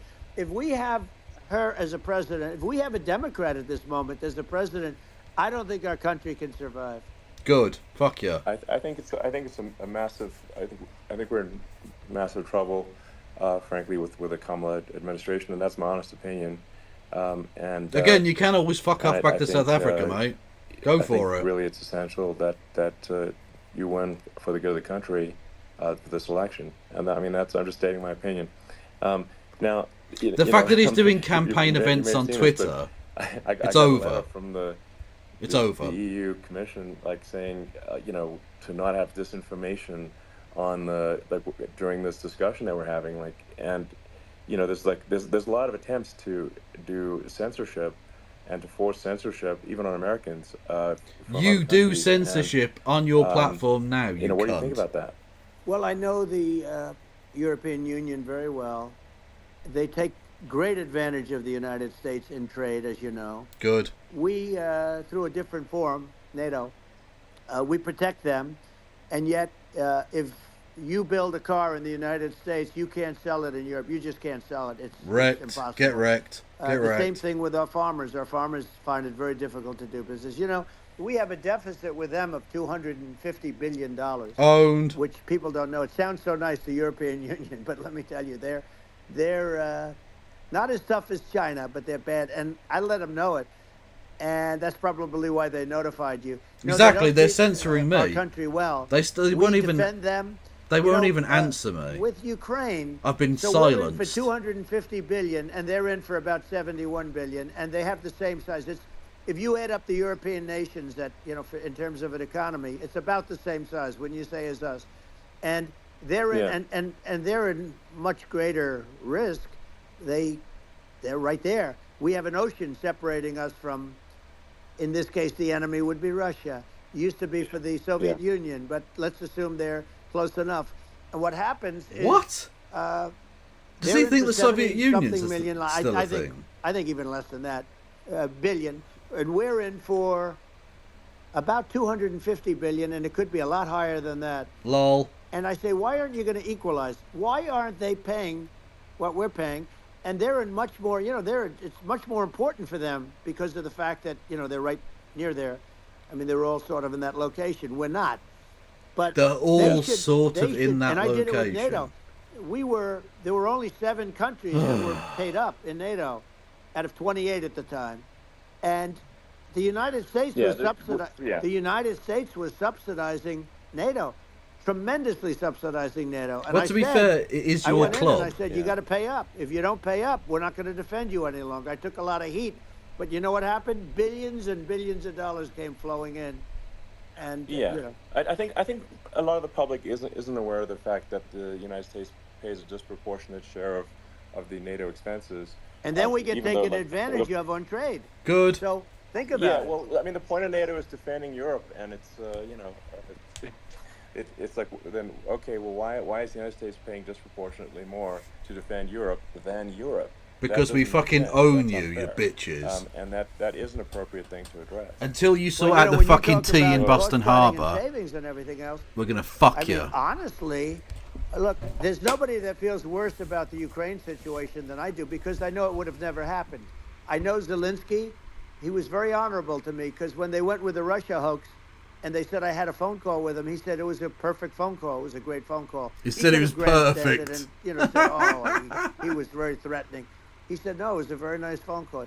I called him up to congratulate him on his win, and you end up getting impeached, because these people are lunatics. Yeah. You know, I was talking about the difference from the people within and the enemies on the outside. In many cases, the people from within are more dangerous for our country than the Russians and the Chinas.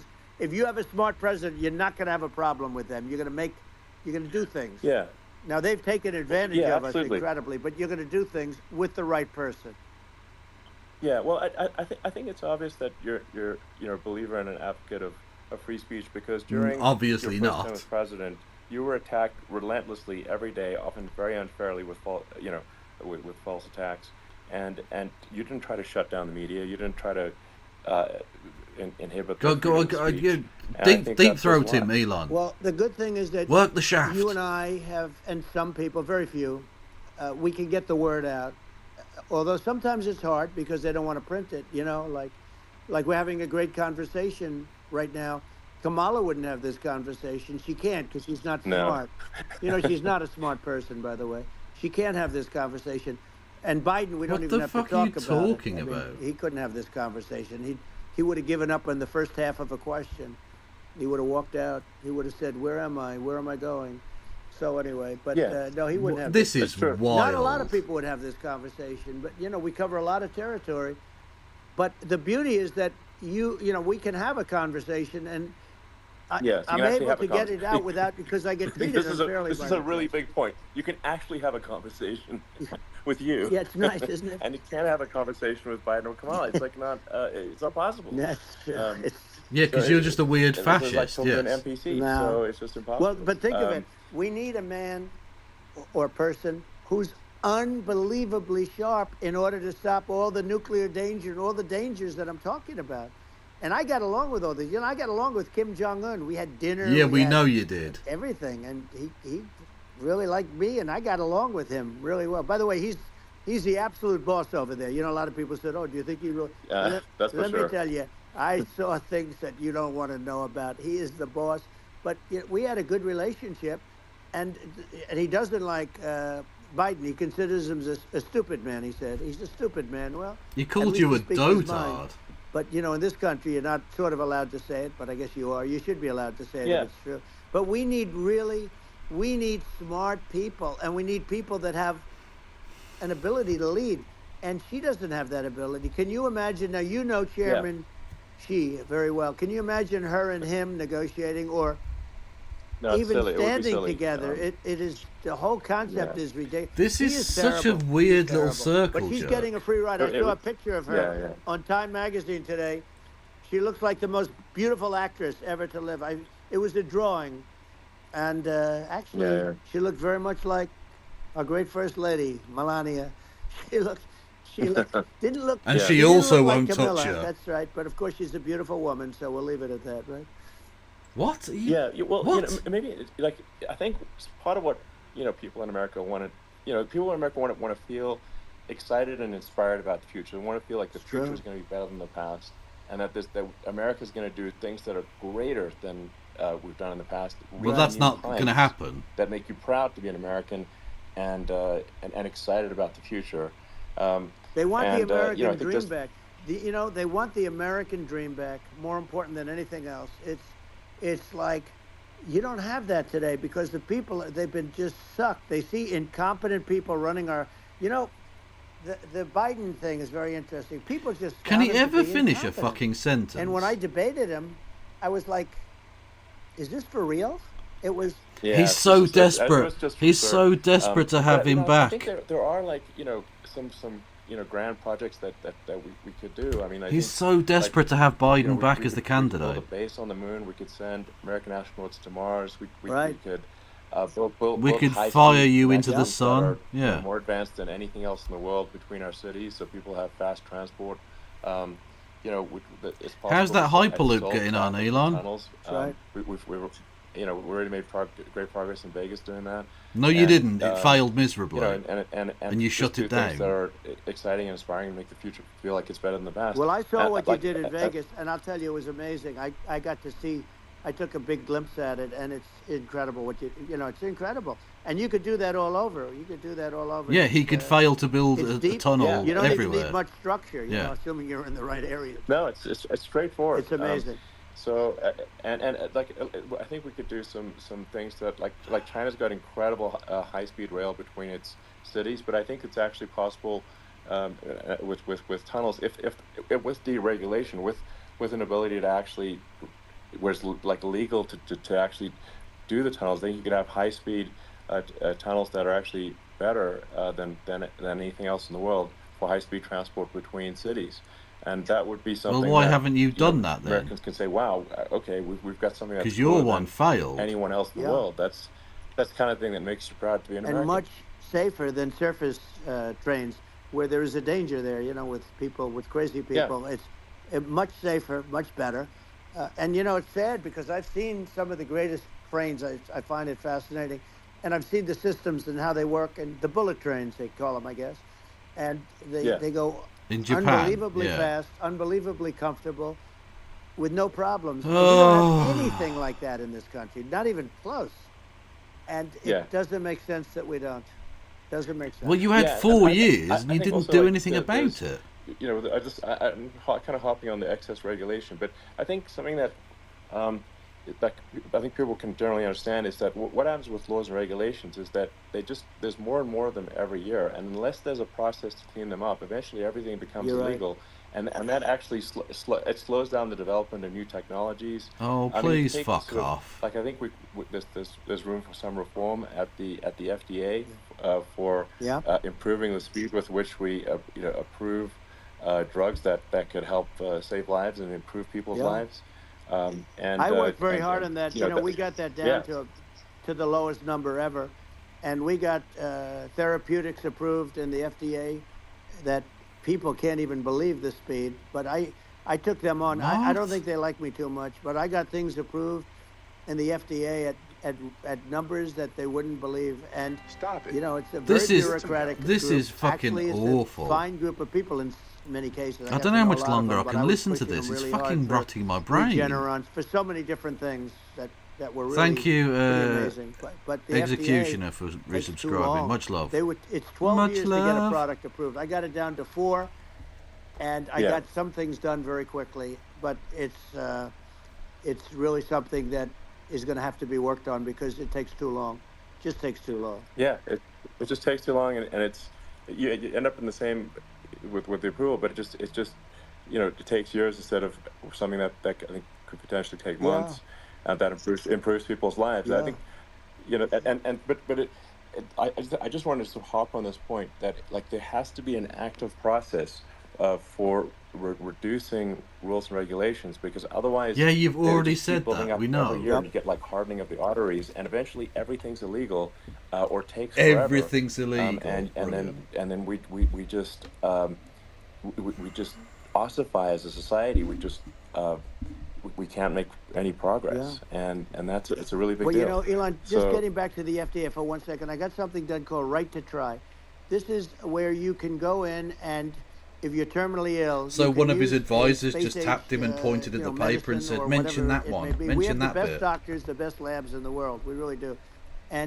But based people on would what? go to other countries because you couldn't use the product, even if they thought it worked, because it's going through the FDA. I got it approved where you can, you basically, you look, nobody wanted, the doctors didn't want it because of the liability. The country didn't want it, our country, because they didn't want to get sued. These are people terminally ill. The insurance companies didn't want it, and the pharmaceutical companies, nobody wanted it. I got everybody into a room, and we came up with an agreement that you won't get sued. And also, they didn't want it on their record. If somebody's terminally ill and they die after taking a drug, they didn't want that on their record. So we set a separate list if somebody was, so it wouldn't count as a negative. Okay. And as you know, we got it done. We have saved right to try. They've been trying to get this done for 58 years, and it sounds simple, but it wasn't, because it's, I mean, the insurance companies, nobody wanted it, but we got it done. Somebody signs. You sign a document that you're not going to sue the insurance companies, the country. You're not going to sue anybody. And we got it done, and we're saving tens of thousands of lives. Right to try. Hopefully you never need it, but if you do, you don't have to travel to Asia. People, if they had money, they go to Asia, they go to Europe. If they don't have money, they go home and die. That's what happened. They'd go home and die. Yeah.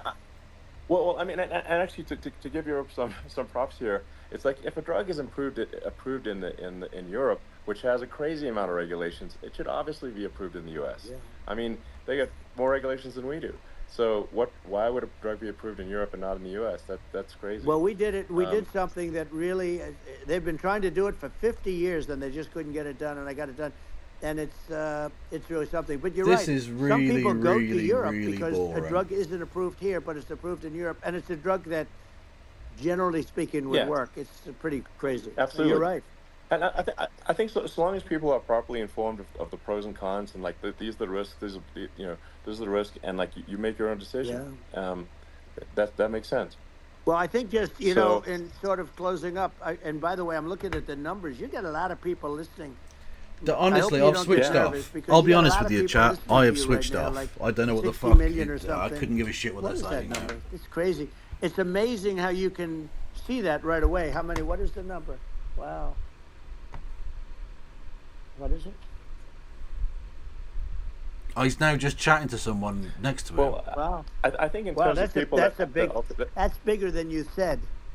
You said 25, and you're much more than double that number, 25 million. I think you're going to be 60 or 70, and I guess over a period of time. What? Hey, that's 60 or 70 million. Do I get paid for this or not? It's 1.1 million. It says it on the fucking screen. Well, I think in terms of the number of people that will hear this conversation, 60 or 70 million. The fuck are you talking about?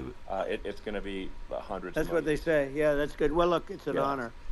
I just asked this: are you better off now, or were you better off when I was president? Nobody's better off now. People, we put out polls on that, and nobody's better off now. Inflation has killed it, and they also feel very unsafe. You look at what's going on with a lot of different things. You look at the riots we had at the colleges over. I mean, it's ridiculous, but all of the riots, they just feel unsafe. And now they really feel. Oh yes, so they really care about freedom of speech. It's called migrant crime. I call it Biden migrant crime. Maybe I'll call it Kamala migrant crime. But I mean, with all these things, I always try to get to the ground truth by just asking people. And my mom lives in New York, and I was like, Mom, have any of your friends, been attacked or assaulted? And she said, yeah, 3 of her friends in 3 separate incidents were assaulted. Your racist mom. Recent months. Just walking around the streets in New York. So your racist mom said a racist thing. Brilliant. What happened to the people that assaulted them? Oh, nothing. They got away. Like, and they just know. They always get away. Nothing's going. And they don't even bother reporting it because they know that they're not going to. People are not going to get prosecuted. They just let. Can you two cunts just shut the fuck up now? In New York. The only one that gets prosecuted is Donald Trump. They don't get. Victim playing bitch. I mean, it's just obviously messed up. Oh, it's terrible. If violent criminals are being getting off scot-free, and meanwhile the New York spending massive resources prosecuting you, and it's like just because he committed loads of crimes. I think the sort of sensible public looks at this and says, what the heck's going on here? This is obviously abuse of the legal system. The legal system is supposed to be protecting the public from. Don't forget to tickle the balls as you work the shaft, Elon. Obviously, allowing the public to make their own decisions. It's only good etiquette. Be president, as opposed to, some, legal case. Once they start this precedent, because this can go on with the next one. I mean, this is a very bad precedent what they're doing in terms of, going after their political opponent, and that's all. You literally said you wanted to lock up Hillary Clinton. And then you get a judge who's, a strong Democrat, and I'm being nice when I say that. In many cases, crooked as hell. But you get a judge, and you go into an area where a Republican gets 3 or 4% of the vote, and you'll have a jury pool with people that hate Republicans or hate. It could also be the other way, though, because it could start the other way in areas where they hate Democrats, and you get into a Pandora's box. It's a very dangerous thing for this country, and a very dangerous thing even for the state. New York City is losing. New York City and state lose a lot of business over what they did to me, because these people say, we don't want that to happen to us. That's no justice system. You have an unfair system of justice, and it's costing New York State a tremendous amount of money. People are leaving and companies are leaving, and they won't come back. So, all of that stuff is important. But the economy now is the big thing, and we can turn that economy up so fast, and people are going to be back again. We're going to get rid of inflation. I think there's a lot of opportunity. Right, absolutely. So, and I just want to congratulate you. You've done an amazing job. You have definitely got a fertile mind. We can you and I can talk about That's rockets. A very weird phrase. Well, tunnels. We can talk about tunnels and rockets and electric cars. So many things. And now you're into the AI, and that's going to be another beauty, I'll say. So it's an amazing thing you've done, Elon. It's an amazing thing. What's he done? Congratulate you. What has he done? I mean, thank you. And I just say here, here's to an exciting, inspiring future that people can look forward to and be optimistic and excited about what happens next. And that's the kind of future that I think you will bring as president, and that's why I endorse you. Well, I appreciate that. That endorsement meant a lot to me. Not all endorsements mean that much. Who cares? Your endorsement meant a lot. And, we have a phrase, make America great again. It's pretty simple, but it really says that we want to make America great again. And we can do it. We can do it now. But if we were going to suffer another 4 years like we've suffered for the last 4 years, I'm not sure the country can ever come back. That's how bad it is. Shut the fuck up. We have to do a lot of things. Shut up, you pair of cunts. Shut up. And I'd just like to literally shut up. You love the sound of your own voice so much. Shut up. No one cares. Shut up. I'm not like, sometimes they try to paint me as like a far right guy. Yeah, you are far right. Making electric vehicles and solar and batteries, helping with the environment.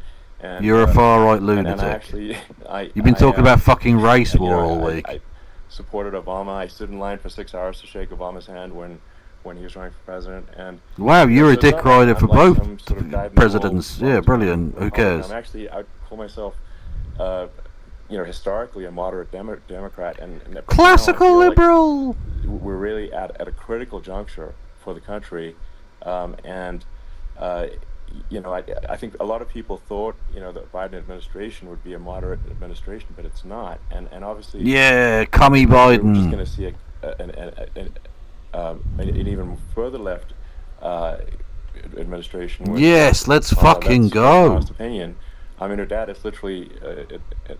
She was brought up as an actual. Her dad is a Marxist economist. That's you can Google. Wow, your dad was an apartheid fucking miner, mine owner. Was brought up. So you're just a racist piece of shit. We Nepo baby. Yeah, we know. And I think we're just at this critical juncture, and this, by the way, this is such shite propaganda.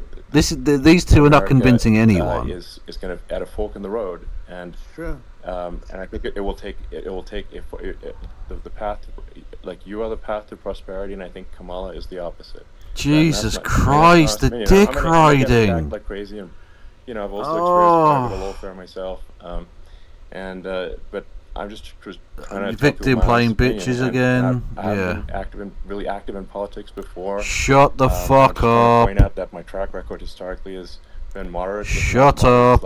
Shut up. And shut the fuck up. In the moderate camp to say shut up. Support, Donald Trump for president. Literally shut the fuck up. I think it's actually a very important. This is very boring. And we're in deep trouble if they don't. You're honestly one of the most rizless human beings that's ever lived. I actually always and you cunt. Shut up. It's pair of fucking absolute tits.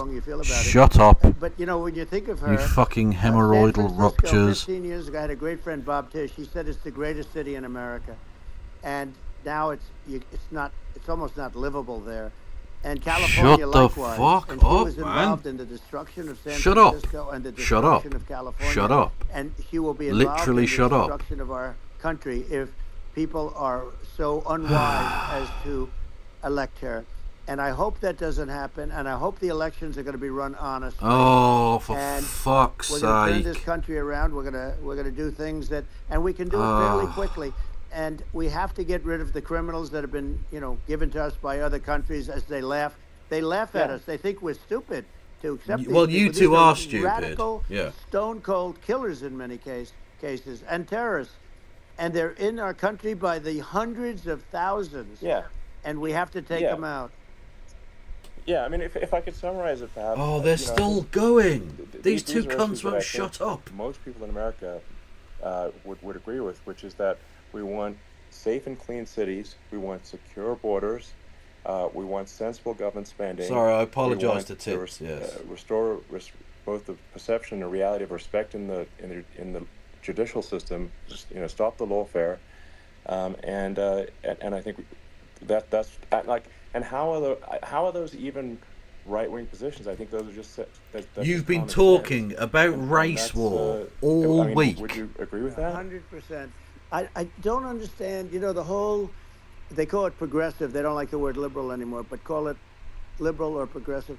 I don't understand how somebody could say that it's okay for them to empty prisons into our country.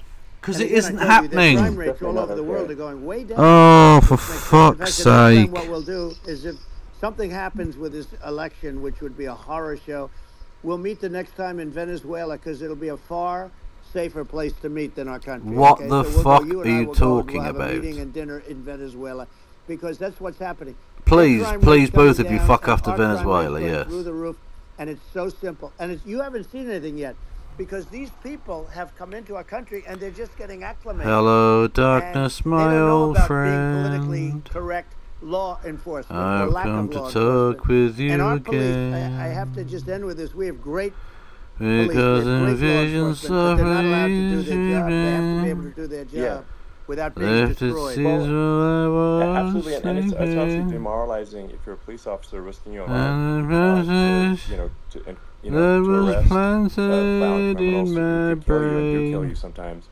and then still you arrest a violent remains criminal, and then the DA, amongst the doesn't prosecute and then just let the guy out. Well, then, why should a police officer risk their life to arrest a violent felon? Well, even worse, Elon, if nothing's going to happen. Even worse, they prosecute the police officer.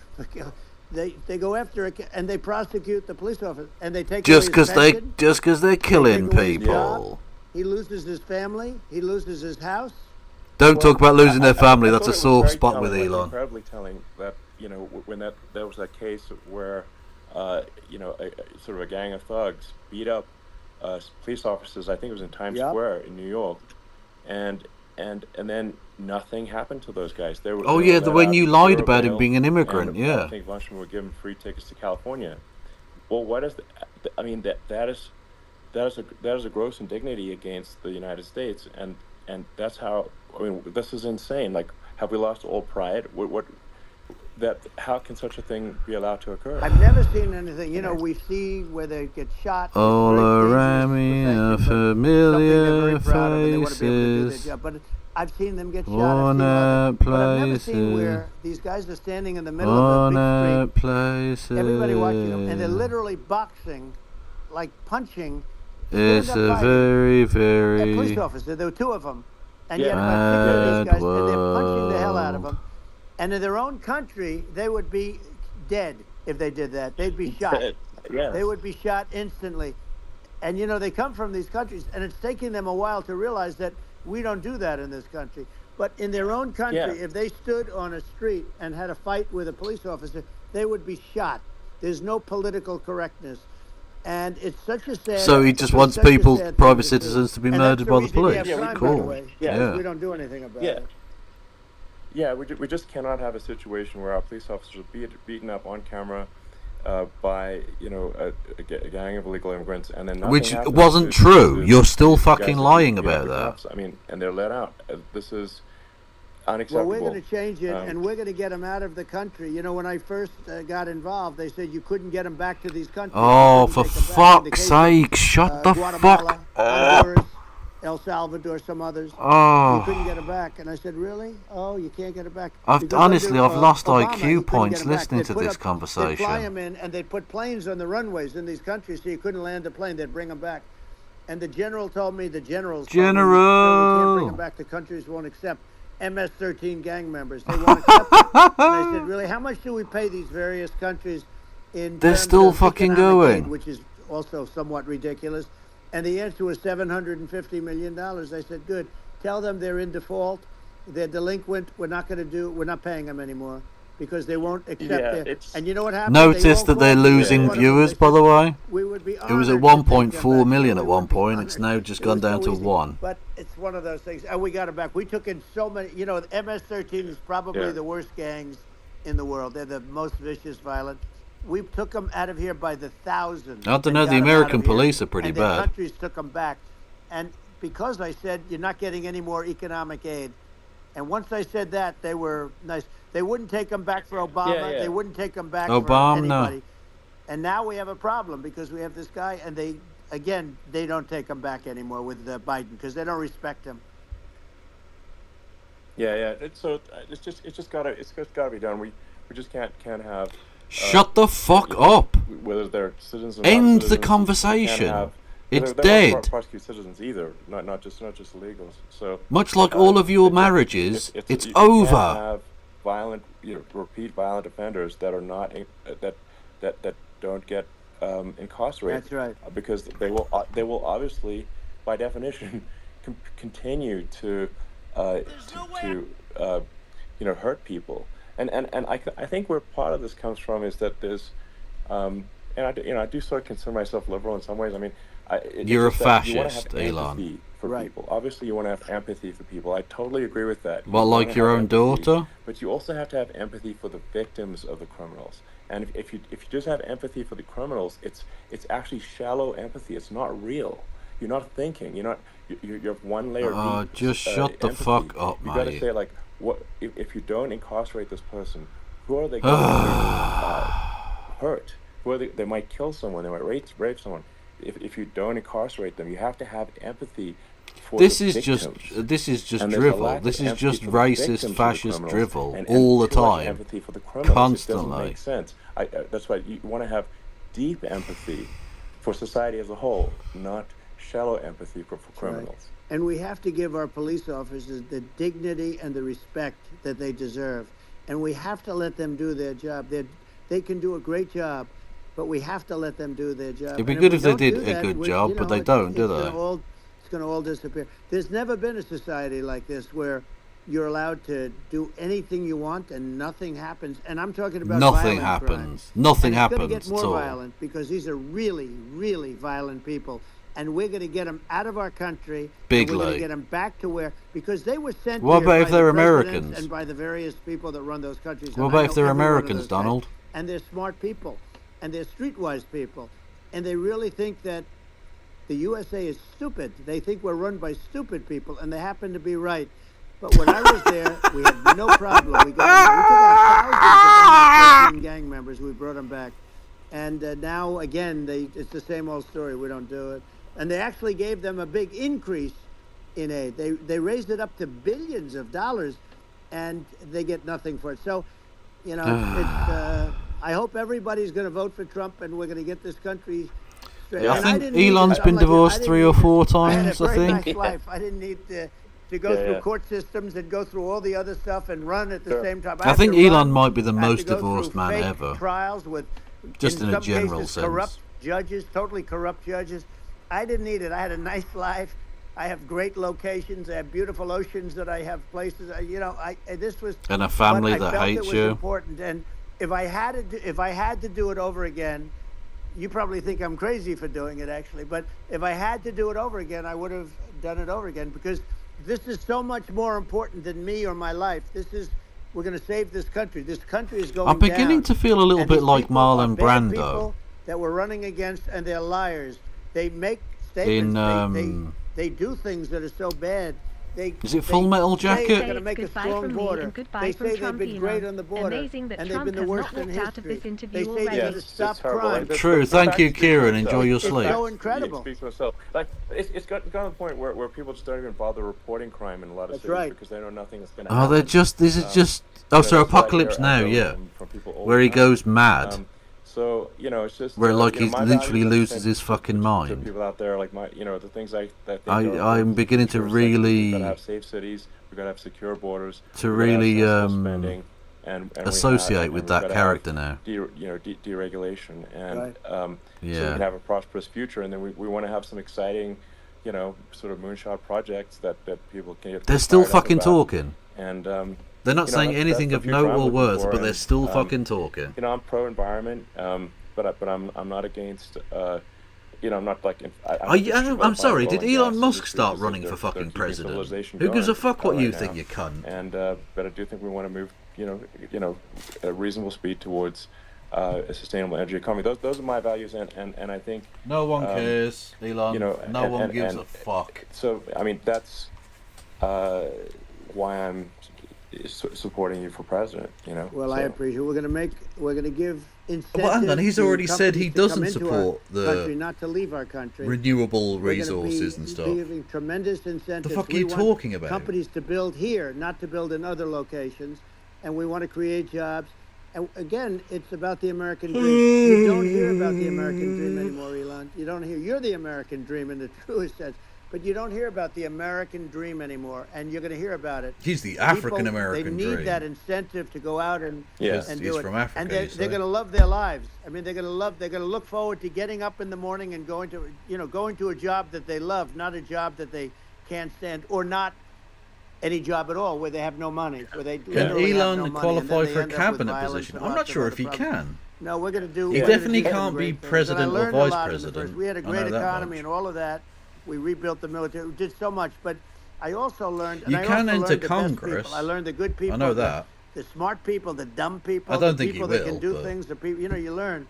When I first came in, I tell people I was in Washington D.C. only 17 times, according to the fake news media. I was in 17 times. I never stayed over, and you don't know people. You rely on other people to give you names, and then you realize the people you relied on weren't so good. Now we had great people, but we also had some where I wouldn't have, used them. You fired everyone. Everybody. And I think we're going to. I hire the best people and then fire them and replace them with other best people and then fire them. Otherwise, we're not going to have a country. And I really appreciate this. Has been, to me, it's been a lot of fun being with you. You're an amazing guy. You've done an incredible job and a great inspiration to people. How can they both be sat on each other's dicks? That doesn't make sense, and yet they've managed it. Continue to do well, and we're going to have a big election coming up, and I think November 5th will be the most Boris, important or whatever it's called, in the history of our country. I think that election will be the most important election, and I think it'll end up being maybe the most important day in the history of our country, because if we don't win, I just feel so sorry for everybody. No, I think we're at a fork in the road of destiny of civilization. And talk about the Roman Empire or something, because you're a 6-year-old kid. You're the right path, so I think that's what it comes down to. Thank you very much, Elon. It's a great honor, and we'll do it again sometime. And it's been really fun, and I hope you got a lot of viewers. I hear you got a lot, but I hope you got a lot. I know you got a lot of them. So I appreciate it. I'll see you soon. All right, sounds good. Thank you. Thank you, Elon. Thank you very much. Why haven't I been allowed to speak? I've been silenced. I've been silenced by Elon Musk. I've been cancelled. I need a fucking... I need to, what do you call it? I need to get... it's over! No! Well, yeah, officially I've been silenced. By Elon Musk. It's a disgrace.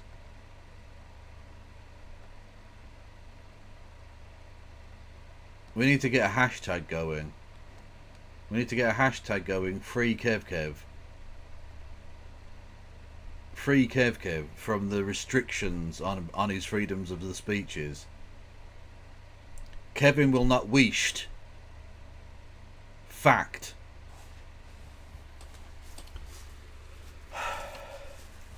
That was genuinely one of the most excruciating couple of hours I've ever experienced. I genuinely would rather have taken an industrial sander to my penis and testicles. I think it would have been less aggravating.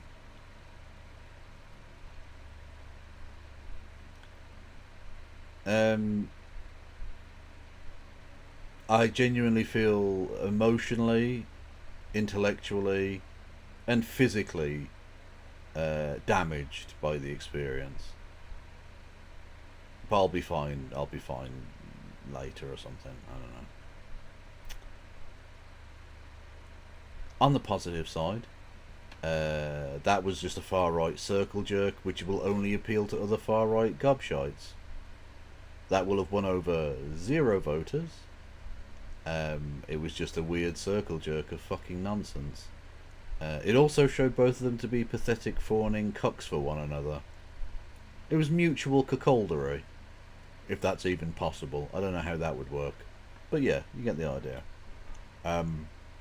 Yeah, this will have had no impact whatsoever, other than to say that it's one of the surest signs yet that the Trump campaign is drowning. There's no way he'd have gone back to Twitter. There's no way he'd have done this conversation, considering how badly it went for Vivek, it rhymes with K. Ramaswamy, and the sanctimonious pudding fingers. He's so pathetically flailing and desperate that this is what he was being reduced to. So good signs. Good signs. And on that bombshell, I'm going to fuck off because not only am I physically tired, but I am emotionally distraught.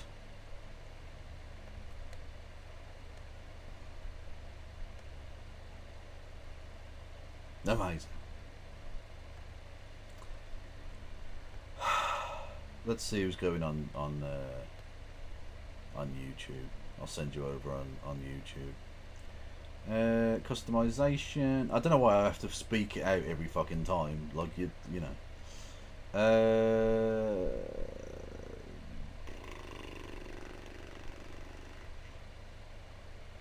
President Sunday. I'll send you over to President Sunday. Enjoy. Yeah, thank you everyone for listening and watching. Thank you for all of your support. You've been very generous. Much love to you all. Who is going on Twitch? Who is this person? Do we know who Proudly Radical is? Why do I follow this person? Ladies and gentlemen, we got him. Victory is ours. Thank you, DC Live Intel. Much love.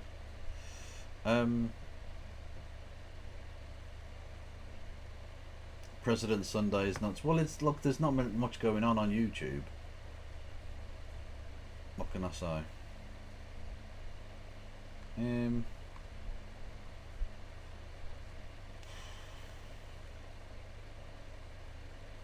Fuck it, Dead Domain. I'm sending you over to Dead Domain.